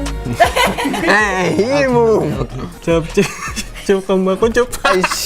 Curang, cur. So Chipeng wins the first game. Yay! So we move to the next thing.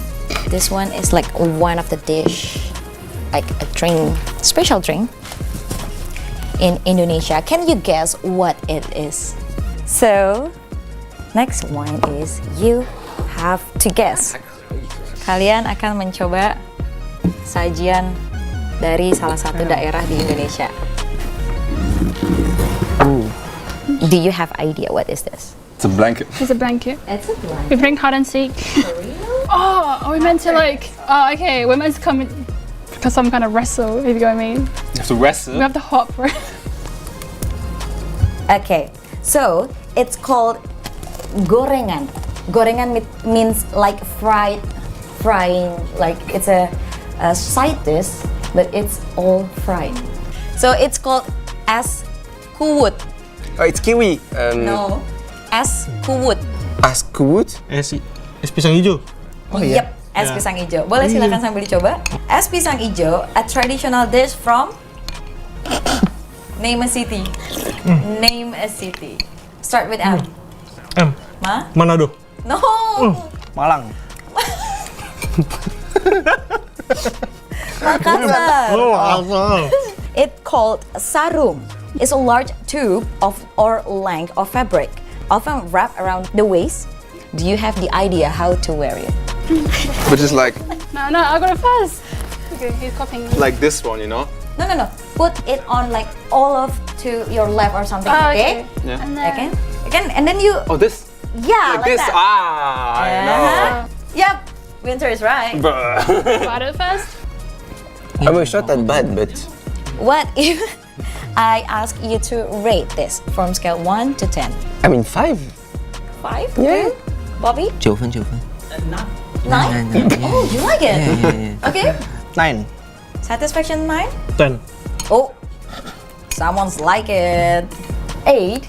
Okay, Megumi scores 8 and Limpa? 7 分。 7. Oh, okay. So yeah, well done. Okay, like this. Okay, thank you guys. Bye-bye. Bye-bye.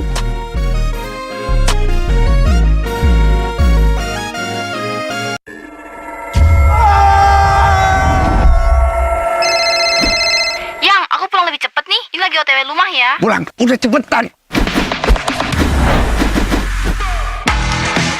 Teknologi Fastcooling dan iFeel membuat ruangan dingin di setiap sudut. Dinginnya nyebar, langsung chill, auto nyaman.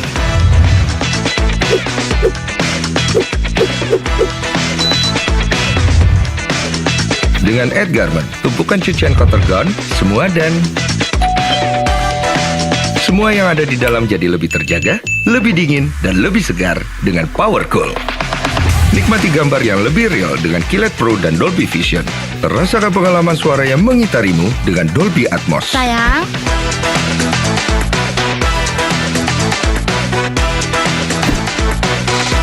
TCL, semua jadi mudah.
rising up to become someone,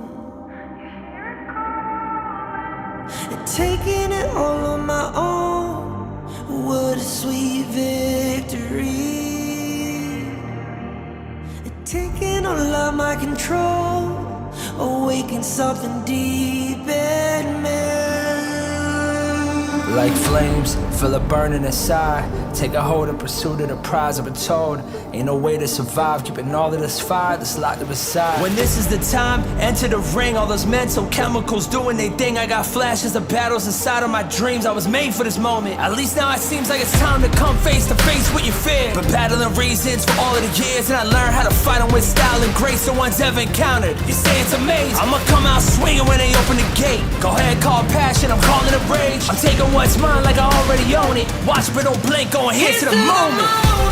The sky rain down. Here's to the madness that's all around. Go on, tell them who you are, you are, you are. Go on, tell them who you are, you are, you are, you are. Here's to the moment, the sky rain down. Here's to the madness that's all around. Go on, tell them who you are, you are, you are. Go on, tell them who you are, you are, you are, you are. My name is honor, my name is king, my name is champion, my name is strength. Tell them who you are. My name is Pentakill, you think it's strange? My name keep ringing inside of your brain. I hear it every night. Here's to the moment the sky rain down. Here's to the madness that's all around. So tell them who you are, you are, you are. Go on, tell them who you are, you are, you are. Here's to the moment the sky rain down. Here's to the madness that's all around. Go on, tell them who you are, you are, you are. Go on, tell them who you are, you are, you are, you are. Here's to the moment the sky rain down. Here's to the madness that's all around. Go on, tell them who you are, you are, you are. Go on, tell them who you are, you are, you are. Go on, tell them who you are, you are, you are.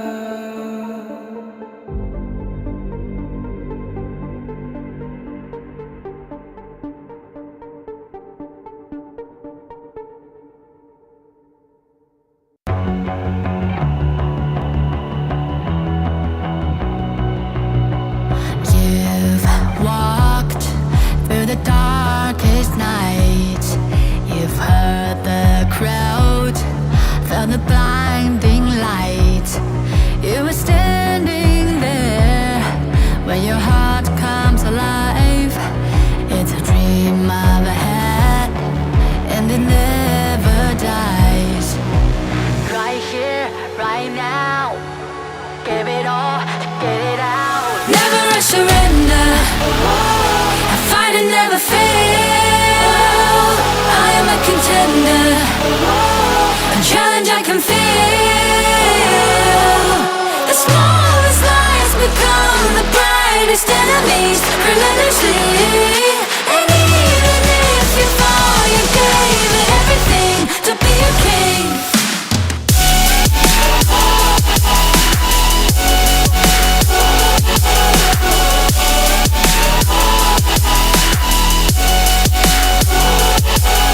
You carved your way with a sharp attack. You watched it all burn, and you never looked back.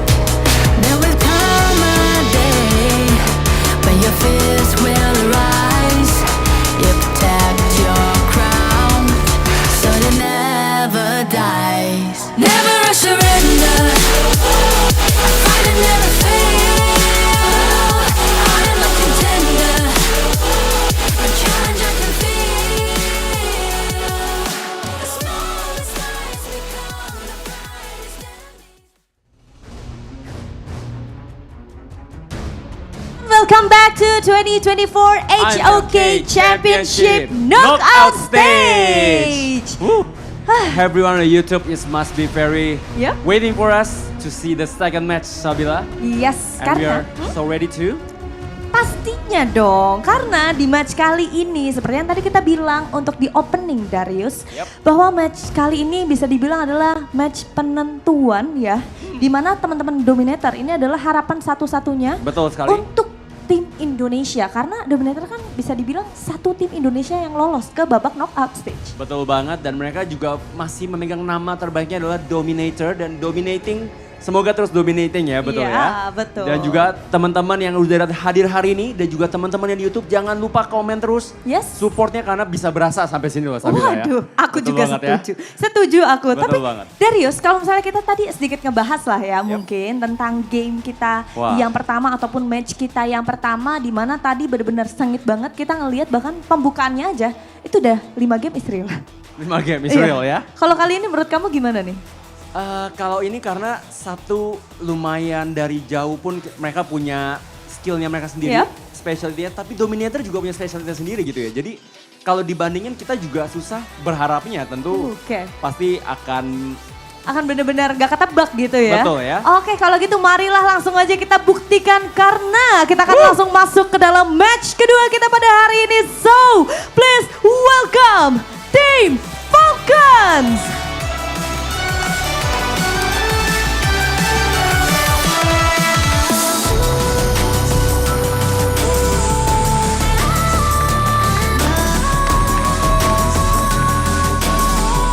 And the challenger from Indonesia, Dominator Esports!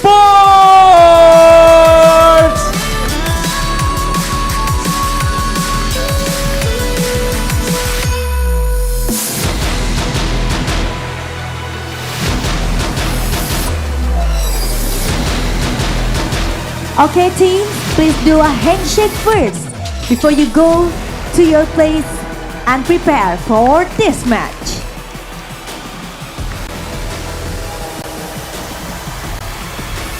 Dan inilah kedua tim yang akan bertanding pada match kedua kita hari ini di 2024 HOK Championship. There's Team Falcons and Dominator Esports. Luar biasa sekali, kita sudah melihat benar-benar panas banget di venue kita hari ini. Makanya teman-teman yang lagi nonton jangan lupa kirimkan dukungan kalian untuk tim favorit kalian ataupun player favorit kalian. Yes, dan juga pastinya semuanya sudah bersiap di sini, Sabila dan juga the caster sepertinya sudah ready.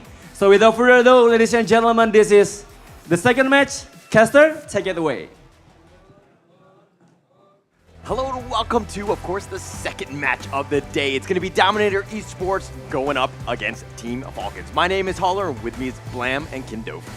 All right, we're looking at a potential 5-game series. That's what the hosts were saying, right? But I think actually both teams have the potential to maybe get a 3-1 score instead. Yeah, I mean, okay, look, I think at the end of the day, Team Falcons will always be that one team that gets the win somehow, right? They're a very scrappy team, but Blam, I know that you really like Clue, you like Team Falcons in general. I'm not trying to gaslight you, I just know, I've seen the relationship, and it seems like you guys are very close. I'm taking this with caution, right? Like I said, I'm not gaslighting, but I am. But I am gaslighting. But before I get into that, the Realme 13 Plus 5G is the phone of choice for the 2024 Championships of Honor of Kings, and you can see it displayed here with the box over there in its lovely naked form. You can see its lovely camera array on the back there, but it does play Honor of Kings 120 frames per second and max performance. But yeah, I think it is going to go with full best of 5, but for things out of the realm of the Gorge that I'm not going to put my finger on or anything like that to make it obvious to the people at home. Okay, well, we'll find out if it actually does go to Game 5. I think it will, but I think that you can actually watch it on the TCL. This is, of course, the X955 QD Mini LED HDR 5000 nits. This is a great TV. They showed it throughout. It's 240 hertz as well. So, again, check it out on the Honor of Kings Esports. Check out these games and just see how bright and beautiful the game really is. Yeah. So I think at this point, Dominator, I feel like they have the home ground advantage, right?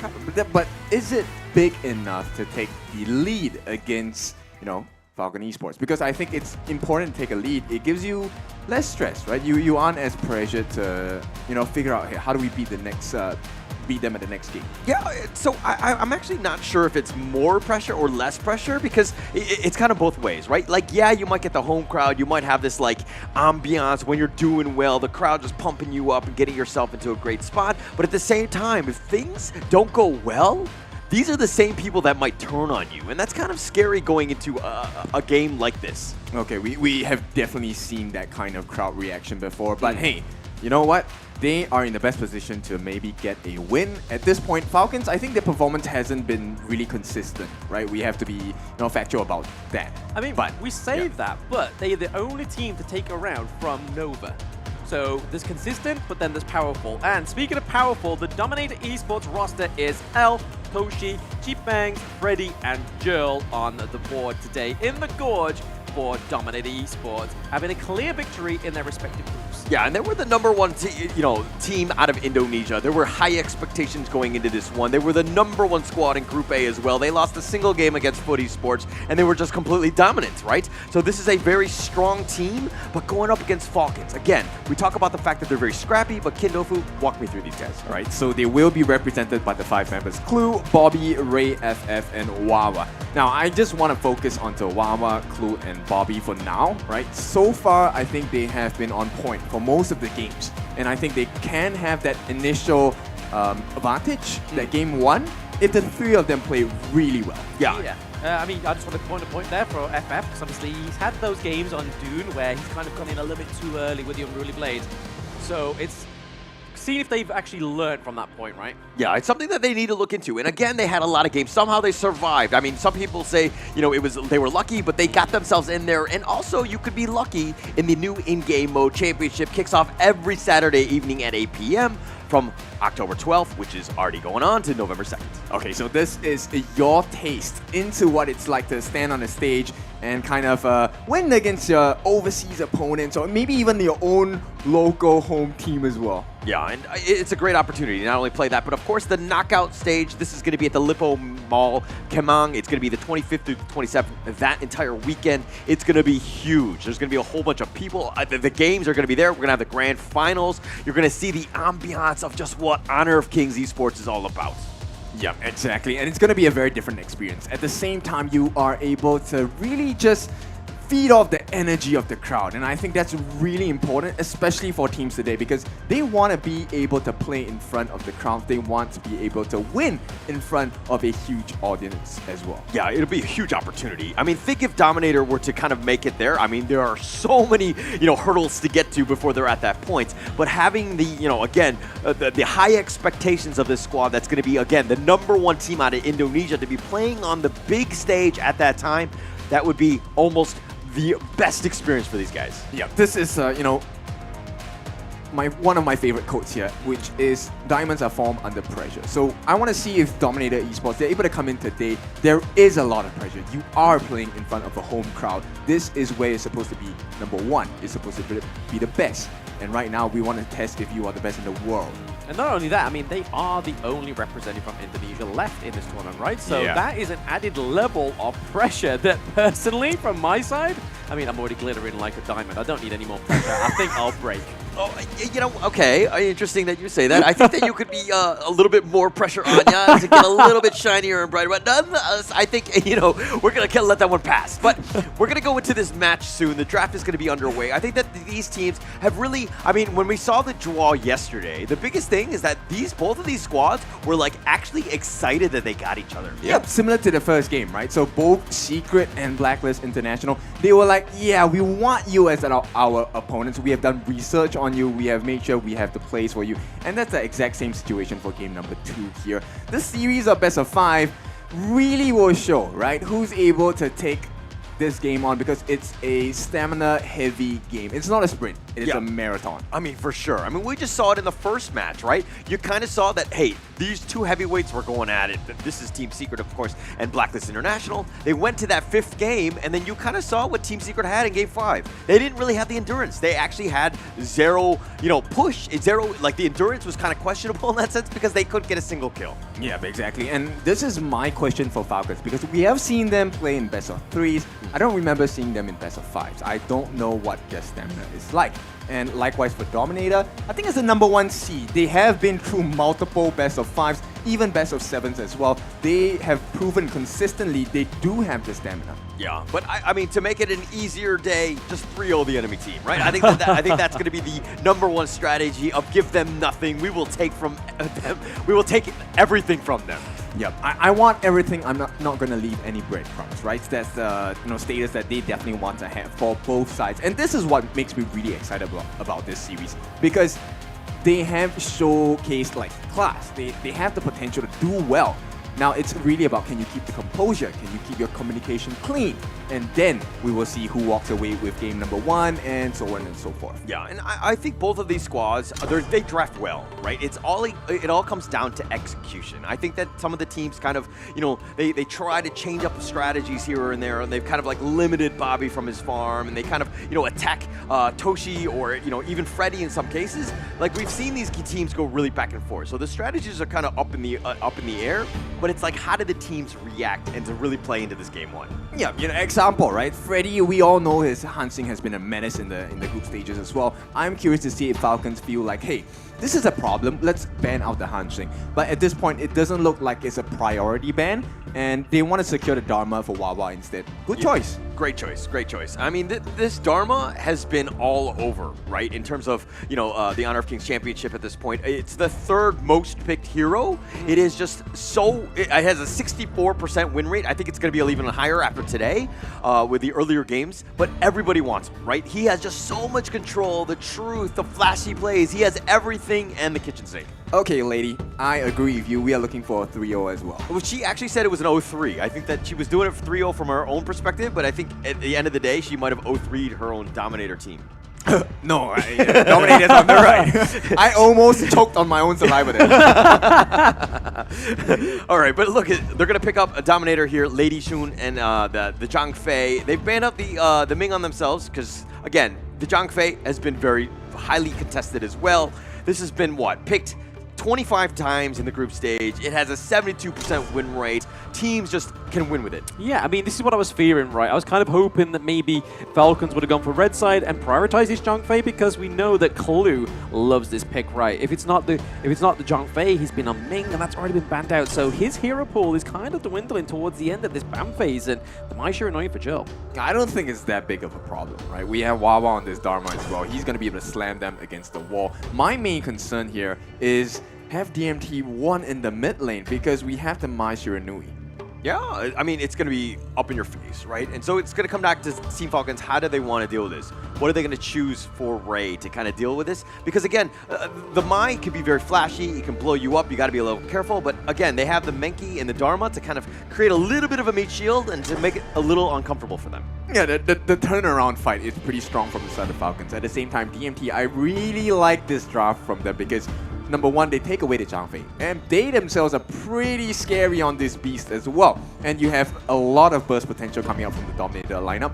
And bear in mind, the way that Dominator plays, they like to play the map, which means they will always have the advantage. Yeah, speaking of playing the map, they're going to do even more map control with this Augur. And that path of passing over the hills, just kind of, just getting the vision, plus you can just kind of pick people off from afar with the Death's Precipice at times. You can just do so much damage. You're going to have a lot of sustain, and it's going to be up front. And it's, again, another layer that's going to kind of protect the Mai and the Lady Soon here. Yep, so I'm a little bit concerned. We need a little bit of shred coming out from Falcons, right? So maybe they can consider an Angela, tank shred. It could be one of the things that with Chaos Cinder you can catch out the Ogryn as well. It looks like the control will come in the form of Lianpo as well as Mozi. Yeah, so okay, this is what happened in Game 3 of the first match today, right? Chaz had actually picked up the Lianpo. That was in response to the Zhang Fei. I always look at Lianpo as like a poor man's Zhang Fei. He's just never as good. I mean, he's got that great Axolotl skin, but at the end of the day, I don't think sex appeal wins you games. Well, Clue is a pretty reliable roamer, right? So I think he's going to be able to deal a lot of damage with this Lianpo. My concern for Falcons is Moz is not the best at clearing lanes, right? This guy is a bit slow, so he's going to need a bit of help. I like the combination of Lianpo and Moz together. There's a lot of CC off it, but once again, they give the Hanshin over to Mr. Freddy. And is that a mistake? I don't know if that's going to be a mistake. But, I mean, look, Team Falcons right now, they're all in on this Bobby train, right? It's 4 protect 1. Lung is like the only one that really does straight up damage. I think there's going to be a lot of pressure. They got to ensure that he has as much space and time to farm as much as possible. Yeah, and in fact, even the coaches are playing mind games. They didn't want to get the handshake or the fist bump correctly. What happens if it turned into a hug? More love on the gorge, right? I think we need a little bit more of that. But again, it's going to come back to this. This is the second match, first game of the day for these guys. There's going to be a lot of pressure, right? I think going into this one, both of these squads really want it here. But it looks like a little bit of action in this blue. Wow. Freddy stole it straight away.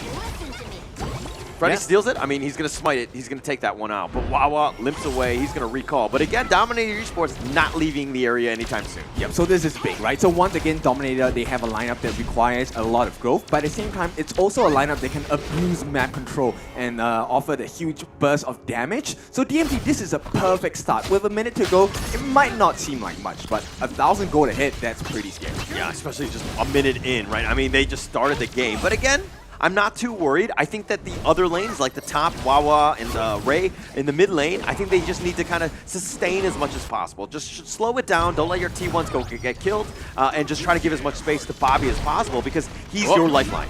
Ooh, I mean, Clue's playing it a little bit too close for comfort here, I feel like. And FF gets knocked up. It is going to be my Shuronoi coming through. Is it going to be a first blood? Oh, Freddy! Freddy with a nice ruthless assault, just kind of jumping in right when he needs to. The control has been on point, and Falcons now on the defensive. Slam, is he going to connect? Oh, okay, Al going in. I mean, he has to kind of force him away out of this fight. Yeah, but you know what? He didn't die, but things go from bad to worse for the side of Falcons, but it's perfect for the side of Dominator. This was a good start. Look at the amount of damage they have laid down on that first tier tower. Yeah, and this is why Dominator Esports are so good. From the first minute, literally, they're off 1K. They already have almost 1.5 at this point, and they've kind of pushed away Bobby where he has to do the walk of shame. He's not getting XP. He's not getting any gold. He's getting nothing. Yeah, and it's all 3 lanes. Advantage in gold, advantage in EXP. So Dominator, I don't see how they're going to lose this early to mid game. In fact, this might be game 1 secured for Dominator, but let's not get too ahead of ourselves. Okay, come on, man. It's 2 minutes and 30 seconds. I think we're getting a little ahead of ourselves. Yes, they have a bit of an advantage, but it's not at the end of the world, right? It's one good team fight and could change, but Falcons right now, you definitely don't want to be on the lower end of that net worth here. Yeah, like I said, I get what Kim means, though. I mean, it's very aggressive the way they're playing. They're able to invade the jungle early on, and even down into the lanes as well. They just haven't gave Falcons any room to breathe, and this is meant to be the whole function of the Motsu, right? Yeah. I mean, just picking people up from afar, those cannon blasts, just like stunning them, making it very uncomfortable to even last hit. You just definitely want to be in, just a nuisance, so to speak. Yeah, but I mean, you mentioned that, Falcons sometimes have very messy gameplay, and Dominator, they are actually going to do that as well. They want it to be as messy, as scrappy as possible because they want to keep fighting. They already have the advantage. Let's just get more. Here we go. Oh, okay. They're kicking away from the first tier turret as well. Freddy. I mean, is FF just a signature name for Freddy? Apparently, he's a Freddy fan. That's what it is, the FF, right? Because he's given up 2 kills to Freddy, who's just happily taken that. He will continue to farm. Freddy doing a great job and just invading and ensuring that FF has a bad game. Yep. End of the day, it's for Freddy, right? So Freddy, he's going to oblige. He's going to take those kills, take that EXP as well, and take all of the jungle. Everything is not looking good for the side of Falcons. Dominator, they're going to start putting that pedal on the gas. Yeah, they're going to start to put the pedal on the gas. Again, just trying to make it uncomfortable. But with the 4-minute one, it looks like the Tyrants, Dominator Esports are looking to kind of secure that. They want to just make sure that the outside barrier is protected. L just scurrying them away. He has the vision, and it looks like a little bit of a knock-up, but nonetheless, Freddy takes another one. Yep, not going to happen for the side of Falcons. They have no opening at this point. Dominator just too far ahead. And right now, 3,000 in the bank more than Falcons. Okay, but it's a best of 5. We've seen teams go back and forth. I mean, sometimes you might drop a game. You might want to FF out of this one and just go into the next. But, I mean, not possible, by the way. But that said, Ray, they need to continue to slow it down, right? Just buy Bobby some time and let him farm. Yeah, but it's easier said than done because Chipeng's already, as the class laner, has that Frostguard Embrace. He's going to be able to deal a lot of damage and slow. That's the most important. He's able to set the team fight up for the rest of the team members like Toshi. Get the rolling rate, get the shots in, and with the stuns and knock-up coming up from the Mai, Gerald is going to be another pain in the behind. Yeah, it's definitely going to be annoying. And I mean, almost everyone right now has been winning their lane from Dominator. They've been pushing them out.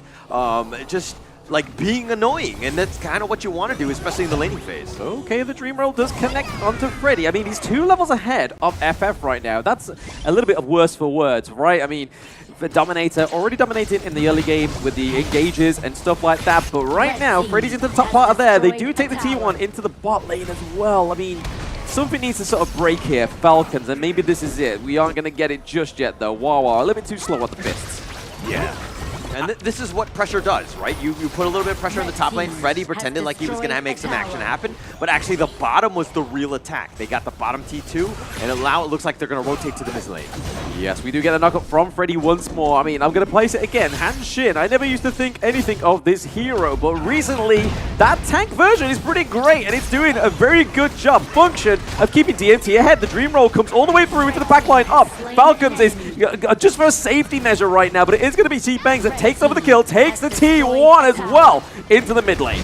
Yeah, opening after opening, DMT has been successful in finding all of these gaps that Falcon have, obliged to give them. And at this point, I think they might be too focused onto Freddy. And you can't blame them, right? Freddy is a Hansing. He's really irritating to deal with. He needs to be taken care of as well. But you can't forget you have a Gerald, you have a Toshi to deal with as well. I mean, but Freddy's been doing everything solo. Like, he's been just invading by himself. He's getting in and out when he needs to. He's playing the Hanshin perfectly. Like, his farm has been on point. I want to see his gold at some point because he's got to have a huge lead against FF. Yep. Level 11, he is 2 levels ahead of FF. And more importantly, he is about 3 levels ahead of the rest of the cast. Yeah, and I mean, expected out of the jungler. Obviously not 2-level differential within the enemy jungler, but definitely from everyone else. But again, putting his team in a great position, he's in the mid lane and they were taking the Overlord. They don't even need his damage. Yeah, and this might be one of the fastest series we have today if this continues at this point. L and Jill, they're just going to start looking and poking and prodding, looking for the next opening, right? And FF will do well not to get caught. There we go, the knockup does come through. He does get the CC immunity from the ultimate, but this is the beauty of the Hanshin, right? He's able to get in there, get out, and so also just have like the ability to get the knockup. So if he gets a knockup, then my Shurina can come through. Like we just see here, Earl with the actual unbridled outrage coming through, and Clue looking pretty low. Down goes the stump for Bangs as well. Crucial crowd control coming from DMT as they take the T2 into the clash lane. L with an amazing stampede, connecting onto 3, and wow, Bobby Clue, boom! All 3 of them down for the count. The setup has been great. Dominator Esports in the driver's seat, looking to end the game here. Yes, as we can see there, they are rocking up at 8 minutes, guys. It is going to be game 1 to DMT. Think inside the box. DMT was thinking outside. Yeah, thinking outside the box, but at the end of the day, Dominator Esports were like, hey, this is our strategy. We're going to close out this game. Full control of it. Yeah, totally outclassed. This was a masterclass coming out from Dominator Esports, and they were a little bit shaky against Mahadeva yesterday, but today there is no sign of that. They came to play. Yeah, you don't want to give the enemy, right? And I think Dominator Esports, they really were well rested. They're good to go, and they play very strong. And that's kind of what we expected out of Dominator Esports. Now, I don't want to discount or count out Team Falcons because of the fact that this is a team that always happens to find ways. They're able to get games, and they pull things out from like a rabbit's hat, or like from a rabbit out of a hat in that case, and they pull out those W's. So again, Team Falcons, very scary team. Funny imagery there, a rabbit having a hat. I was just like, hang on. Yeah, I don't know how this works. I'm not a magician. Is that like an AI-generated thingy? Yeah, but I mean, a great game, right? That's kind of what we expect from Dominator Esports. That was a huge win for them. Now, if you were the Team Falcons coach, what are you telling them? Protect your jungle, man. Right? Yeah. I mean, I've given this advice before at the World Cup. I sat beside them, I spoke to Clue and the rest of the cast as well. Jokes aside, right? End of the day, they did not protect their jungle well. And I think that was the main thing that was so difficult to recover from, because when you give someone like Freddy, who has so much mobility to lead, it's very hard to come back from. But when you take a look at the highlights, you will better understand from that particular angle.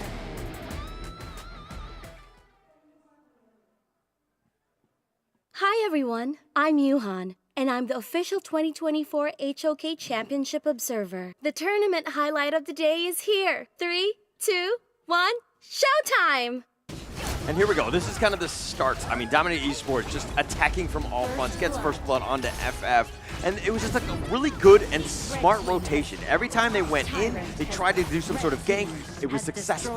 They would feign in the top lane. They would take the bottom lane, the entire path. And they were just completely just snowballing this lead here. Yep, I think you have to understand the way that Dominator drafted this. Every single hero on that roster benefits from having the lead, right? They will continue to grow, continue to start fighting, continue fighting when they have the lead. So I think it's pretty clear for Falcons that next game, if you were to give up this similar kind of roster to the side of DMT, you definitely need to be able to protect your jungle, because once you lose it, take a look at this. This is an 8-minute game coming out from Dominator, and this is one of the best performances we've seen from this Indonesian #1 seed. Yeah, and we were expecting it, right?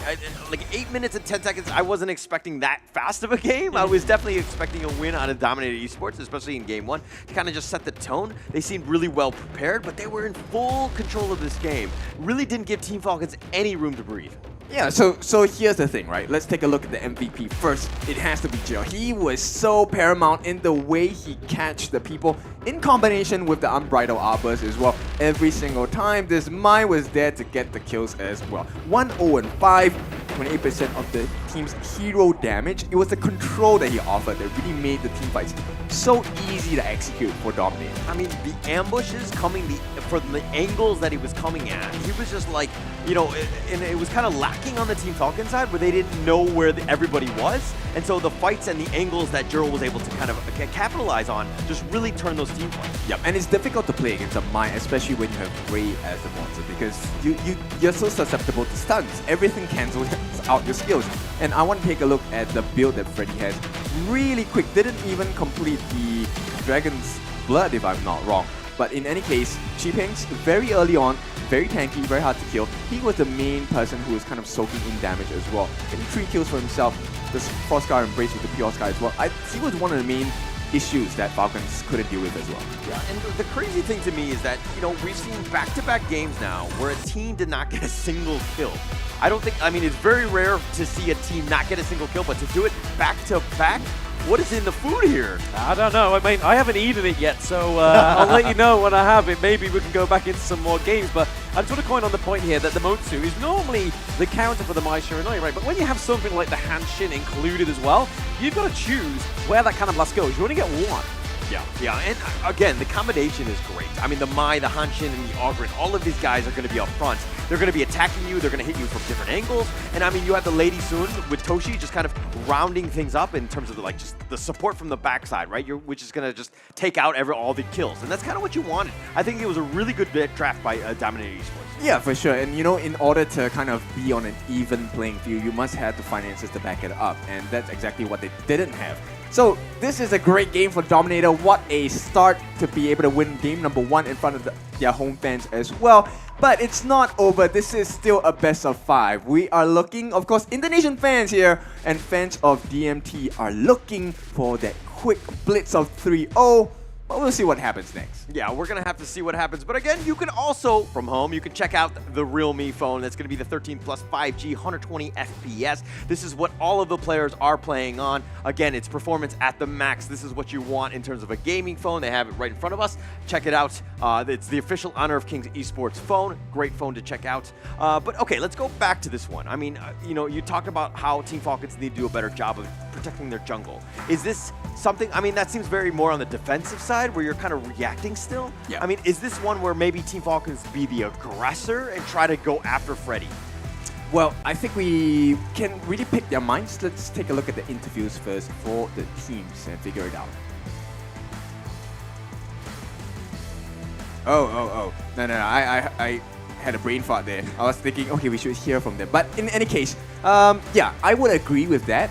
Offense to me is the best kind of defense. I am a very aggressive player. But end of the day, I think it's a risk, right? And at this point, when you're 1 game down, do you really want to take that risk? I'm not sure. But you kind of have, this is the last game that you can kind of play around with. Obviously, you don't want to be down 0-2. That is a terrible situation to be in. But I think that you need to change something up, right? whatever you tried to do in game one, it did not work. Yeah, I'm glad Kindofu ended that one there saying aggressive player. I was going to say, if he ends this with aggressive person, it's the last time I'll go one-on-one on an adventure with him, right? Just in case. All right, but nonetheless, we're going to go into game 2. The players are seated and getting ready to start the draft here. But again, I do agree with you. I think that's, Team Falcons really need to kind of change things up. They need to be aggressive. They need to kind of take the fight to them, not let Dominator dictate the pace of the game, because again, we do not want another 8-minute game. But, where we could have an 8-minute game, and that's only if you happen to be grouped with us, of course, it's going to be the Friday Frenzy, right? Anytime you have a pre-made game, if you have a chance to win an amazing skin, you have a chance to win a free guaranteed skin when you win your first 3 pre-made ranked matches. We are still looking for a Clash laner, so please do give us a shout out, because we need your help. Yeah, you can add us on our socials as well. It's the same in-game, right? So far, I think we have been lucky today, right? Yeah, we have won back to back. Yeah, 3 games. Holland not included for some of the 3 games. I was in one of them. He had a really good looping game as well, yeah, right? Yeah. Thank you, which was kind of surprising because he was he's a roamer, right? So for him to perform well in the farm lane, that's great. But now, it is the exact position we're looking for, right? Falcons, Bobby, he needs to play a perfect game. And answering the question, I think, yes, they should be aggressive in trying to, dwindle the resources that Dominator has. But for Dominator, just do what you guys have been doing. It's great. Yeah. They got to stick to it. I don't think Dominator makes any sort of changes. They can continue to do that playstyle. It's very successful, and it's going to work in. Team Falcons, on the other hand, I mean, you talked about how they need to change things up. They do. They need to get Bobby going. They need to give him a chance to kind of, to play the late game. But again, follow our channels for a chance to win a Realme 13 Plus. From today to Halloween, all you need to do is follow Honor of Kings Global Esports channel and tag championship participating teams in the comments for a chance to win Realme 13 Plus and, of course, other great rewards. Yep, so we look forward to you taking a chance with us, Maybe you score yourself this Realme Phone 13 Plus, but guaranteed you have some entertainment as well, because right now it is going to be the second series of the day, second game of the series as well. I want to talk to Mr. Falcons here. Mr. Bland. Right, patch him in, Coach Kin. He's calling a friend. Okay, all right. Do you think they stand a chance here for Falcons? Well, I honestly think that they let DMT get away with too much in that draft, right? I mean, Orgren, Mai, Zhang Fei, that's like one of those big picks is Clue's main hero on the Gorge, right? The Bandit, the Ming. I feel like Falcons was being a little bit too generous with the BPs. Okay, but this is one where the Falcons, every single series, I mean, yeah, they didn't win every single one in the group stage, but they took a game off every single team. So they do have the ability to strike back, and they figure things out. Falcons is a team that, again, is doing a lot of learning, and they're doing it on the fly. Obviously, this is double elimination, so you have a little bit more of a lifeline. But this is what game going up against Dominator Esports, who had a shellacking in that first one. Yeah. So going into this one, it's going to be super important for them to kind of dictate that pace, especially early. Yeah, you know what? Falcons are also known to have a blitz move, right? That's what Falcons are known for. And I feel maybe if they can keep the tempo kind of messy, pick up the pace as well, they could surprise Dominator in this one. Yeah, that's an interesting strategy by, if they were to just kind of let the team fights happen and then come out better. Like, it's one of those things where it's like, hey, if our team is like well coordinated, we're gonna win that messy team fight no matter what. But again, we're in the draft. It's Team Falcons is gonna start off with Lady Soon. She's been the hero of the championship thus far. She's the #1 picked hero. Has a lot of potential, especially with Bobby piloting her. Yep, and they want to keep things honest, right? So they ban out the Changfei, they ban out the Mai as well. I think they're a little bit more confident. You can definitely tell from the players' faces as well. But DMT, they're not affected. They get the Dharma for themselves. Really see how Chipengs has done on Dharma. He is one scary Dharma as well. And we have a Dolia with the Celestial Melody, which opens up so many options, right? You have the Kaiser, you have the Dun, you have the Shangguan, and even Ganemo. Look, Dolia has been picked 22 times thus far. This is going to be the 23rd. She has not had a good win rate. She's 36% in terms of win rate.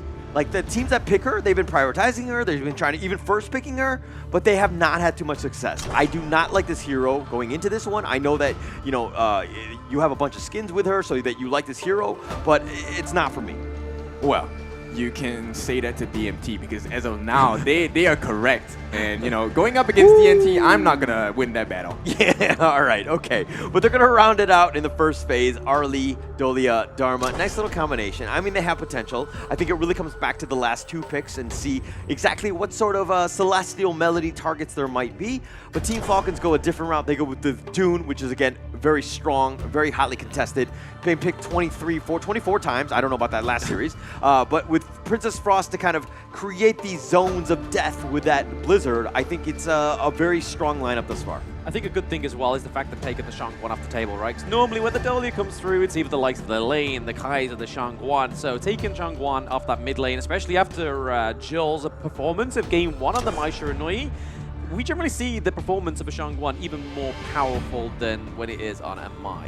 Yeah, exactly. And Shang-Guan does, does a number onto Princess Frost and Lady Sun because they don't exactly have the best escape mechanisms as well. You want them to be aggressive instead of being in a defensive state. Now, Dominator Esports, I like the draft quite a bit, but they need a little bit more tank. Unless they're going with the same strategy in Game 1, which is going to be aggressive, offensive, and we want to take over the entire map right from the get-go. Yeah, but they don't have a mid lane yet. Generally speaking, they're going to be more on the squishier side. I mean, the Kaiser's going to be picked here. You talk about the fact that they needed a bit of a tank. They got one in this one. Now, in that last pick is like a Lady Jun, you know, like who else would you want? Like who else in the mid lane kind of like would you be comfortable with it? Why? Why are you picking a Mortar here? He does not offer that much. They are really squishy. You have a Dun, great. You have the Gale's Benediction as well. But at this point, I think DMT, they have prepared themselves for a very scary lineup, and that is in the form of the Haino. Yeah, I like it. I mean, it's very balanced. Okay, it looks like they're going to go Gaunamo. Same sort of strategy. Yeah, it's really painful. You have the range poke. You have that ability to kite. Dominator Esports, this is looking to be a very scary lineup. Team Falcons, you're talking about the fact that, you know, why did they pick the moats here? Yeah, you have a little bit of control, but, I mean, if you get the pick off into Arlie, okay, great, but getting onto the Arlie is not going to be easy. And the pacings are really fast from the side of Dominator, right? Yeah. The moment they hit level 4, that's when they kind of almost hit full strength. Then it's about, hey, what items do we have, you know, and what kind of difficulty can they put across the Falcons? So right now, game number 2, once more, it is going to be an easier step forward, maybe for Dominator and Falcons. They have to try and swing one back here. They have to. I mean, you do not want to be down 0-2. That would be the most demoralizing thing going into a third game being down 0-2. I mean, we've seen reverse sweeps happen, but unfortunately, I just would not want to be in that position. Okay, they have a good start, right? Jill didn't get the best start, actually got kited out less than half his health left. And FF, if he steals this is what they're looking for. But Freddy is just a better jungler at this point. Whoa. Better or just faster with the smite button? Huh? That contributes to better. That makes it better. I got it. Okay. Well, Freddy is then clearly the better one because he got it on this one with that red buff. But, you know, look, Falcons right now made a rotation. They tried to go for the invade. You were talking about aggression. Looks like they got the memo from Coach Kin. Yep, and you know, the risk was not worth it because right now FF is going to be slower. He's going to be one buff behind. And the fact that of the matter is right now, DMT, same lineup, right? You give them the advantage, they will continue fighting with you and just put you behind. Yeah, I wonder if Team Falcons lose, are we just like, oh, it's because Coach Kin was giving bad advice. They were too aggressive. I don't know. I don't know what's stronger at this point, right? What, DMT or your gaslighting? A little bit of both, if I would say so myself. But, you know, Dominator Esports, you know, a little bit behind in terms of this net worth. Falcons have done a great job. They need to have a... Oh, sorry. It just jumped a little bit. Okay, it looks like Dominator Esports are in the lead. And that's kind of not where Team Falcons want to be. They need to make a little bit more action happen. Yeah, FF is still behind Freddy, right? So Freddy already has 4, he has the Invincible Warrior. We're just looking for L to hit that level 4 mark, and it's going to be a tough battle for the side of Falcons as well. So DMT, I like the fact that they have hang on to the roots to how they won in game number 1. Right now, they just need to make sure they finish their play. Yeah, they need to finish that one. And, I mean, look, they're do a little bit of harassing and harrying in that mid lane, make Jurl's life a little bit more uncomfortable. Okay. We saw Jurl in game 1 with the Mai, very high flying, in your face, high damaging glass cannon.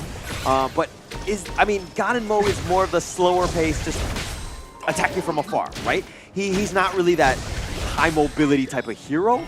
Are you okay with kind of just limiting Jurl's potential playmaking ability? No, I think it's fine, right? Because based on what's happening now, you'll notice that FF and Wawa will find it very difficult to come in. And that's the only way. Hang on, Wawa. Ooh, Wawa a little bit too close for comfort here. Freddy is in. Obviously, the Invincible Warrior does get procced, but nothing comes out of it yet. So a little bit of the fight down into the farm lane as well. L taking a few shots, but Ganamo with a rotation is going to kind of hopefully deter Falcons from that T1 in the middle.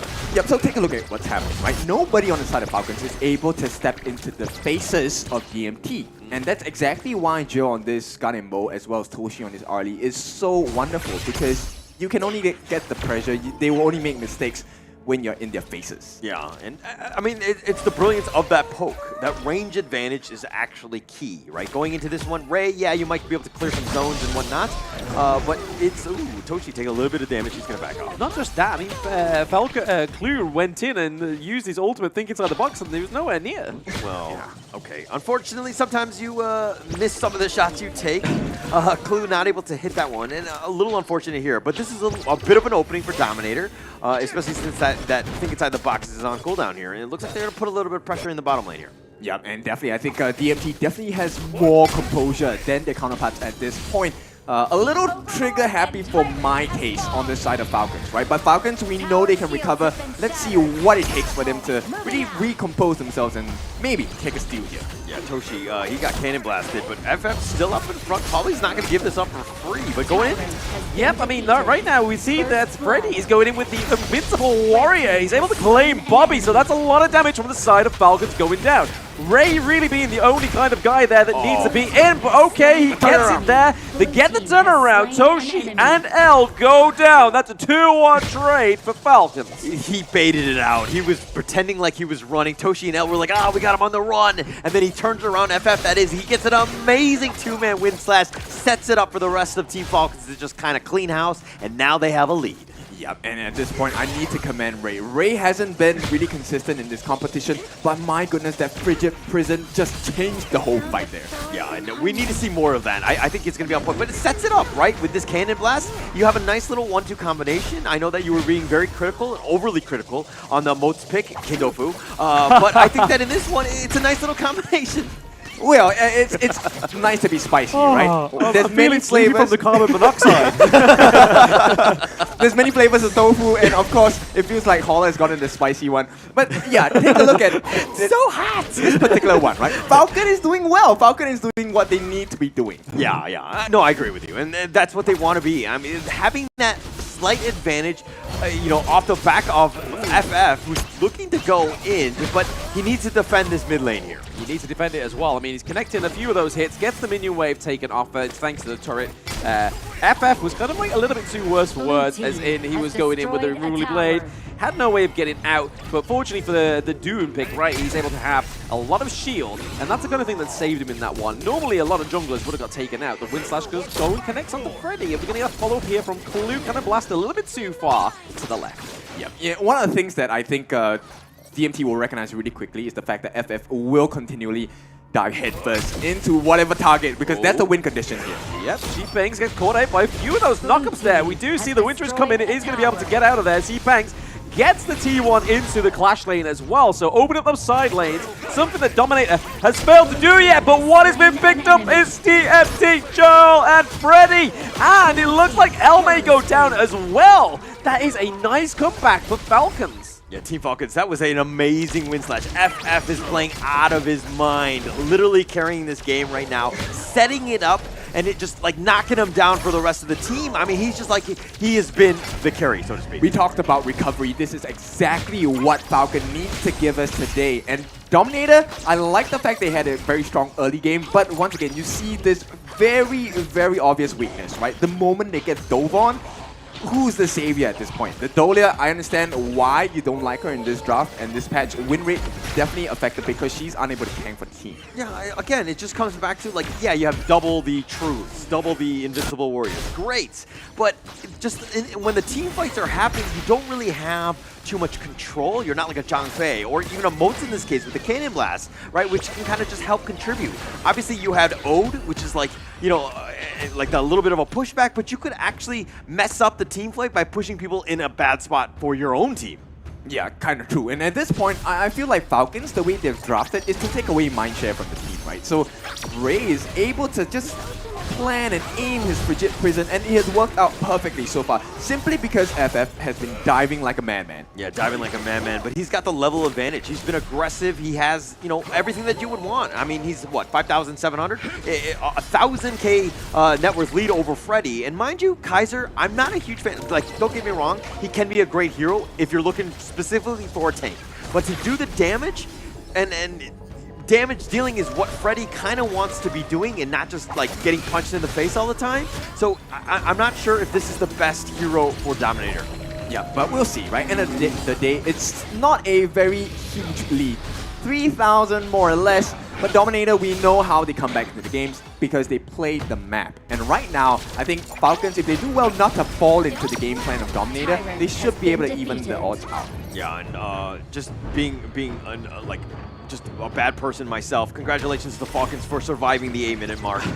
They're into this one with 840, but they have the lead. And again, I told you Team Falcons was going to bounce back. They always do. They always find ways to win. And it looks like, you know, off the back of FF in this game, they're going to really stick it to the enemy team. Yep, they found their confidence, right? And at this point, you can't blame them. They had the not exactly the best start to the first series, and maybe that kind of woke them up a little bit. And I like the way that the draft is working, right? So right now, as long as FF continually dives into the faces of DMT with the appropriate backup, it should work out for their draft. Yeah, but it goes in with the Cannon Blaster as well. It's going to be Motu leading up the fight onto the Invincible Warrior. The winter is going to be the end of Kaiser for now. Falcons getting another kill. That's 6-1. Are they able to lead these minions through? No. DMT do a good effort at slowing down the minions in the mid wave. But looking up in the clash lane, Wawa is doing quite a feat here as he tries to approach this T2. Trying to land the Cannon Blast is Clue.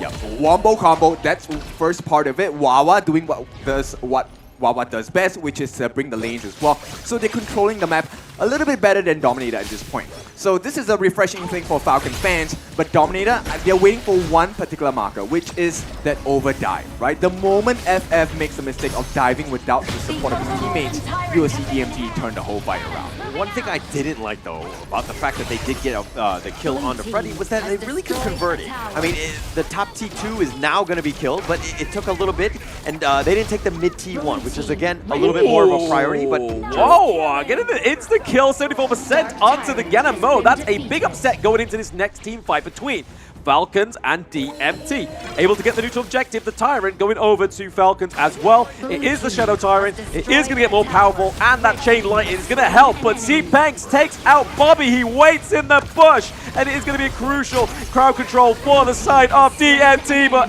FF takes down Freddy. That is FF for Freddy. Yeah, very strategic placement of skills and the way they take this fight as well, right? One of the things that you will see they are doing consistently is they're wasting that. Oh, into the back onto Toshi. He's like, hey, that Parasol's not going to save you, but C-Banks returns the favor onto Ray. He keeps him down. That Cannon Blast is going to be the holy grail for the side of Falcons as they only have Wawa and Clue in that mid lane. Maybe just trying to stop that push onto the T1 is all they can do. Thanks. Yeah, I mean, that was a nice truth, right? Just they were looking to go for an ambush, and it wasn't the greatest for them. But T-Falcons, I mean, 2 members down on that one. They got caught out. Wawa trying to do what he can in terms of these team fights. Oh, okay, that was a bit risky there. You know, FF, if he had been a little bit more ballsy, he might have just used Unruly Blade to go in and steal with this mine as well. Yeah, played a little bit timid on that one.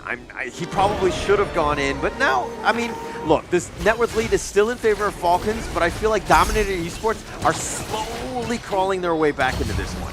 Oh, they definitely are, right? I'm looking for the next item. I'm probably guessing it should be the Mask of Agony. If not, the Scepter of Reverberation coming in for this Princess Frost.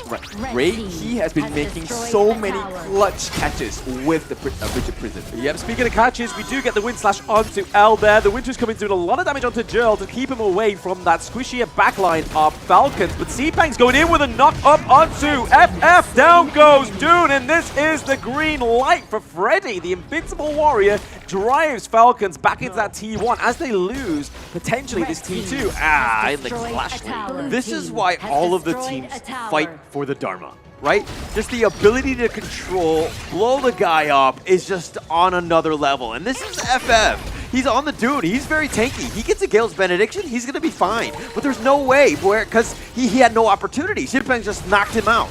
Yeah, exactly. And the stuns do come in as well. And this is the scary thing for this side of Falcons, right? So they had the lead. Right now, it is slowly going back into the camp of DMT. Yes, I mean, as they try to take this Azure Golem, they do get it. So Freddy is able to steal an Azure Golem from the side of Falcons, which is pretty huge onto Doom, right? We need that cooldown reduction on his skills, quicken him up, but then also his mana bar as well. But Xipeng's taking a few hits there with the Cannon Blast. T1 may be looking to open up for Falcons.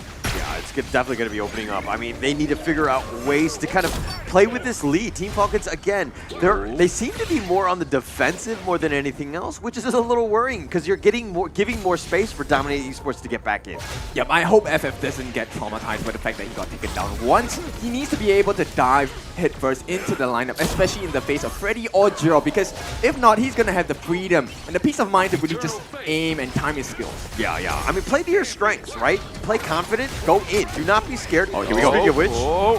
I mean, I'm waiting for C-Pangs. Look at him. He is literally being a stalker. He waits for Bobby to be opened up. That is C-Pangs. He is patient. Assassin on the side of DMT. You can see Toshi trying the neutral objective here as his teams now rotate. They don't get the T1 in the mid lane, and they're going to go for this neutral objective. But C-Pangs, he's got patience of a saint. Yeah, he's got patience. Well, I don't know if it's a saint. He's more of like an assassin. I don't see too many saints that are assassinating people like that. But, you know, he was just like a heat-seeking missile in that sense. And finding Bobby, and Bobby was just got a little out of position. Xipeng went in with the flash and hit him with the truth. Just completely blew him up. And now Team Falcons on the defensive without Bobby for another 5. Yep, the target prio by DMT is what makes them #1 seed in Indonesia as well. And as of here now, goes the high ground turret as well for Falcons. So DMT having a shaky early game, but this is a great setup for DMT for now. T2 in the mid lane, being trying to be set up here by Xipeng, but this is what all they need to do is these early wins. The Peacekeeper coming through, Cannon Blast as well to deter Freddy. Yep, they need to do a little bit better on the side of Falcons, right? Right now, they're being caught out. DMT knows what Falcons are looking for, and they're exposing them. Oh, okay. Wind Slash Unruly Blade going in onto the Dolia. I mean, it's a bit of a range one to go for. We've got no damage there to try and take out the Dolia to get rid of that Bless him, right? Tried there. I mean, FF will just go for anybody at this point.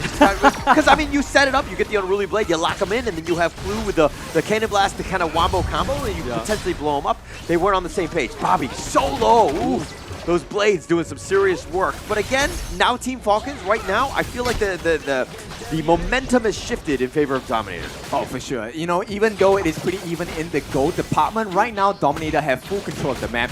T3 is taken down on the bot, with T3s on the top potentially falling as well. And Dominator will do well for themselves to place this Shadow Overlord probably on the top lane and, you know, help the function and push that function of the creeps on the bot. Yep, the Cannon Blast does land onto Freddy, but I don't think anything else is going to fall from this at the moment. Bobby is doing a lot of damage onto Eldo, but all that healing is just going to be too much. Toshi takes down Bobby for now, and we see C-Pangs. He's able to get Ray, but he flashes out. Then we see Freddy coming through. Mr. Freddy 5 Fingers getting the kill onto Ray. All right, I'm going to quote Admiral Akbar when I say, it's a twap, because that was a bad situation. I mean, Ray and Bobby, they were like, oh, we can just get the pick off, but then the rest of Dominator Esports was right there. They were able to clean house, and Bobby just got completely baited on that one. Yeah, they're definitely functioning better as a team on the side of Dominator, right? And right now, they will be rewarded. This T3 on the top will fall. Oh, yes, they completely bypass the T2. They get the minions into the T2, decide, hey, why not? Let's go for the high ground turret. We see that the peek inside the box comes through for Falcons. Is it going to be enough? Clue gets taken down. It is going to be game 2 for Dominator. Dominator Esports. I mean, they were behind, but they find ways to win. Letting them get back in the game. Falcons, again, a couple of gaps. Right? Things that you can't really do when you're playing the lead, and unfortunately for Team Falcons, they're down. Yeah, so it's a question to the doubters, right? At this point, Dominator Esports has convinced me and the rest of the audience as well that they are well on their way to close this with a clean streak. Yeah, I mean, it's looking that way, right? right? I mean, you were giving advice going into game 2 to Dominator, or to Team Falcons, and you were like, hey, you need to be a little bit more aggressive. I think that they were aggressive. So they did listen to you, but then they were like, hey, now what? What's the next thing we do? Like, you didn't go to the step 2 or step 3, and I think that that's kind of where Team Falcons kind of faltered in that. Yeah, but I think the fans might not give me that time. I think it's time for me to retire as well. I officially retire as the coach, pseudo-coach of Falcons. You gotta give multiple steps. You gotta like give them a game plan. You can't just give one step, because that's what they did. They listened to you, but then they stopped. They didn't know what to do. Oh, well, it's a difficult position, right? What do you want me to do? I'm the coach. But still, a great game. I mean, that's kind of what we expected. But let's first check out the highlights. Oh, sorry. We're going to go into the Realme first. This is, of course, Realme 13 Plus 5G 120 FPS performance at the max, featuring the Dimension 7300E processor, VC cooling technology, and 80W Super VOOC fast charging. It's a great phone. All of the players are using that one right now. It's the official Honor of Kings Esports phone. It's going to be very impressive. But another one, let's talk about the Friday Frenzy. And we played that one earlier today. And of course, that you can win this amazing Fang skin. All you need to do is win 3 pre-made rank games, and then you get this one. It's guaranteed. You ensure that you do that. But now, let's kind of see exactly what happened by going to the highlights. Yep, it is going to be an exciting one. And so let's take a look at what happened in that game as well. So, start of the game, it was looking so great, right? For the side of Falcons, they were playing to their strengths. They understood exactly what they needed to do. The control, the dive, the damage mitigations, the sharing of the pain was absolutely impeccable coming out from Falcons. But once, you know, Dominator hit the strides, hit the timings of the items, it was really hard. And at the same time, I think there was a little bit of miscommunication starting from the team. They're really confused on what direction they really wanted to take.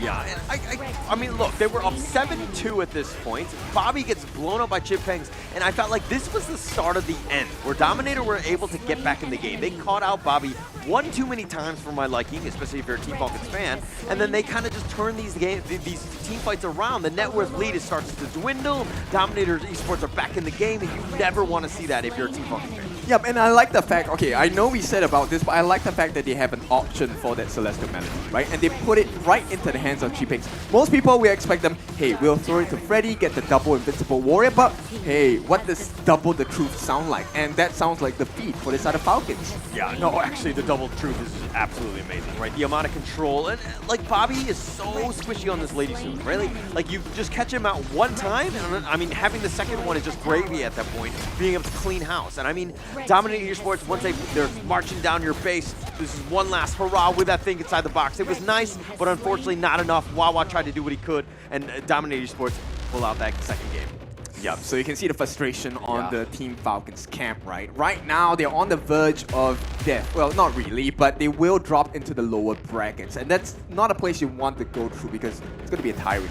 No, I mean, Dominator are just basically answering Blacklist's call, right? Because, I mean, at the end of that interview, it was Chaz saying, hey, we want to fight Dominator because of Toshi, but it's going to be hell on the MVP. This is, I'm pretty sure production is messing with me right now. Because, you know, don't like Dolia? We like Dolia. Yeah, because I was giving so much flack for this pick. But, you know, I think the Celestial Melodies, which is kind of, you know, unseen to the average observer, but good eye in the back end. They were able to see the amount of impact that L brought with this Dolia here. I'm so in love with this moment because, you know, Dominator... I knew you would be. At this point, they won the game so hard, but the perks of it is they dominated Holler as well. L just put it in his face, man. The Dolia is an MVP.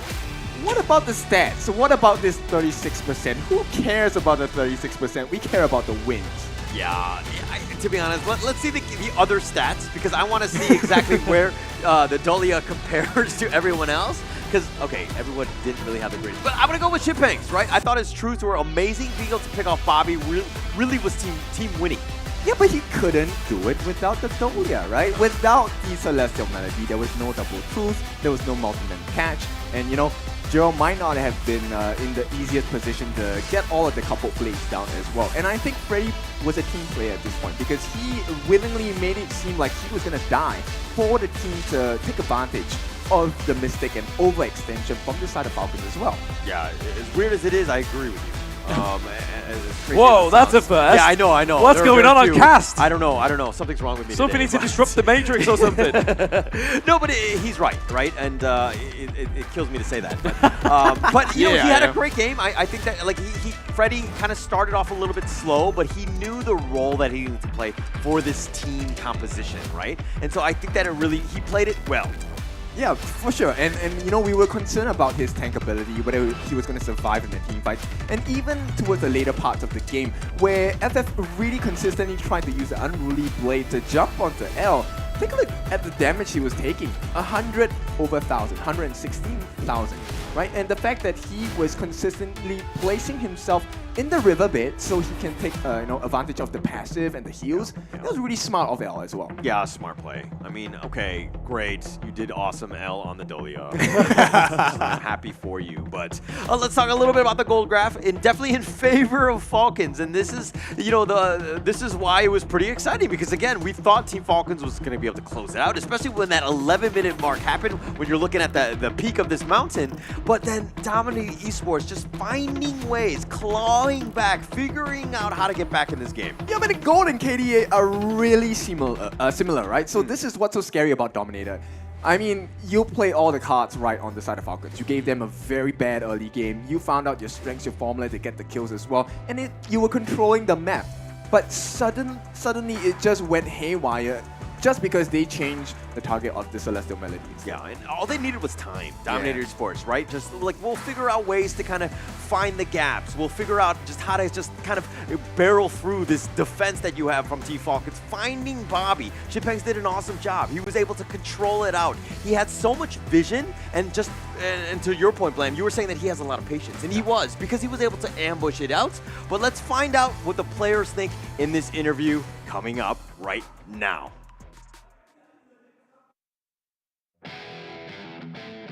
Hi everyone, I'm Yuhan, and I'm the official 2024 HOK Championship Observer.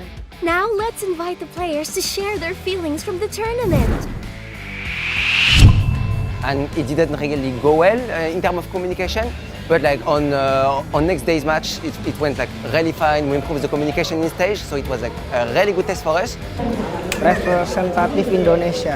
Kalau bagi gue sendiri ya, mungkin dibilang berat, enggak juga ya. Karena menurut gue ini goal satu tim kita juga. Kita nggak pengen berhenti di group stage, jadi ya enjoy aja sih. I think that yesterday we showed that we can beat the best and that we can be one of the best if we play our games. So I'm pretty sure we can do like something really good in knockout stage. Mereka di scrim kadang underperform, tapi pas turnamen bisa aja jadi jago. Dan ya kita nggak bisa patokan scrim juga, jadi harus tetap respect sama harus banyakin strategi sih. Karena ini liganya panjang, group stage segala macam, jadi harus prepare banget. Buat calon-calon lawan kita, ya aku cuma mau ngingetin ini rumah kita.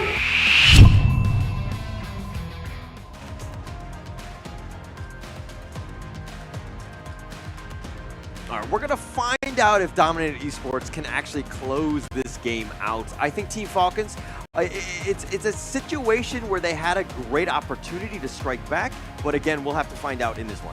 Yeah, so one of the things that we want to find out is your love for the players as well, right? So definitely you can support your players, rate them, and try and win more at the championship, similar to how Dominator is doing right now, right? As long as you join the HOK camp to rate your favorite players in the championship, you can actually win some exciting game rewards, skins, diamonds, star stones, your choice. Okay, maybe not your choice, but a chance. Yeah, but the choice is given to you. But you still get free stuff at the end of the day. So yeah, of course. All it is, but mind you, let's go talk about the knockout stage. This is going to be happening at the Lippo Mall, Kemang. It's going to be October 25th to 27th. It's going to be wide out in the mall. It's going to be great because everybody's going to be walking through. It's going to be a huge opportunity to see Honor of Kings Esports at its finest. You're going to be seeing the grand finals event. Yep, so a lot of respect, right, for the teams so far. And I think Dominator, this respect that they're talking about means game number 3, they'll go in even tougher than before. Because when you are cornered up, that's when you fight the hardest, right? So Falcons, I expect this very aggressive lineup. I don't know, very scary thought process as well. They're ready to give it their all. I mean, if you don't, it's the end of the road. Yeah. Technically, I mean, down. yeah, end of the road for this part in the upper bracket. They would have a chance in the lower bracket. I mean, look, obviously you want to win. You don't want to be in that lower bracket because the next loss out there and you're out, right? So you're going to do whatever is in your power right now to kind of turn it on. I think that hopefully Team Falcons right now are not too demoralized after that game too. It's kind of a bad situation when you're kind of winning and then you end up with the L. But again, this is one of those things where you need to be able to bounce back. Yeah, I mean, Ray's going for the Nova Nap right now, right? So the Nova Nap, as one of the players on Nova likes to do, just before his games, he's just getting a little bit more composed than he was at the beginning of this one. But it's going to be hard, right? I mean, we support the players on HOK camp, and I feel like Falcons needs all the support possible. And backs against the wall, will we see some new picks from Coach? Because, I mean, we saw it in Blacklist, right? We saw the Nazar and the Lubang. But I feel like Falcons need something here to be just like the, you've activated my trap card. Yeah, but like, I don't know if this is... Okay, look, if you show it now... and then you just lose the next game because it's more of like a standard draft. Are you showing your cards too soon? Yeah. Right? Like, it's one of those things where I, at least myself, or in the last series, you kind of saw Blacklist International, they were 1-1, and we were like, hey, we're going to whip this one out, right? This is going to give us an edge going in, and that really helped them because that third game was massive in terms of, you know, momentum and all of that, right? But I'm wondering for this one where you're, again, backs on the wall, this is not your tournament lives here. I would I would err on the side of caution, and I would save those strats. Yeah, sure. I understand that point. Absolutely. I will go back and retreat into my little cave of shouting at the screen. Come back. Don't go in the cave. All right, but it looks like the draft is going to be ready and good to go. I think that Bobby needs to be a little bit more careful, right? He cannot be getting caught out like that against Chipangs. Obviously, easier said than done, but he needs to have somebody that's like, you know, like a bodyguard or just somebody who's providing a vision and face-checking bushes so that he doesn't have to. Yeah, but I think they need to be a little bit more aware, especially when they're in the lead, right? That's kind of how you lose the lead, when you have an overconfidence that, hey, you know what, they will not be in this brush, and they will not get a jump onto Bobby as well. But you have to understand, right? Teams at this level, teams at this quality, they are great at target pryos, right? They will find the target. Yeah, I mean, they're going to be able to find, like, again, you know, Blam had rightly pointed out that Chipangs is so patient. Like, knowing where Bobby is going to show up, or at some point, like, when it's going to happen. Like, he has, like he's been scouting it out. He knows how Bobby moves around the map, so just finding him out is just going to be able to make those kills. So right off the bat now, Dominator Esports, for the first time, they will be taking up the first pick here. They want to have prio, which means they want to secure this Zhangfei as well. They ban out the standard bench here. It's going to be the Ming along with the Yuhuan. And I'm not sure about Falcons draft here. Yeah. I think they played great with the combination of Princess Frost and Lady Sun, but it's been shown before. And now that your strategies are kind of exposed, do you expect them to be working again, you know? Yeah, we're going to have to see. Like, look, I'm not, like, you know me. I'm not a huge fan of the Princess Frost, right? I feel like there are better options, like the Lady Jun, but, you know, especially picking it first phase is something that they're trying to prioritize, right? I do think it's fine to pick the Lady Soon. I think Bobby is going to pilot it. You know, it's either this or the Loom maybe, but he's very good on this hero. I don't worry about that. My only worry is now, how are they going to deal with this Ogryn? It looks like they're going to go with the Musashi, the quote-unquote counter pick. Okay, so last game you said you didn't like Dolia. Dolia got the MVP. So are we kind of expecting that Ray's going to be the MVP now? For sure, for sure. I am giving them my energy through this, okay? This is how I empower a team. I attack them. It's the whole aura. Okay, whole aura, but now Falcons, they ban out the Mankey, they ban out the Hanxing. But let me remind you, one of the highlight plays on the side of Dominator is that Freddy Luna. So this Ogryn could still go into the Clash lane as well. Yeah, and I like that. That's why the Ogryn is so good. I mean, not only as a hero on the Gorge, but also he's very flexible, right, in the draft. So you don't really know exactly where he's going to go, and it kind of opens up the door. They're going to go with the Byron. I think that it's kind of like, hey, I can deal with the Ogryn or, you know, whatever sort. I think the Byron is definitely the trustworthy one that they can kind of go with in the top lane for Falcons. So no issues with this Byron pick here. Yep, a little bit of a higher health pool compared to Charlotte, but, you know, you trade out the mobility for some health, right? So some chance to fight back in the lane as well. So I'm really curious what is going to be DMT's idea at this point. It's going to be Angela and Mayin. Okay, so they want to keep the Ogryn as that front-facing tank or team. Yeah, that's one way to do it, right? The Angela, again, will kind of stand in the back with the Arlie. The rest of them are just going to be up front and running. But they're going to go back to the tried and true. The Clue motes, they seem to really like it. I think it's more of a comfort hero more than anything else. I'm not the biggest fan. Your thoughts? You missed a poetic moment there. He says, you're going back to Clue's mode 2, the tried and true. I was like, bro, you're just leading up to that really good piece of poetry. I'm a poet and I didn't even know it. Exactly. I be busting rhymes like all the time. Okay, chill out, guys, chill out. Now, this could be the end of the series here. Dominator looking for that clean sweep in the first few games of this knockout stage. Can they do it against the likes of Falcons? I mean, this is the opportunity, right? This is the dream to be able to be 2-0, having that control, the confidence, everything that you want to carry you through this tournament, right? Being able to 3-0 a team must feel like amazing. Yeah, and at this point, Bobby looking a little bit more aggressive, right? They want to do that standard shuffle where they funnel all the gold from Bobby into Bobby's pocket. And interestingly, Bobby does not go to the other lane. Yeah, it doesn't. I mean, they've done this in the past where they try to get Bobby like the quick level 2 and then they look to rotate and to just change lanes. Ray will look to kind of stick around. Bobby looks like he's going to stick in the mid lane. Yeah, but it's not really working out too far, right? Bobby needs to be able to get more farm than that. Yeah. And unfortunately for them, I mean, Jurl's going to be here. Freddy's going to make an appearance as well. This is going to be tough. And now it's under tower, so he's got to be able to burn those down quickly. He will. Yeah, so at this point, once again, FF, I think he is looking... Okay, Wawa with the first blood, a little bit of 1v1. I mean, we saw that Clue and L were just kind of just dancing around, but at the top lane, there was some action. And right now, we're going back on the action. The Cannon Blast does last onto L. Oh, Clue! Okay, that was a bit of a disaster for Dominator. Just a little sequence. You can't get soloed in the top lane, and then you can't be caught. You know, I don't know what he was doing, picking up breadcrumbs in the enemy jungle there by L. Just kind of caught out. I mean, I guess at the end of the day, you can be like, hey, I know where 3 people of the enemy team are. Okay, yeah, that's a good call. But at this point of time, Freddy level 4, he's 1 level behind FF, who has the advantage, both the buffs as well. Freddy may be in a kind of a tight situation if FF gets his way. This is going to be a disaster.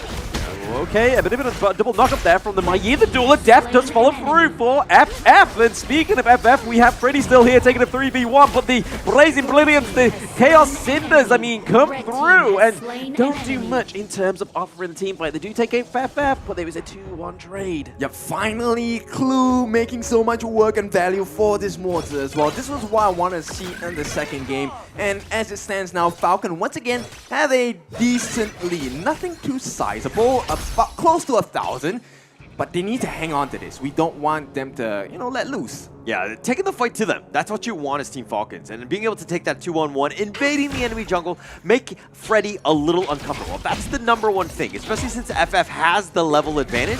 Right now is the time to continue on, put more pressure in the lanes so that Dominator Esports has to respond to you. Yeah, but of course you treat this with caution as well, right? We have seen them take the lead and kind of have it snatched away in a moment's notice after 1 field push. And here we go, L. Okay, L looking a bit too close to comfort. Does land with the Cannon Blast, but it's not going to come through to anything in fruition just yet. Yeah, the biggest thing is that, I mean, Falcons, they have the lead. They might get a kill, but they don't get any objectives, right? You need to, that further cements the lead. You want these checkpoints, so to speak, and it looks like Falcons, they haven't been able to capitalize on that. They haven't been able to get any objectives. Obviously, it's still very early where not everyone's doing a whole lot of damage, but Freddy.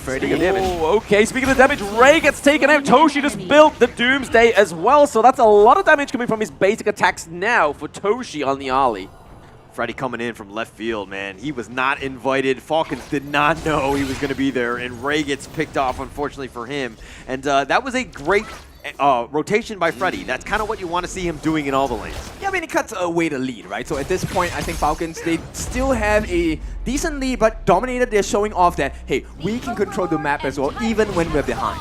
Yeah, and I mean, it looks like Freddy's going to kind of be starting this Tyrant. Dominator Esports want this Tyrant. Really going to go for a T5. The Unbridled Outburst comes through, but it is going to be FF getting the crucial kill for Falcons. They need to do something with this extra damage with the chain lighting for now. L did everything in his powers to try to prevent FF from getting in.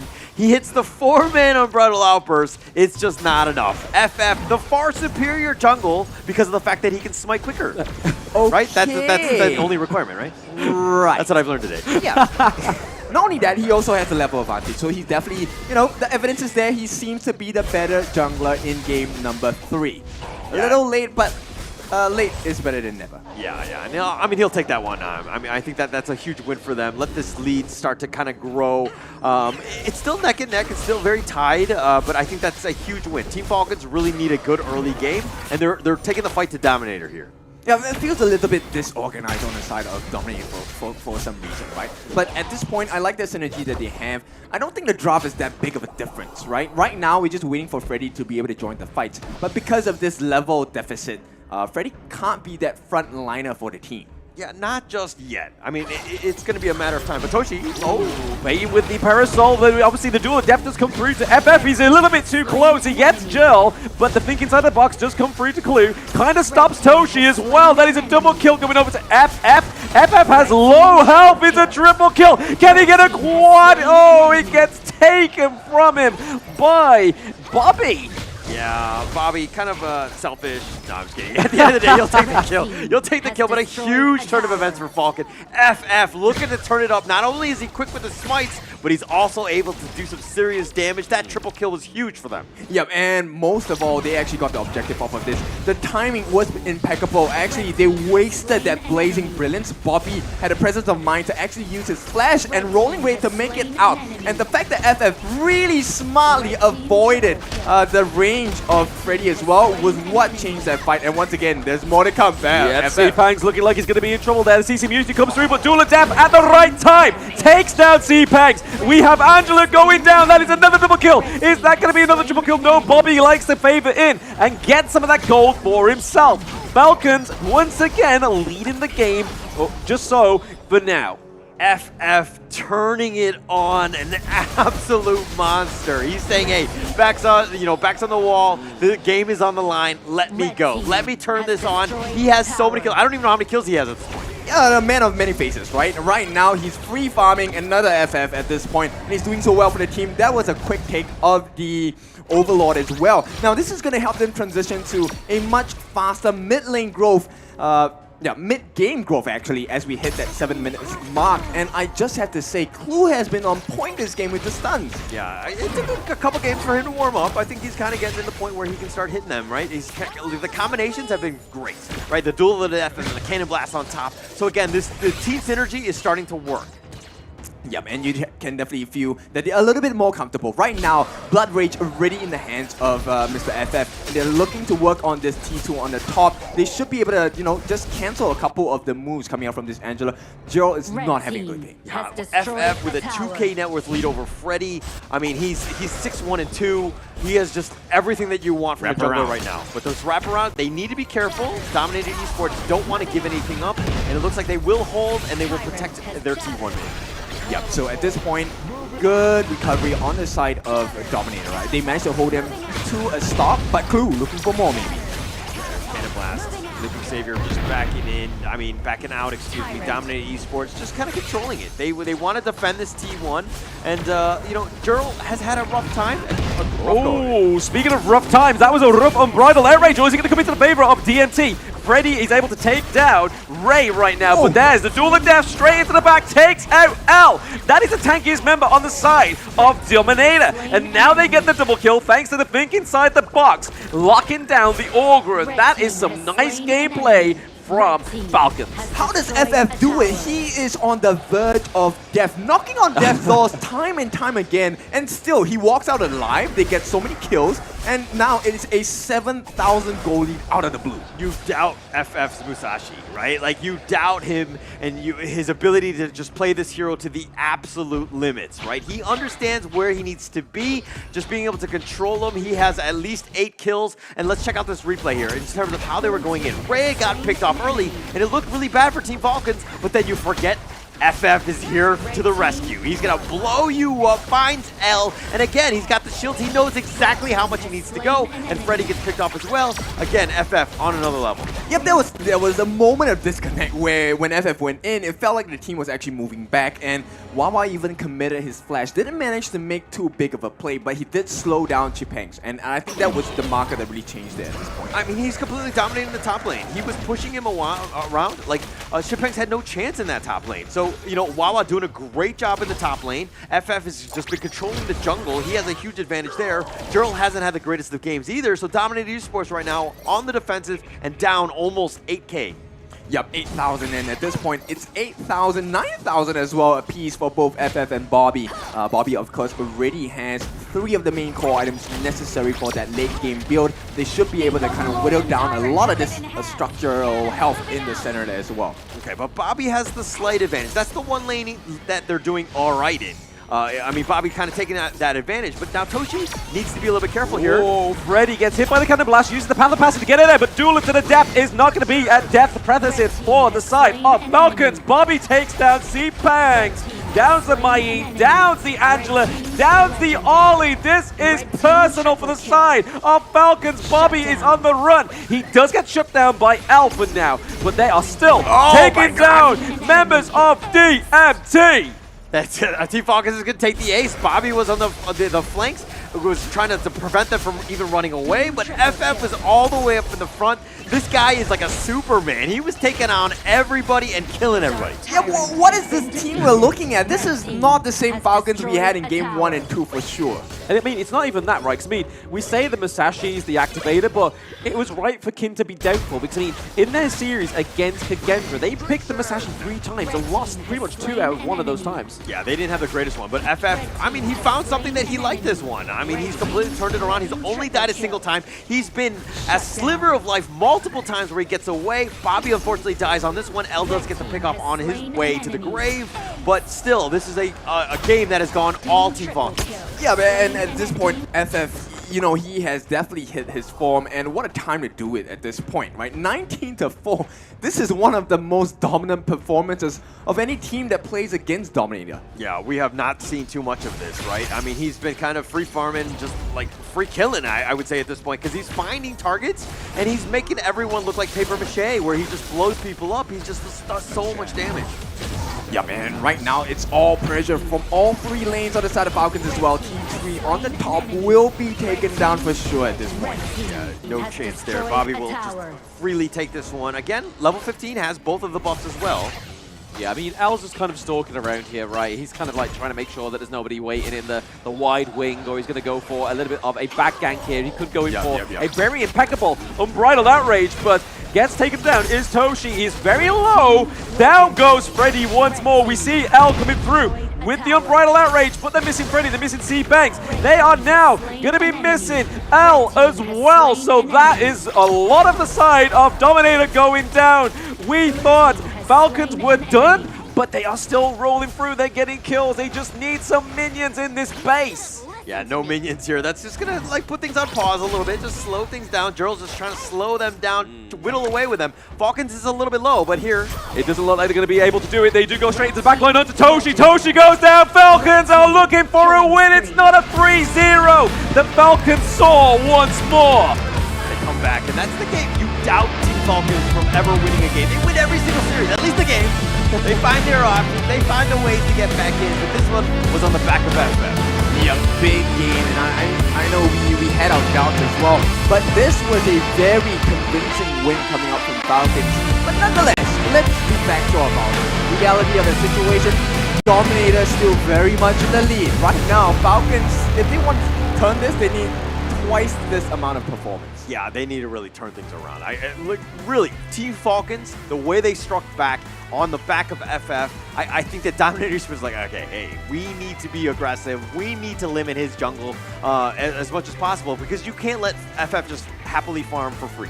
Okay, now while this looks like a big win for the side of Falcons, bear in mind Luna didn't come out for the side of Dominator. Yes, the Hanshin got banned, but you know, a lot of picks that Dominator were very comfortable with were not present In fact, they were not picked as well. So I find this a consolation prize for the side of Falcons. Not to take away their victory at this point, but I think they need a little bit more to be able to win this entire series. Yeah, I mean, we're going to have to see exactly what happened on this one, because it's going to be a nice little, like a huge win for FF. Just the way they've turned it around, they were able to kill everybody. But first, let's check out the highlights to see what FF did. Hi everyone, I'm Yuhan, and I'm the official 2024 HOK Championship Observer. The tournament highlight of the day is here. 3, 2, 1, showtime! Yep, some questionable decisions at the start of the game from this side of Dominator, right? And Falcons, now we know this is the top tier teams, because when you give them an opportunity, they will not miss. And they definitely put their foot on the gas here, because they just did not stop coming at DMT. Yeah, they were just aggressive. Like, even these jungle camps, I think FF done, that was his only death of this game right there, and that was at the 2-minute mark. And he came back, you know, he was like, what, he respawned and he was like Gandalf the Grey or whatever coming back on this one. But this Unbridled Outburst, amazing, but FF so quick, so good as a jungler, because he's really good with the smite. Yeah, really fast reactions as well, right? And FF, take a look at his performance. He has to be the MVP of this game. I have no idea how he survived so long, get the kills, and, you know, just made the plays across the map as well. He was counting everything to the T. Yeah, I mean, but he was going in, getting the pick off, and then Dominator Esports, instead of running, and because you're down numbers, you continue to fight. And I don't like that decision making by Dominator. It's one of those things where it's like, hey, somebody dies, cool, all right. I mean, it sucks, but we're gonna have to just kind of, you know, we don't throw more bodies into this because it's a losing proposition. Yeah, exactly. And the way that Falcons really combined the usage of the skills, you know, sharing the damage that was being dealt from the side of Dominator as well as the towers, it was really beautiful, because look at this outplay from this side of the team, and Bobby, he got his revenge, and revenge is the best dish, best served cold. Yeah, unfortunately for them, I mean, he was just kind of blown up in this case. But, you know, Team Falcons really pushing on all fronts. I mean, this was a nice attempt by L. Yes. It would have been a good ambush, but unfortunately everybody else is dead. There was no follow-up damage. There was no actual team fight. L had a good idea, but unfortunately the rest of them not able to do it, especially with FF jumping on the back lines with that duel of death and closing the game out. Yeah, it was like, could we do that play just like 5 seconds earlier? Yeah, it's like you're a little late on this delivery. You should have been a little bit quicker in that sense. But Team Falcons, I mean, Clue fired up. That was a great win for them, putting themselves into the win column on this one. They needed that going into this one. They're not out of the woods yet, but the MVP of that one is going to be none other than FF. Big surprise there. 11-1 and 8. 28% of the hero damage done on the team, but he took 41% of the damage too. So, man, he was all over the place. Yeah, because like, what is the MVP? Of course he's the MVP, right? He was just doing so much work. Yeah, you want him to tank, you want him to kill, you want him to control the map, you want him to win the lane, you want him to win his vault. He did everything possible in his power and really just dragged Falcons all the way up. Yeah, I thought they were going to actually give Bray the MVP because I was making fun of Princess Frost. I remember that in the early one. But it was so obvious they had to have given it to FF because he was just completely dominant. Like, wherever he was getting kills. He was surviving to see the end of the next team fight because he was just all over the place. But he was 11-1 and 8. Bobby had a great game as well. 5-1 and 12. That's what you want as a farm laner. And I'm really happy to see Clue's itemization at this point. I was feeling like, you know, why would they pick the mortar again? He wasn't giving damage, he wasn't giving shields, and this time he truly went aggressive. I really love this Mask of Agony pick. He was actually going for the Frozen Breath after this as well, probably to get the slows onto the side of Dominator, and everything worked out in their favor. It shows a bit of a weakness here on the side of Dominator as well. Like, we saw C-Peng shine for the past 2 games on the Dharma, but as soon as he goes to the Mei Yin, obviously, yes, he has to compete with the Motsu, which is hard, trying to dive into the backline when you have those kind of blasts. But 0-5-1, man, that's not the same player that we saw on the Dharma. Yeah, I mean, look, it's kind of like the Wawa effect because he's just so good with the Byron, right? Yeah. He was winning the lane. C-Peng could get anything going. Obviously, he didn't have his tried and true with the Dharma. It was banned out. But this is one of those things where he was just outclassed in the lane and was really struggling this game. Yeah. Yeah, and at this point, you know, Ray, although he did deal a lot of damage at this point as a hero damage, he was always so clinical in terms of putting the Winters here at the correct positions at the correct time. It was a bit shaky at the start, right? Let's be honest. He did not have the best start to the game, but as the game progressed later and later, when FF was finally able to make the space and give him a peace of mind, oh, he did not miss. Yeah, he did not miss. But, you know, this is kind of why I don't really like the Princess Frost as much. I mean, there's not too much damage and all that stuff. But, like, Clue had a great game, right? His setups, I think that, you know, the amount of stuns that he had was really impactful. Let FF just pop off. But this is the gold graph. We just see it just skews in favor of Team Falcons. They had a lead. They did not relinquish it at any moment. Oh yeah, and this is what you expect, right? Out of Falcons or any team, now that it's a do-or-die situation. Last game, one more time, right? DMT just has to win one more time. They make it in and stay in the winner's bracket, and they will kick Falcons down. So right now, they have to be at the best form, best physique, and best mindset. Yeah, and I mean, this is what you wanted to see if you're a Team Falcons fan. You wanted to see them take the fight to Dominator, who got dominated in that last game. They were completely controlled. I mean, not a single neutral taken in, you know, by Dominator Esports on that one. And it looks like there's a bit of a team huddle trying to go back into this one. They need to go back to their winning ways if they want to close the series out. Because, again, Team Falcons are finding opportunities. They're doing it on the right way by getting FF going. They need to continue that success to move on.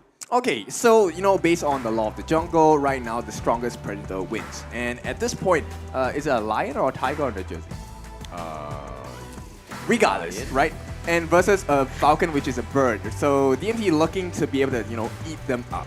I'm no zoologist, I'm a caster. Yeah. What a silly question. Yeah. I didn't know where this question was going, but yeah, I was like, a falcon is a bird. I know that. Okay, all right, we're at that level. But then you're like, okay. Anyways, we're gonna go into the game 4. It's gonna be underway very soon. But okay, let's go back to now. You're the Dominator Esports coach. Oh wow. Okay, now you like to jump on and off the bandwagon as quickly as it's going, right? Okay. So now that what are the 3 steps for Dominator Esports to win this game? Okay, guys, let's reset. Everyone sit down, and then I have some words for you, right? So let's not give FF the Musashi. Yeah. Let's not give Clue the Mozi. And if they ban out the Hansing again, we're going Luna. Okay. So it seems like a lot of the decisions and the coaching is just going to be more around the draft. I'm going to regret this. Yeah. Any sort of playstyle changes, though, from Dominator? I don't know. Well, we'll see, right? Okay, you know what? You talked about me not giving enough instructions as the pseudo coach. You know what?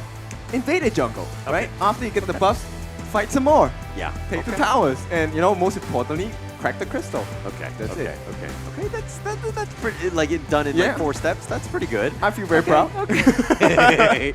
Let's see if Team Dominator Esports listens to Coach Kin and is able to close this game out.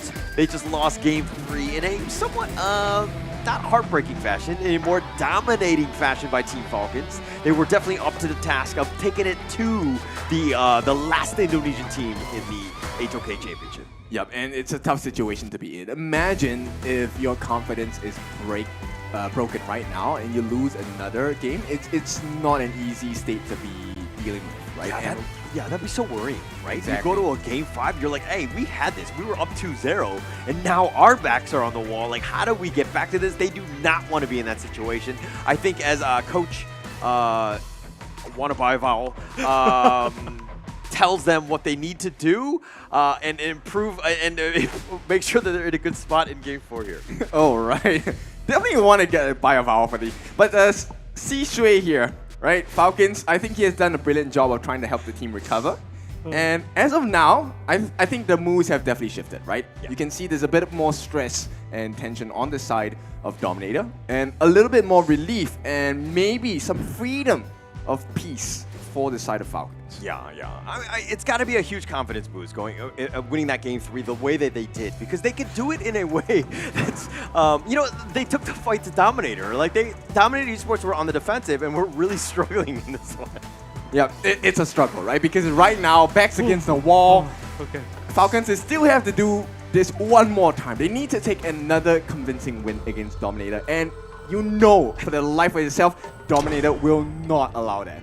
Yeah, they're going to have to... I mean, look, I don't think that the draft was too far off for Dominator Esports. It was not. Yeah. They had their opportunities, but just Falcons was just able to execute. I think that, to your point of just kind of limiting FF from really just farming, I think that they're going to have a much better time and just controlling the jungle as much as possible. Yep, it's kind of like a gaping wound, right? If you manage to make the game difficult for Freddy, it looks like the rest of Dominator don't really do that well. Yeah. I mean, they might struggle in that regard. But okay, Team Falcons picking up the Zhangfei for themselves. They're taking it away from L. I think that it's a nice change of pace. But are you know what I mean? Like, are you shooting yourself in the foot by not letting Clue get his old trusty modes? I think he has had one of the best performances in this tournament with the Zhangfei as well. So I think this is a credit to the strength. It is an advantage for Falcons. At the same time, I'm not saying that DMT might not consider the mods, but I don't like the mod to Zhangfei matchup at all in the room. It's a disaster, dude. Yeah, it's a tough one. I mean, so probably, Dominator's definitely not going to pick it up, right? But I think that it was one of those things where you maybe keep the roam a little bit open, but in that regard, Falcons were like, hey, we know that if we don't pick it, Dominator will probably pick it first phase. Yeah, and right now, I'm a little bit concerned. Dominator, I think there's merits to the draft at this point. We go back to the Dolia again, right? So what is this refresh going, who is it going to go into? Yeah, I mean, double Unruly Blade, Infinite Fastness, but it sets you up for the second phase of the draft, right? I mean, last time they got the Dharma and they kind of surprised us with those double truths. Yep. It could potentially be something like that as well, but it looks like Dominator Esports are going to ban the Musashi themselves. They don't want to do this, especially since they have the Dune and they don't want to deal with this. The jungle role still not completely confirmed from Falcons. They don't know which way they're going to go, so I think that that's a good ban. Yeah, and at this point, the fact that Elaine is banned out for the side of Falcons, it feels like they will take a pretty immobile farm lane into the hands of Falcon. But on the likewise for the side of DMT, they ban out the Mankey, they ban out the Musashi as well. Do we see the Flex Ogren? Does he come into the Clash lane? Yeah, I mean, it's potential, right? You have that opportunity. Again, I'm not entirely sure how they're going to go. Like, the Lady Soon was banned out by, Dominator. They don't want Bobby to kind of roll with it because he's just so good with it. But going up against the Loon, you definitely want to pick something that's a little bit top tier that can kind of deal with him in lane.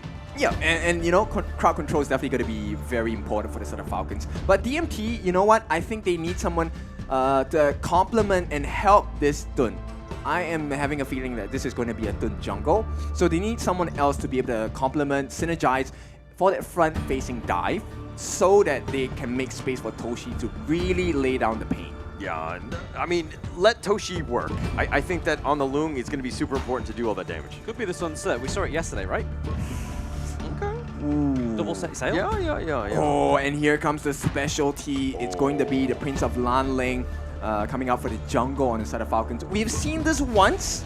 It failed miserably. Yes. Yeah, but this lineup is definitely squishier than that game. I remember Prince of Lanling was having a hard time because he didn't know who to go on because everybody was so tanky and just able to withstand his assassination attempts. I think that this is a little bit different because, again, Lady John, Dolia, and even the Loom are very, very squishy on the back lines. If he's able to find his way there and catch them off guard, Dominator might have a rough time.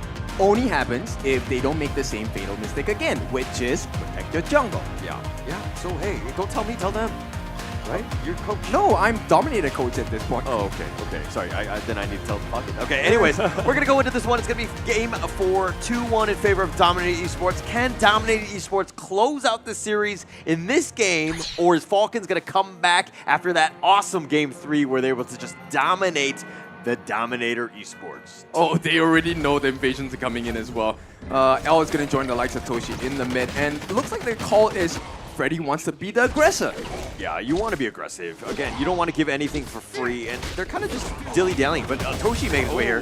Dilly-dally, but the Flaming Palms has come through onto FF. The first part is going to go over to Toshi. So a little bit of a rinse and repeat from game 1, right? That early level 1 invade onto the blue. Is this game just over? Based on, his history lessons we've seen, is this game over? No, because okay, a little bit more supportive data around this. When the Prince of Lanling is equal or behind, you just lose, right? That team, right? And giving up first blood, not even being able to get your blue buff, tough situation for Falcons. How do they respond to this? Oh, I don't know, because right now, DMT will not allow them to get an answer. They wanted to go for more. FF did manage to get the Crimson Golem. They need to get a kill or something. They need to get something right. I mean, L just backing off. Now, Dominator Esports just going to take their farm, their own farm, right? And Bobby just trying to limit as much as possible, take away as much as possible. But again, FF definitely behind at this point. Yeah, it's a tough situation to start with, but DMT this is great for them, right? Right now, they just need to make sure that Chipings as well as Freddy, they maintain their waves, get the EXP, and just consistently catch out FF. And this is going to be a very suffocating situation for FF because he's unable to get any early kills here. Until he hits 4, there's no threat. Okay, so like, how does FF come back then? I mean, he's 2 levels behind at this point. It's only 2 minutes in. This is a disaster for FF. The only options are to catch Jill, Toshi, or L. But Toshi is one of the risky situations where, I don't know, maybe he has already expended that infinite fastness, but we'll see. He's trying. Look at Freddy already invading. FF's going to make his way back in there, but he's 2 levels behind. He's going to get wind slashed. Okay, yep, the Unruly Blade comes onto FF. He gets taken down. It's going to go over to Al. So again, that early level 1 invades really paid off for the side of DMT. They're able to get Freddy to level 5. FF still at level 3. What's going on here? They messed up bad this one, and Dominator, they will do well for themselves. They're doing well for themselves as well. Look at it. Another access into the jungle. Oh my gosh, I mean, they're just unrelenting, right? The Wind Slash he didn't kill him. Oh! He doesn't get the second activation, but the Winter is coming to the takedown. Freddy is Bobby. So Mengia getting the kill. So we're starting to see some things funnel over to the side of Falcons. Hopefully it's not too late, though. Yeah, I mean, okay, Freddy had the chance, but Clue just barely gets away, somehow survives, and that bait turned it into a Freddy loss. So that's one way to get back in. Mind you, they're down about 2K at this point. Dominator Esports definitely in the driver's seat here, but that was a bit of a rough one for Freddy. Yep, close call there. Actually, at this point, if FF is able to get a couple of kills, I think he should be able to recover, right? But it's a tall order, and at this point, the rotation by Jill may be a little bit risky. Yeah, a little risky here. I mean, still 2 levels behind by FF. I mean, look, we hate to just kind of point out one guy because it's like a team game in this case, but FF is like your carry. He's the one guy that's going to take you over the edge. If he has a bad game, he's pretty much like a melee creep. Yeah, that really is the case. So FF will do well for himself to really just try to apply pressure, but more importantly, I think as a Prince of Landing, one of the things you can do is to consider how you can steal objectives as well. Yeah, you gotta find something, right? I think the 4-minute mark is about to happen, and Dominator Esports taking the Tyrant. Falcons don't even want the Overlord. They're reacting a little bit slow on this one, and they seem to be questioning their movements. They're not really understanding how to kind of play from this 4-minute mark, where you know that Dominator Esports are looking to take that Tyrant then. Okay, but they know it's a tough situation, so DMT, they want more. Yep, they want more. We see FF coming into this the back of C-Pains here. Is he going to be able to take it out? There's a damage coming through. The Unbridled Outburst as well as the Winter is coming. It is Falcons taking a kill. Clue needs to just back off from here. They've got some wins. Just back away. Yeah, it's being bombarded here from the top side, all the way from Bobby on the new hero, Mengya. But that was a good win for them. They caught out, I think, Chapeng's on that one. But okay, Freddy. Freddy a little bit lost in that one. Is the Unruly Blade's going to be able to give away the Celestial Blessing as well. Gives it over, so he has another means to get out of that junk. Okay, yeah, we've been really focused on the FF, but you know what? We missed out one important member. That's actually Bobby here. Yeah. And FF right now doing well for himself. I think he's going more for utility kind of play here, right? And Bobby is the main carry of the team. So far, level 8 hasn't died once yet. Already has the Eternity Blade. And okay, we are going for a pause.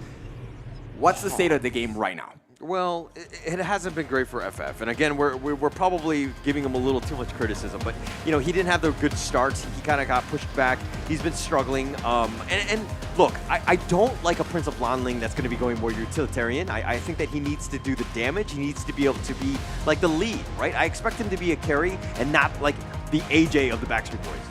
Okay, I did not get that joke because you're too old. Okay, go on.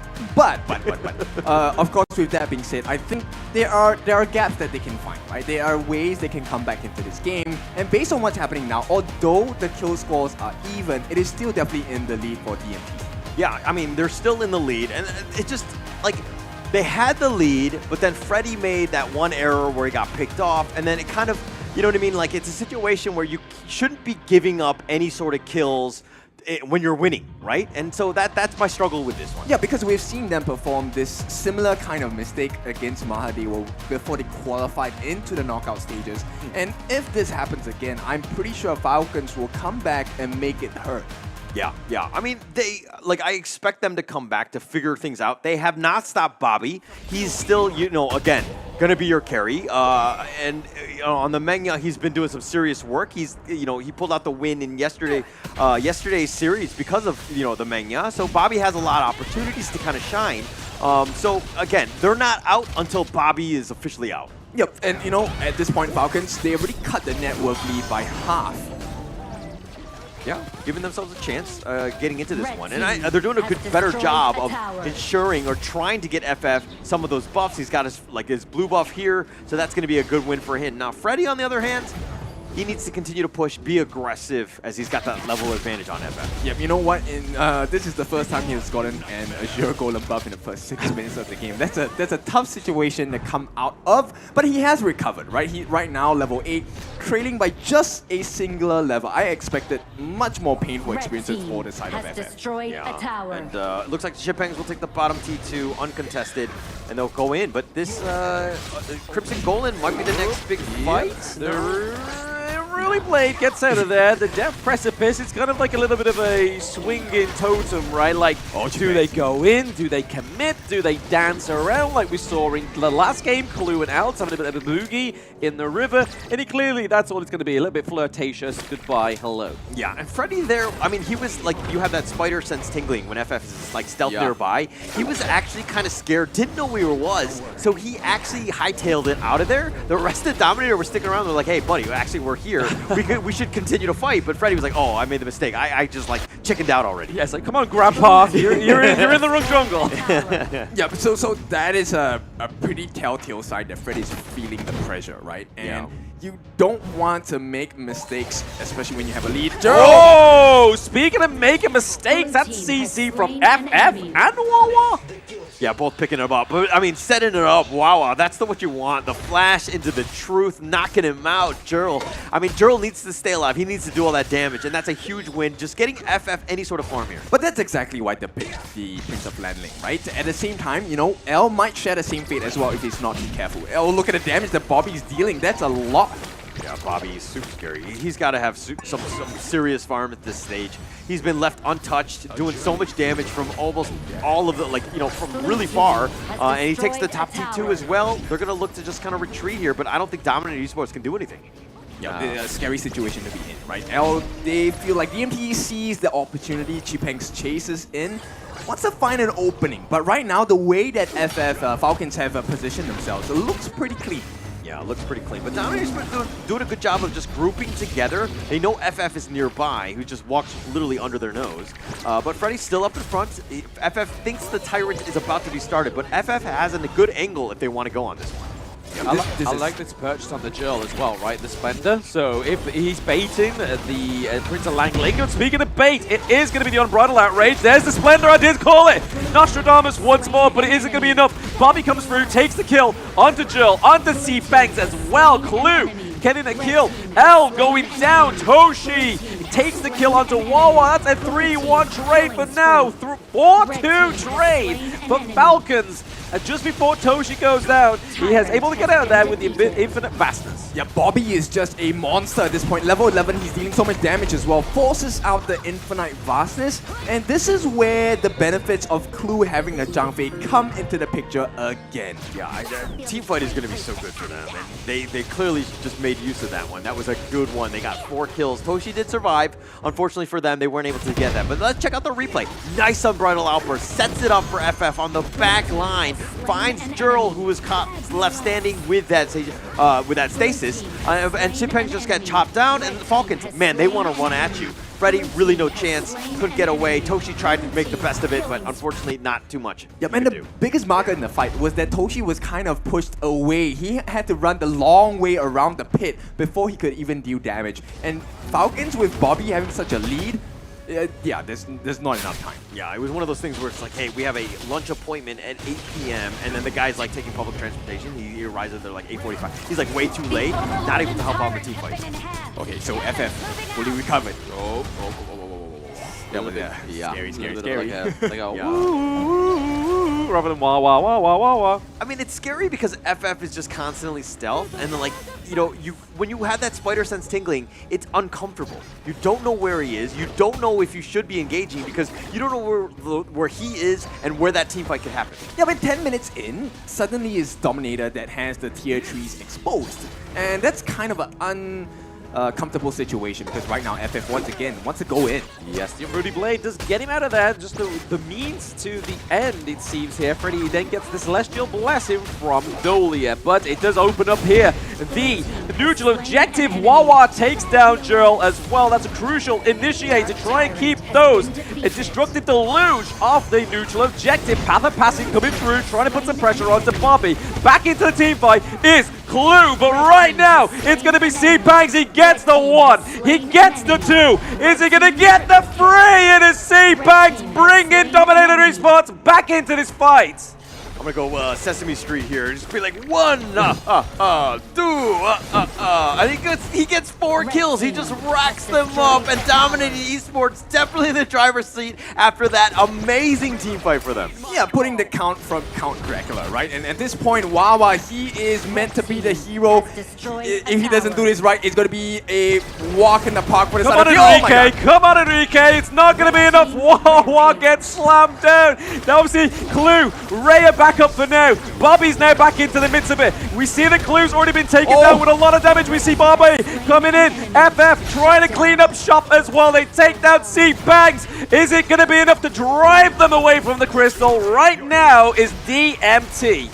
Okay, do they really want to chase this? That's the big question. Now there is a big lane exposed right smack in the middle. It's not the ideal lane you want, right? Because Dominator, they would very much prefer either the top or the bot so they can pull the players around from the side of Falcons. But right now, this next fight is going to decide the fate. Clue needs to be really careful about where he's stepping into. He needs to be careful. I mean, back in that base defense, Wawa went in 1 versus 4, but he was sacrificing himself to deal with the minions. That bought time because they had to slow down a little bit, and then the respawn times happened. Okay, perfect. If we're going in, he tried to see, he went for the enlightenment on the creeps, killed them all. The next wave is coming. They have to wait a little bit, right? They can't go in. Now this is the defense. They have the respawn timers. Bobby's back in the picture. FF is back in there, and they've been pushed away. Bobby doing so much damage, be able to pick it off. Finally did an awesome job with that hold. I don't think this is a good idea. Right now, it is... What's going to happen? Oh, it's Freddy that claims the Overlord. So Vanguards will be coming through for the side of DMT. We see that FF is floating around at the back line of Falcons for now. But I think they're just going to wait for these Vanguards to push through into these lanes to see what they can do and come out of this on top. Yep, there's 2 markers in the fight I'm looking for. The first one is where is Bobby, and the second one is where's the rest of DMT. If they get their hands on Bobby, they almost instantaneously win the fight. And right now, DMT has shown they can consistently find the target priors. They will not miss. Yeah, that was super risky, that Overlord there. I mean, you were talking about the fact that you don't like this as they were going in, but FF looking low. Gets a little bit low. I mean, Chipang's still okay, just kind of shrugging up, but they're trying to go for the backside. Toshi. Yep, Toshi having to use the Infinite Fastest very much early on, but will he get the Celestial Blessing this time? No, it isn't going to go over. Yeah, it's on cooldown, right? So at this point, I would definitely feel that it's easier to give Chipang a double Conductor of Souls. That definitely helps him to be sustainable. He's able to soak up the rest of the team fight as well. And that's where Toshi really gets the freedom to go crazy as a dragon, right? But right now, it looks like Dominator, they will not push too heavily. Yeah, they're going to go slow and steady. I mean, the only thing they need to worry about is FF potentially cutting the creep wave. They do have super minions in that one, so that's going to be a little bit tougher for him. FF is just kind of lurking around. He's not really farming, though, but he is providing a lot of vision. Yeah, I mean, you can kind of see Freddy here. He's kind of like shooting in a dark room. He's like, he's got to be around here somewhere, right? If I keep swinging, I'm going to hit him. Yeah, eventually. But FF still untouched, providing vision. Sipangs knows he's nearby, probably in that area. But this Tyrant is a potential fight. The Vanguard is pushing in the top lane, something to take note of as this Tyrant is gone underway. Yes, Tyrant is under the way for DMT. It does reset, so that could be a Hail Mary here for FF stalking the back line of DMT, right? He's trying to look for Jill, Toshi, or L. Yep, they know that FF is here. He's pretty obvious with the movements as well. And at this point, this is a huge waste. FF, this might not pay off. Now you got Wawa here, it's literally in the wing as well. I mean, there's lots going on. Bobby, we see the Unbridled Outrage as well. FF is into the thick of it as well for now, but the Infinite Vastness comes through. C-Banks picks up FF. Bobby goes down, Clue goes down. Are they going to get a kill over to the side? Oh, Falcons, no! Wawa has been slammed down.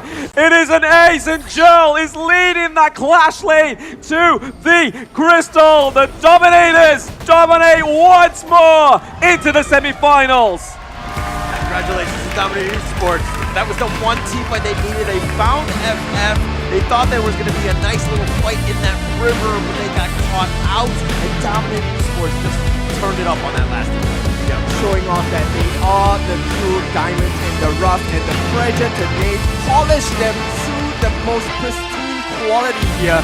So they make their way forward in this competition, knocking Falcons down into the lower bracket. Okay, I don't think you just really completely polished and everything, because I feel like there was definitely some blemishes on that one. There's still some work to be had with Dominator Esports. It wasn't the cleanest of games, but they pulled it out. That's all that matters. Getting that 3-1, that's going to be a huge confidence boost. They've learned their lessons. They're going to go back to the drawing board as they go into that one. It's going to be super important for them to continue the learning process. But let's see what the host has to say coming up with this interview here. Oke, thank you so much casters, dan itu dia tadi kita sudah melihat luar biasa sekali performance dari tim Dominator Esports. Wow, what a match for 3-1. 3-1 dari Dominator, dan tentunya mereka sudah berjuang untuk Indonesia. Yes. Dan sekarang kita mau interview with the player that brings out the best of the play. Kita akan langsung aja interview dengan salah satu player Dominator yang akan langsung kita undang untuk ke tengah stage. Marilah kita berikan tepuk tangan untuk Toshi. Toshi! Yeay! Mana suaranya buat Toshi? Toshi, Toshi. Hi Toshi. Hi Toshi. Hello. Hi, how are you? I'm fine. Okay. Iya, kayaknya aku ketemu Toshi 2 kali ya. And yes. English. English, okay. English, alright. Okay. Okay, so Darius, Toshi, go first. you are here in Indonesia as the home court, right?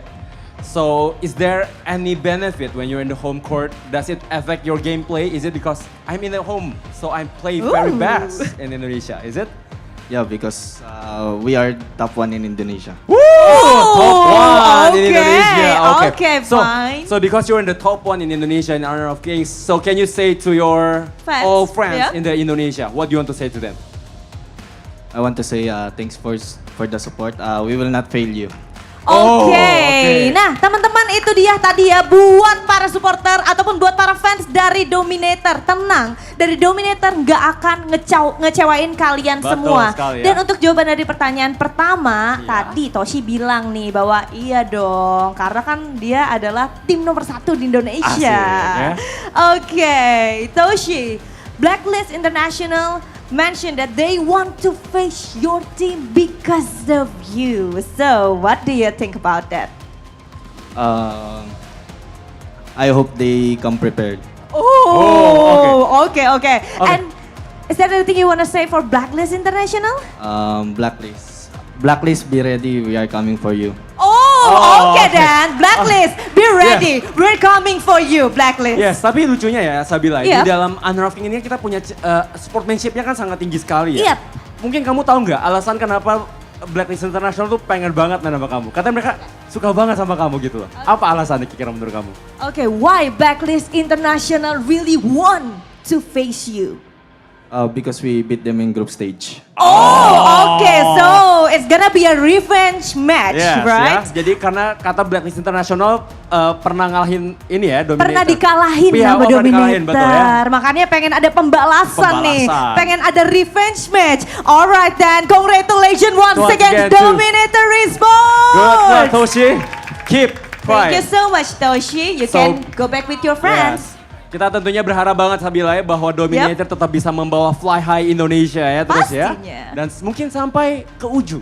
Ya, betul ya. Sampai ke Grand Final match Grand kali ya. Final match ya, betul ya. Oke, itu dia pastinya. Tadi kita sudah menyaksikan match yang luar biasa kita pada match kedua hari ini. Tapi sebelumnya kita akan kembalikan dulu Darius kepada caster kita yang ada di sana. So casters, take it away.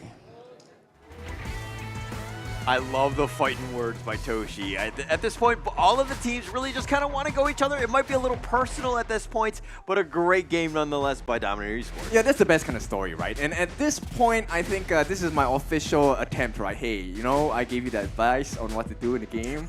Worked out, you know. Yeah. So I guess it paid off in the end. You did break it down for them down. You did get 4 steps. I mean, that's kind of what you want to do. But we'll see exactly how Dominator Sports took those 4 steps as we go into the highlights to kind of break down exactly how Dominator Sports won that game.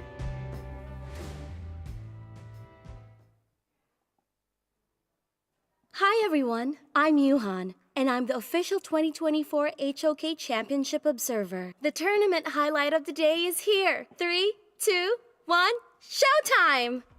Understanding the risk that your opponents are taking is number 1 in order to win a game, and boy did they understand. Not only did they steal the buff, they got the kill onto FF as well, and you could see Dominator never really let go of the lead.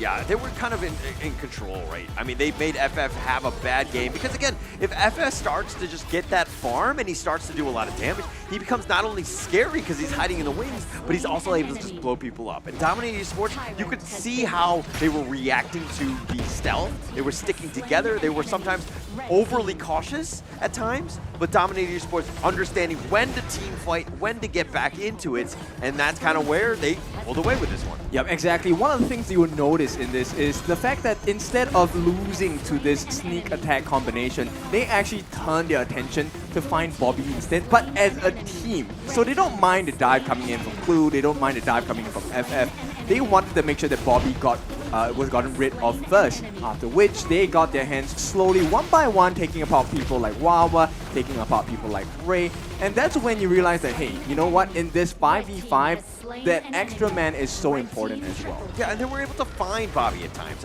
If you're looking at some of the team fights, they were trying to prioritize him because just the damage he brings to the table. I mean, oh, actually, this is a great place by Wawa, killing the minion wave so that it buys time for them to come back in. Bobby gets a couple kills on this one and just kind of turns it, delays the game a little bit here. They had a chance to kind of put themselves back into it, but then this was a risky overlord. Dominator took it, but then this is the fight. This was the ultimate tipping point, and this is kind of where they won the game. They took out FF and Bobby, and that was pretty much all she wrote. Yep, exactly. When you have no more damage, you have no more ability to tank up for the team, and the fact that you have an extra 4% coming from the form of T-Pains as well on that Seer state, easy win. Okay, maybe not that easy. Straightforward win as well. And this entire team of Dominator has been playing so phenomenal in this series. I'm so curious who actually stands out.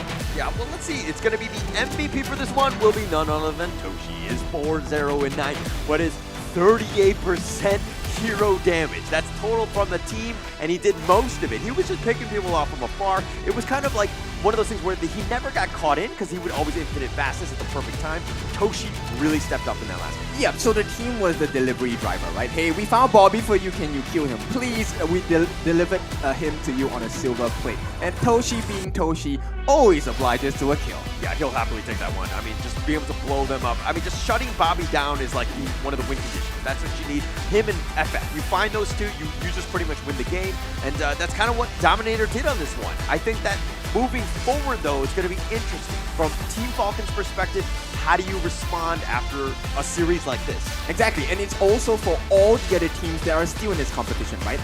When you look at this game, how do we find the gaps? How do we take advantage of these gaps as well? And let's take a look at the itemization. I'm so curious about the build that the Dolia have, because at this point, pretty survivable. Wasn't a lot of damage, but he helped save the team multiple times. And I like the fact that he switched up the Celestial Melody choice, right? Certain times it was on the organ, certain times it was for Toshi as well. But that saving grace, the Frozen Breath, that Redemption, and the Dawn Light, really helping them survive those initial ganks coming in from FF, as well as the stop coming in from Crew after the Unbridled Albers. Yeah, it's like I make fun of the Dolia pick, but Dolio had 2 games and they were 100% on that one, so it really helps out with the win rates. Overall, it hasn't been great, but it was superb in this one. Really stepped up on this one and like helped secure them. You were talking about all the Celestial Melody ults that they could use. He was spoiled for choice in that sense. But okay, let's talk about some of the stats here. Toshi with most of that damage. We talked about it already, 37% of the hero damage. But Bobby doing what he could. He actually did most of the team damage with 38%, literally trying his hardest to get his team back into this one, but unfortunately not able to do so. Yep, I think the draft does make sense on the side of Falcons, but it's just a very high-risk draft because the moment FF falls behind, you don't really get the combinations that you wanted to. And one of the things that you will find very glaring as you watch the replays of this game is that Wawa could not keep up the tempo. They missed a couple of jumps for the Truth Mantra, and that costed them the fights pretty hard. Yeah, but I mean, look at this gold graph. They had an opportunity. Team Falcons at the 10-minute mark, they actually started swinging it their way. Couple little bot jumps, a little bad engagements, and they kind of just threw that lead, let Dominator Esports get back into the game. And this is one they're gonna, I think that this is gonna be a lot of fun to watch as a replay, right? Because you can learn so much from it in terms of like the movement, how Team Falcons is actually gonna be able to learn from this one, because there's a lot of lessons, so to speak. Yep, the main 2 lessons I think you can really focus on. Number 1 is, take it from the perspective of FF. How do you recover from a game that everything was taken from you for the first 6 minutes of the game, right? And then the second part of it is, okay, Falcons have recovered.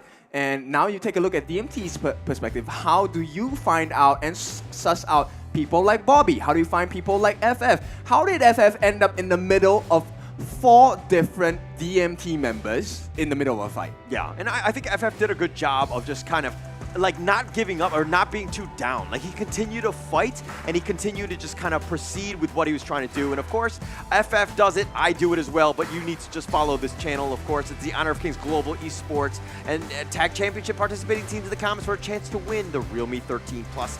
This and of course other great rewards. So again, it's just as simple of just following it and follow it like FF. Oh yeah, for sure. Not only them, but every other team that has competed and had their highlights recorded, you have access to all of that library of information as well. So there is merit in information in entertainment, and I'm pretty sure you will be a stronger player. No guarantee on results though. Yeah. No guarantees. We're just gonna, No, but honestly, small print. But obviously, watching the Honor of Kings Esports, I think that you do learn a lot, right? I think I want to show all of my ranked, my teammates that do try this Prince of Landing is like, hey, this is how badly it can go if you're not prepared, and having a team that really backs you up. Yeah, so good combinations for this side. Congratulations once again to Dominator Esports as they progress to the next stage of this competition. They will be live at the Kemang Village as well. So far it's been an exciting day. We are coming close to the end as we look for the other 4 teams to compete tomorrow as well. Yeah, it's going to be Fearless Esports versus Boom. That's going to be the first matchup. Nova Esports as well as BSE Black Shrew. They're going to be playing on that one. And of course, we're going to sign out. My name is Huller, and this is Blam and Kindofu. We will catch you guys tomorrow, but we'll send it first over to the host right now. All right, we are so thankful to our caster. That's so amazing for today recap. Ya, Sabila ya, luar biasa kita caster. Gak berhenti-berhenti, selalu support dan selalu analisis game kita, betul ya? Selalu semangat juga buat caster-caster kita, banget, luar biasa sekali. Bayangin hari ini best of 5, 2 match, bahkan di match yang pertama Darius kita sudah melihat 5 game Israel. Dan untuk game yang kedua 4 game, tapi teman-teman caster kita gak berhenti, mereka semangat, keren banget teman-teman caster, luar biasa sekali. Ya. Dan pastinya juga di game pertama tadi kita Sabila ya, hari ini adalah knockout stage hari pertama dan kita sudah melihat dari tim Secret melawan Blacklist International dengan kemenangan dari Blacklist International dengan 3 poin melawan 2 poin. Yes, betul sekali. Lalu di match kita yang kedua, yang tadi kita ada Dominator Esports versus tim Falcons, di mana kita akan langsung saja melihat ini dia bracketnya. Luar biasa sekali, 3-1 dimenangkan oleh Dominator Esports, dan besok hari kita akan melihat adanya pertandingan yang luar biasa sekali. Pertandingan antara Blacklist International versus Dominator Esports. Yes, ini katanya adalah match yang revenge match ya, betul ya. Kita akan melihat apakah Dominator tetap akan menjadi harapan Indonesia atau Blacklist mungkin akan mendapatkan revenge ya. Yes, dan kita akan lihat untuk tomorrow schedule we have Fearless Esports versus Boom Esports. Dilanjutkan oleh Nova Esports melawan Black True Esports. Dan juga ada terakhir dari tim Secret melawan tim Falcon di lower bracket. Yes, betul. Dan tentunya tim Falcon dan tim Secret memiliki satu kesempatan nyawa terakhir, Sabila. Yap, betul banget. Untuk mendapatkan tiket mereka menuju the grand final. Yes, jadi semakin sempit lagi kesempatan untuk teman-teman dari tim Falcon versus tim Secret. Di mana balik lagi double elimination mereka sudah terpakai di match kali ini. Dan mereka harus kembali semangat lagi untuk memberikan gameplay yang luar biasa di hari esok di lower bracket match. Baiklah kalau begitu Darius, tidak terasa tiba sudah kita di penghujung acara. Kalau begitu saya Sabila Aprilia. Dan saya Darius Lind and see you tomorrow on Knockout Phase Day 2. Iyap, jangan lupa untuk datang pastinya untuk besok.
right now. Give it all, get it out. surrender. I fight and never fail. I am a contender. A challenge I can feel. The smallest lies become the brightest enemies relentlessly. And even if you fall, you gave it everything to be a king.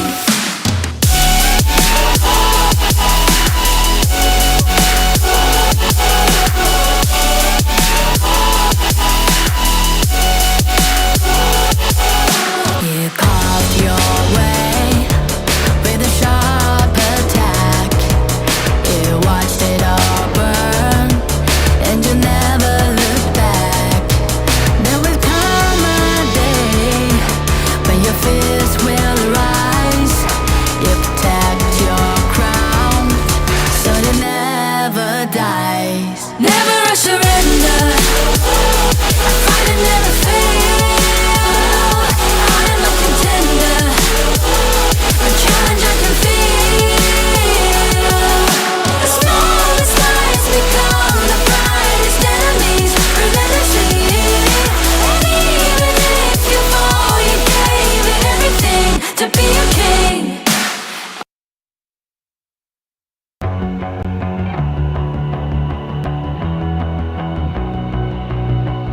You've walked through the darkest nights.